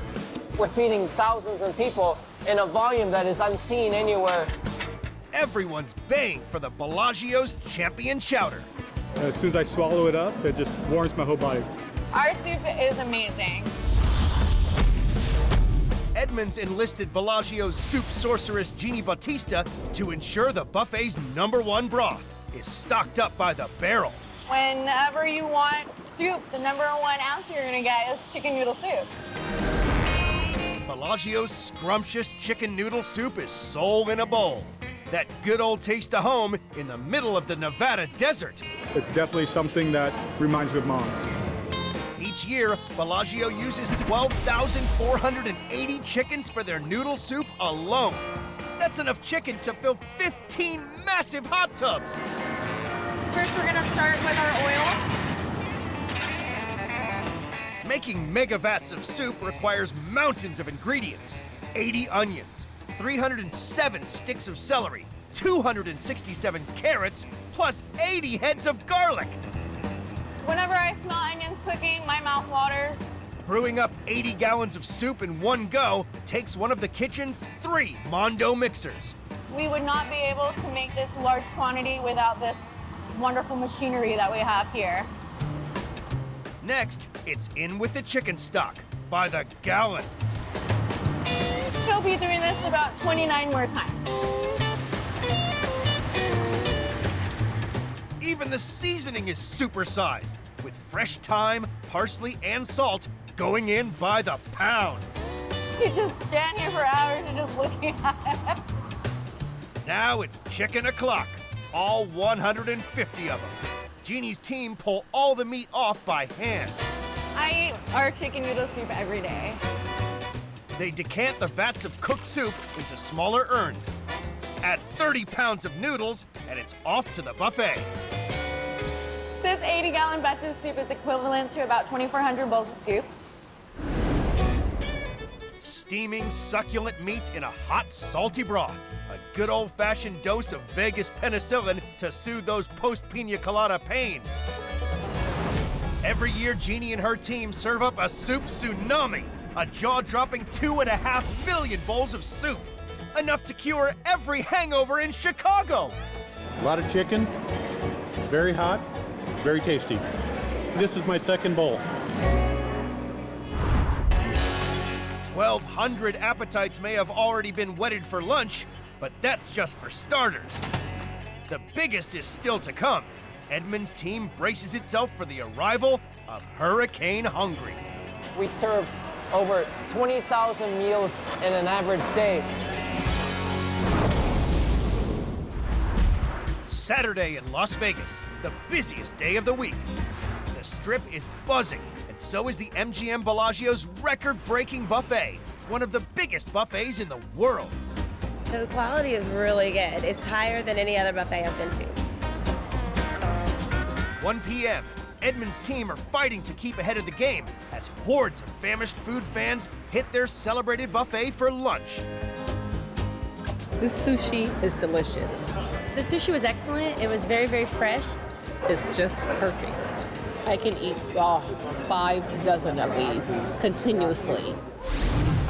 The sushi is one of the buffet's most munched morsels. Tempting tuna, divine salmon. This is a Japanese party for the palate, and everyone's invited.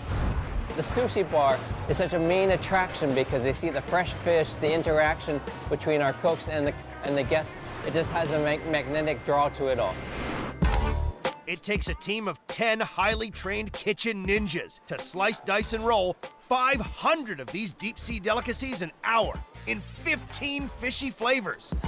The chefs make it very, very quickly. They keep on coming out with it, different selections, and it's delicious.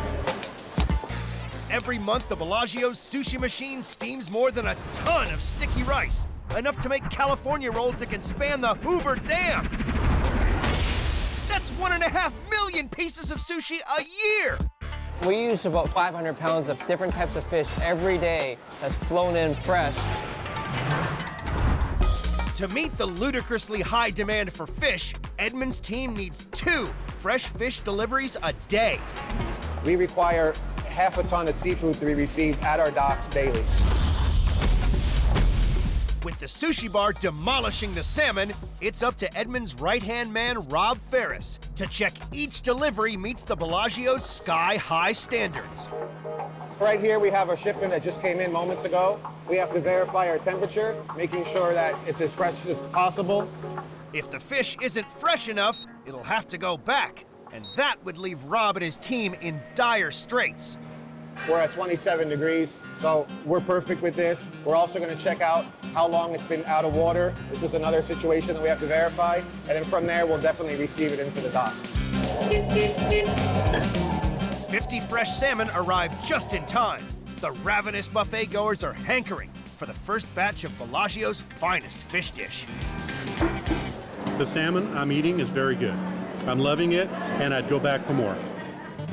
Sumptuous pan-seared salmon on a bed of buttered veg, dressed with a zesty tarragon beurre blanc, haute cuisine for high rollers. The Bellagio leaps through 45,500 salmon a year, the same weight as 8 killer whales. This is a dish that people are going to love in the buffet, so I'm going to take you through the steps right now of how we prepare it. The seared salmon has to be served fresh, so Rob cooks it up in smaller quantities, batch after batch. Our beurre blanc sauce is a sauce that begins with equal parts of vinegar. We use a champagne vinegar. It also has white wine. To that, we're going to add shallots, and then we're going to reduce our tarragon. And this is our fresh orange juice. This gives, obviously, the acid to it. While he reduces the beurre blanc, he sweats off leaks in butter. We don't want to let our butter brown. Beautiful leeks. This is a very popular dish. We'll actually serve about 800 portions on a weekend. Next, he individually sears the salmon fillets. Cooked nice and evenly, golden brown. Looks great.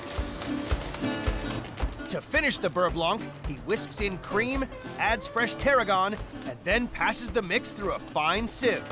We really want to get all that flavor out of there. One batch down, another 29 to go. A pan-fried salmon with soft buttered veg and a lavish citrus sauce. A perfectly seared crowd pleaser. Now we're ready to bring the pan of salmon out to the buffet for people to enjoy. It's really, really fresh, bursting with flavor and kind of melts in your mouth. The fish may have gone down swimmingly, but with 2,000 mouths fed and the kitchen stretched to its limit, Edmund's pulled in an expert to bump up the buffet with an extra special dish. I've been doing the picking up more than 10 years. Saturday, 6 p.m. Dinner time at the Bellagio on the busiest day of the week.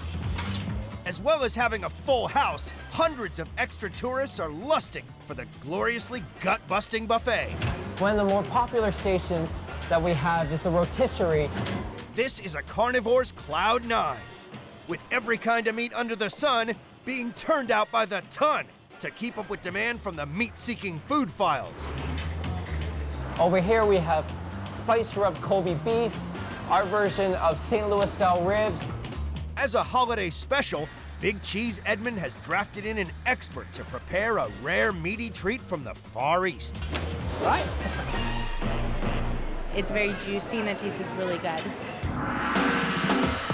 Peking duck, Bellagio style. Tender, moist meat with a crisp, sweetly spiced skin. This is one mighty fine duck. Our recipe make the Peking duck more crispy than all other ducks. Executive Chef Patrick Lee is Bellagio's king of the Peking duck, turning out 70 in a day. Making the perfect Peking duck takes a lot of time and a lot of love, and no one loves duck more than Patrick. I'm going to doing the most popular dishes in the buffet. The whole process takes 2 days. Step 1, prepare the seasoning for the first batch. And then we have the marinated sauce, and then we have the hoisin sauce mixed with the ground bean sauce. And then this is important. Star anise, the ginger, garlic, at the same time, you put on the mixed bowl. It smells so good. Wow, fantastic. Now it's rub-a-duck time. Patrick massages the aromatic amalgam deep inside each of the 14 ducks for maximum flavor penetration. 1 spoon is not enough, so another spoon, look at that. Now the most important, you need the skewers. He sews up the duck to make it extra moist and tasty. Look at that, no dropping. The next step is a hot bath in boiling water, followed by a sweet and sour shower. This is the secret sauce. Red vinegar and maltose. The secret to perfectly crisp skin? Hanging the duck out to dry for 24 hours. Then it's on to the second batch. Now it's time for the roasting. Look at that. Whoa, the fire. Woo. Good luck. Patrick roasts the batch of birds he prepared yesterday for 75 minutes. Wow, look at that. It's crunchy and beautiful. Now I pull out the skewer. From here you can see the juice is coming out. Get ready. Oh, yummy. I'm hungry now. Crisp on the outside, moist in the middle. No wonder when duck is on the special menu, visitors flock here for their daily dose. The Bellagio buffet flies through 15,120 plates of this super special duck dish a year. Enough to fill 4 pickup trucks with duck. Wow, that's delicious. It's moist on the inside, very delicious. The third batch of ducks may have gone down famously, but there's no rest for the kitchen. 8 p.m., nightfall on the Strip, and the gamblers are coming out to play. Tonight, the stakes are extra high. Some high rollers are dining at Edmunds' executive chef's table. One of our specialties is the very famous prime rib. And it's right-hand man Rob's job to blow them away with the buffet's best beef. We go through about 22 prime ribs a day. For the prime rib alone, the Bellagio buffet chews through 7,300 cows a year. The secret to this mouth-watering meat? An extra special rub. In the rub right here is lavender. We have pink peppercorn. We have salt. We have pepper. We have cilantro. We have parsley. We have dill. We have oregano. And finally, we have some mustard seed.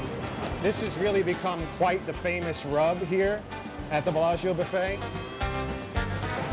Once Rob's ribs are thoroughly rubbed, it's time for a spit roast in one of the kitchen's gargantuan rotisseries. Good evening. My name is Edmund Wong. I'm the executive chef here at Bellagio. Edmund's esteemed VIPs have a need to feed, but can Rob's beloved beef cut the mustard? I don't know exactly what's going to be served, but my expectations are extremely high.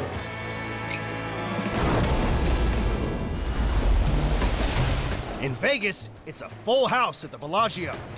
And at the peak of the Saturday supper time surge, the buffet is being blitzed. Have fun and really enjoy all the food. The heat is also on for Edmund's right-hand man, Rob. That's exciting. At the exec chef's table, it's prime time for his prime rib.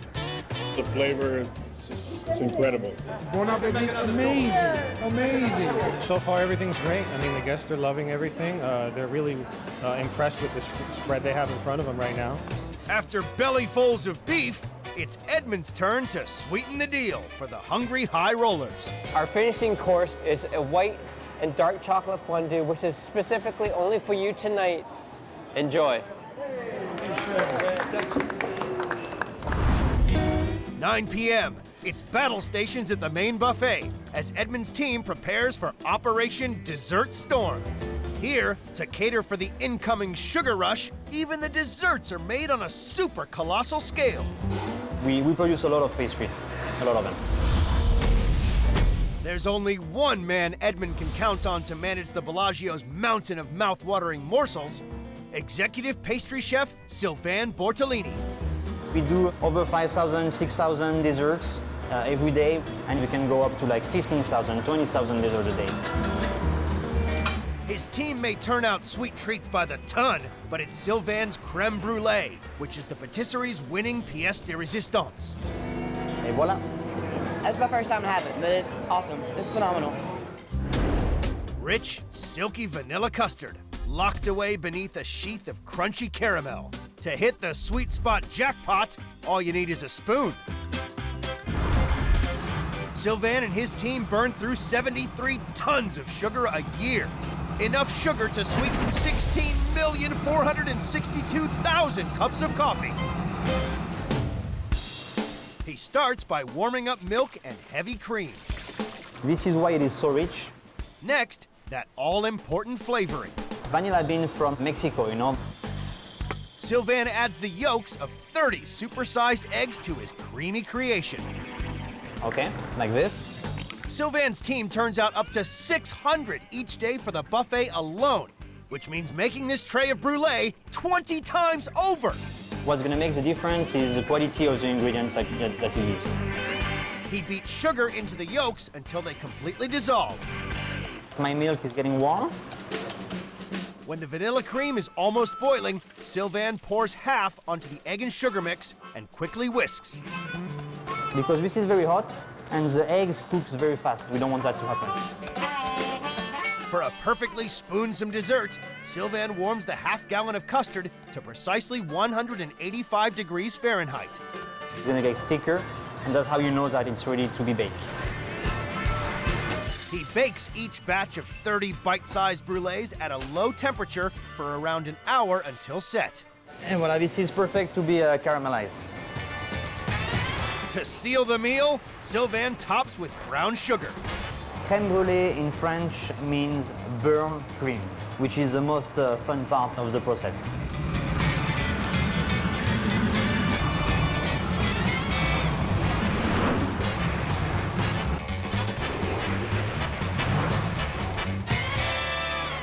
Et voilà. Sweet dreams are made of these. The creamiest French fancy, the Bellagio way. I would not expect a dessert this good at a buffet at all. One of the best I ever ate, so go Bellagio. The buffet cracks through 219,000 creme brulees a year. That's a custard skyscraper the height of the Eiffel Tower 36 times over. 10 p.m., and after dealing out 80 gallons of soup, 4,000 pieces of sushi, 70 Peking ducks, and 600 creme brulees, Edmund's team at the Bellagio Buffet can finally cash in their chips. It's been a very long day here at the Bellagio Buffet. We've done about 4,000 covers for the entire day, so it's a big one. Supreme. It's a perfect ending to a wonderful, rewarding day of cooking. We'll be right back at it tomorrow morning doing the same thing.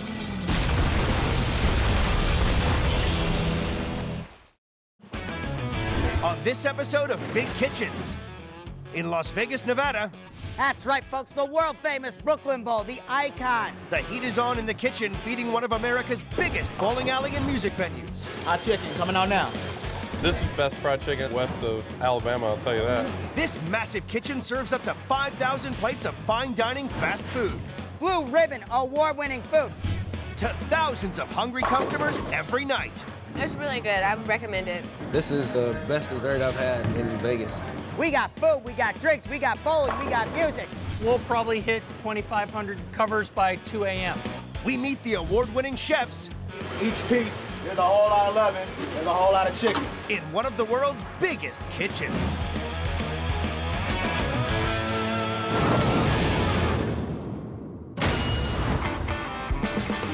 In the heart of Las Vegas. is the enormous Brooklyn Bowl music venue and 32-lane bowling alley. We have over 600 seats, 3 different restaurant areas, 4 different bars that we all serve food at. So the kitchen has to be humming at an incredible pace.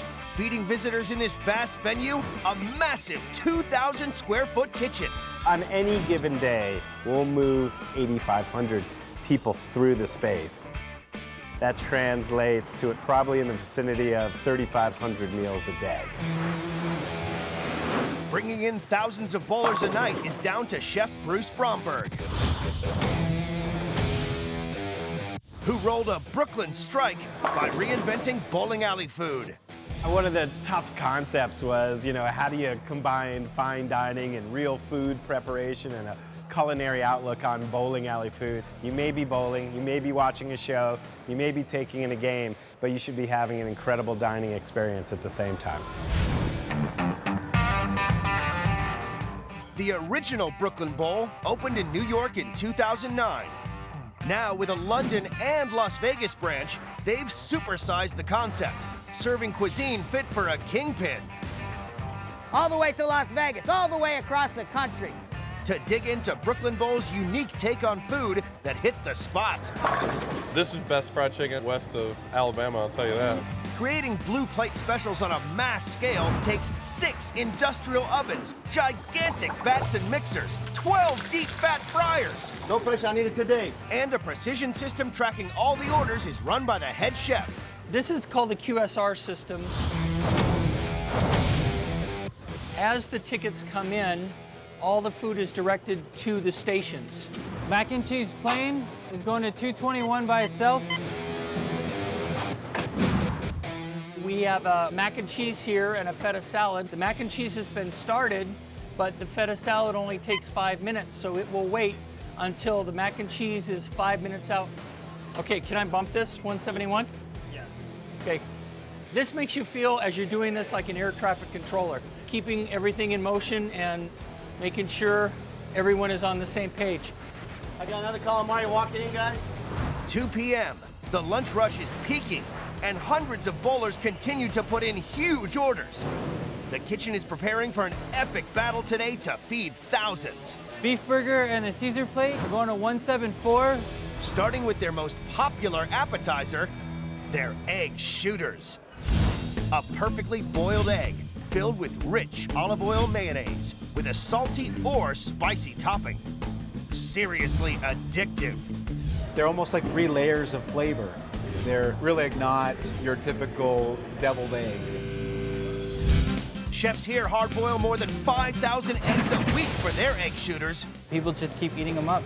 So we'll just keep putting them out as fast as we can because these guys like them. It takes unique techniques to create the perfect egg shooter. All of our eggs come from cage-free chickens, and then they're cooked for 12 minutes before we ice them. And that way they come out with no discoloration around the sides. Then all of our eggs are exactly the same no matter how big the batch is. The second secret to their perfect bite-sized appetizer? Our standard egg shooters are the house mayonnaise, house pickled jalapenos, which is green jalapenos and red Fresno peppers. And then we do our house seasoning, which is a salt and pepper blend. With hundreds made every hour, there's even a shooter for those into surf and turf. The other topping that we offer on a regular basis is the oyster shooters. Fresh from the West Coast, the oysters are battered in egg whites and flour, then deep fried to perfection. What we'll do is we'll put a fried oyster on top and then top it with the jalapenos and the seasoning. Shooter assembled? Welcome to the punch. First thing you'll taste will be the natural taste of the egg. Wow. The second sensation you'll get is the warmth of the egg yolk, followed by a nice short bite from the vinegar. But then it's got like a mayonnaise on top of it. And then a spicy kick from the jalapenos. There's the sinuses. They're really a cut above any deviled egg I've ever had. Never had an egg shooter before like that. Wouldn't expect us to get this here, but love it. Chefs at Brooklyn Bowl boil and dress 260,000 eggs every year for customers. They've made enough egg shooters in 6 years to run the entire length of Manhattan. The lunch rush may be ending, but hundreds more bowlers are flooding in. There's no let-up in sight. It's really busy right now, but in an hour from now, it could double, it could even triple. You never know. It's really unpredictable. For us, just efficiency is paramount. If we're not efficient, if every department in this place isn't working together, receiving, the chef, the cooks, the dishwashing, the floor staff, the management, if everything's not in sync, this is just too big of a place. Things can get really bad really quickly. Las Vegas. At the biggest bowling alley and restaurant in town, the dinner service has just started and it's hitting hard. We've probably done about 260 covers so far, and the doors have been open for 45 minutes. Salad, fried chicken and the fries, and this is kind of the calm before the storm. For the city that never sleeps, the night brings bigger, hungrier crowds. To keep up with demand, Brooklyn Bowl throws down to keep the quality up. Rodney, bump the right toes. We're all going to 151. Thank you. I mean, normally when you go to a bowling alley, you don't get food like this. You go to a bowling alley, you get hot dogs, you get popcorn, you know, vending machine food. And it's down to Chef Bruce, who has developed the most talked about dish at Brooklyn Bowl, the knish. A flawless, savory combination of potato and onion wrapped in pastry. Its deliciousness will bowl you over. Knish, is that right? Is that what it's called? Certainly something that's well known on the East Coast, mostly in New York. Once they figure out what it is, they definitely order again. But putting a Jewish delicacy from the East Coast on the menu was a big risk. You know, I really didn't think the knish was going to be so popular. There was even discussions of not doing it because it's a lot of work. It's a product that, you know, you have to make every step by hand, and it's a bit tedious. And this is a filling made of boiled potatoes, and we'll put it in with what we call confit onions with a good amount of butter, and we slow cook them for hours and hours and hours till they get really this beautiful, rich, sweet, golden brown color, flavor. Of course, by making everything fresh every day, we wind up with a really good product that uses great ingredients. Brooklyn Bowl goes through 2,400 potatoes a month to make their knishes. And the flour dough for the knishes has got to be perfect. Really what you want is the dough to rest so it's not too elastic, so you can roll it out, and you can roll it out actually very thin that way. And I just want to make sure everything is really even. And I just feel with my hands to make sure that everything is good. With thousands of knishes made every day, size really does matter. We just want to be careful to get the same amount and the same thickness of the filling throughout the whole pastry, because we want all the knish to be the exact same size. A bit of egg wash. This is just so everything adheres and sticks together. Knish folded, cut, about 1 3/4 to 2 inches. And molded. And what we want is that dough to kind of cover and seal, but you still want the potato to be able to come out on the top. Knish done. We're making things by hand. Machines and production is really good and it helps certain things, but you still want to be connected to the food you're making. Time to cook. And these just get baked. They're really just unbelievably delicious. It's a pretty good snack while you're bowling. That's the whole story on the knish. Just so happens that we got voted the best knish in Las Vegas. I wasn't aware there were any other knishes in Vegas, but it was good to get that award. It's extremely good and I like it. I like this very much. It's very, very good, and especially with the mustard. I like the mustard with it. This is the first time I've eaten a knish and I love it. It's really good. I taste the potato and a little hint of onion. It's delicious. I would never expect to order a knish at a bowling alley, but it works. It's a nice surprise. I would order it again.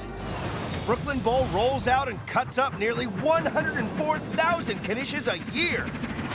Connected together, they've made enough knishes in 6 years to stretch from one end of Las Vegas to the other.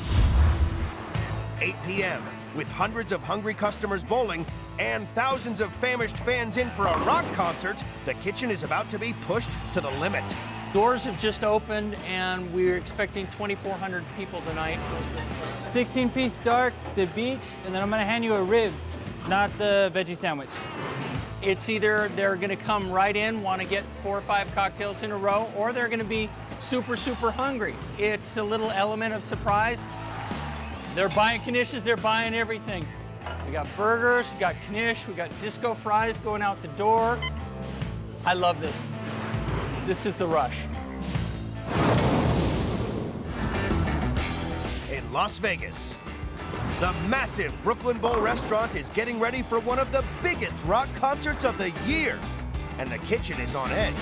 Being that it's a music venue, you have no idea what's going to happen on any given night. It really doesn't depend on the show, it depends on what the guest wants. During the course of the evening, we'll do about 2,500 covers. This is a Saturday night in Vegas at Brooklyn Bowl. A sudden surge of orders could cause the kitchen to throw a gutter ball. But when it comes to scoring a strike, it's down to their signature dish. Brooklyn Bowl throws a turkey with their legendary fried chicken. Tender and juicy white meat, fried extra crispy in herbs and spices. Blue ribbon fried chicken is our most popular dish, and it's one that we're known for across the country. We sell probably 4 times the amount of chicken as we do anything else on our menu. We'll do about 16,000 pieces of fried chicken tonight. But it's not just about quantity. We bring in fresh chicken 6 days a week.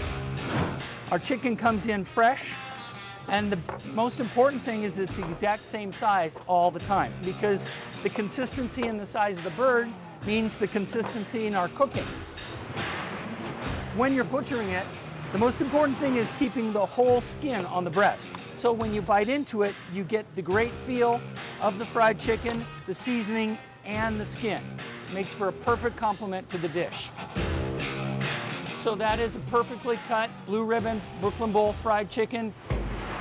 Kitchen staff here carve up and prepare 96,000 pieces of chicken every week. So that means mixing up a lot of breading. So I'm about to make the fried chicken breading, which is a combination of all-purpose flour, matzah, and a little bit of baking powder. This is our secret blend. This is where all the love comes into it. Making half a ton a night? That's a lot of matzah. This will mix for about 15 to 20 minutes. And we'll come back to it in a bit and see how it's doing. They dip the chicken in egg whites, then the matzah flour. Now it's time for Brooklyn Bowl to start frying. 2,000 pieces an hour. It's rock and roll. It's a lot of chicken. It's a lot of frying. We're getting ready to go, and so is the chicken.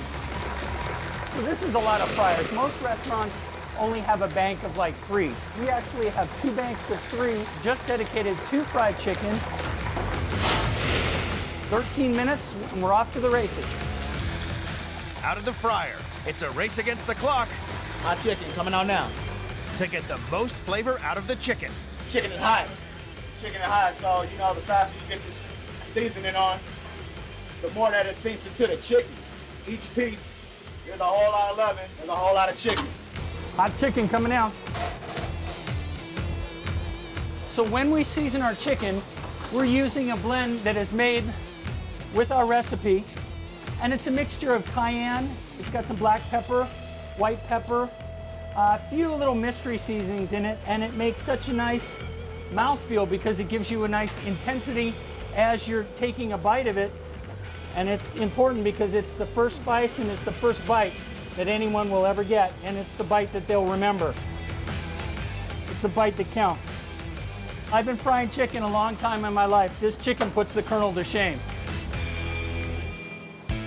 I would say that I'm definitely in fried chicken heaven. It's delicious, really delicious chicken. And the skin's very crisp and everything's tasty. Good stuff. It's got like a thin crust on it. It's really good. Overall, it's better than any other fried chicken I've had. I can't believe this is a bowling alley. The best food I've ever had at a bowling alley. Brooklyn Bowl serves up nearly 4.8 million pieces of chicken a year. Since they opened, they've made enough fried chicken to feed the entire population of Canada. 10 p.m., Now with the bowling alley running at max capacity and a sold-out rock concert full of hungry fans, a perfect storm is brewing for a kitchen catastrophe. So we're picking up for our dinner service here. The pace gets a little bit faster as we get more guests and a higher turnover rate. We've cracked over 1,000 covers, and I think we're going to stay open till 3:30, so we might even make 3,000 covers. The kitchen can go from 0 to 100 in just about a matter of minutes. So it's really unpredictable. At Brooklyn Bowl in Las Vegas, Andre, get a mac and cheese. 32 bowling lanes rammed with hungry customers and a sold-out rock concert is pushing the kitchen to breaking point. Okay, so that's good to go. Being that it's a music venue, you have no idea what's going to happen on any given night. Mac and cheese, $2.21. Being that we can feed them on the bowling lane, everyone can eat anywhere in the building. But as the night reaches climax, it's down to the kitchen to keep rolling. We have one chef in front of the house and one chef in the back of the house, so there's a whole lot less confusion that way. Is this one going? Okay, good. As with any kitchen, it can get stressful, but we managed to keep it simple and professional. There's no throwing of pots and pans or not even small things. For those customers who have any room spare for one last bite, it's down to Chef Nestor Conradi to satisfy their sweet tooths. Chocolate chip bread pudding. A sugar rush you'll never forget. It's one of my favorite desserts, and it's one of our most popular desserts. Nestor starts with a fresh batch of sweet custard. First, we get our heavy cream. So 1 gallon of heavy cream and 4 vanilla beans that we're gonna cut it, split in half, and we're gonna bring that to a boil. I know you're not gonna smell this, but trust me, you can smell the vanilla flavor. It smells really good. While we're waiting for it to boil, we're gonna mix the egg yolk and sugar. He mixes the vanilla-infused cream with egg and sugar, bit by bit. Just so we don't overcook it. Then slowly whisk that. Now we're gonna add the rest of the heavy cream. Once the custard has cooled, it's time for the final step. Bread pudding is a classic dessert, but Brooklyn Bowl have added a twist to it to make it a special dessert. What makes our bread pudding better is that we use ciabatta bread instead of white bread. Ciabatta bread is a lot sweeter and it retains more of the flavor. Now we're gonna dump this ciabatta bread into the custard. We're gonna soak this bread for about 3 hours to absorb all the custard.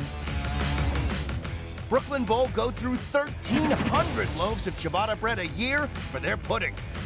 They save the best for last. Now it's been soaking for 3 hours. Now we're gonna add the chocolate chip. I love chocolate, so every time you take a bite of the bread pudding, you'll have all the really sweet chocolate and nutty flavor on the bread pudding. We're gonna cook it for 2 hours, and then when it comes out, it'll be delicious. The chocolate chip bread pudding, Vegas style. Brooklyn Bowl plates up more than 73,000 a year. In 6 years, they've made enough chocolate chip bread pudding end to end to cross the Brooklyn Bridge 20 times. It's rich, it's moist, and light and fluffy. Delicious. This is the perfect dessert to finish it off with.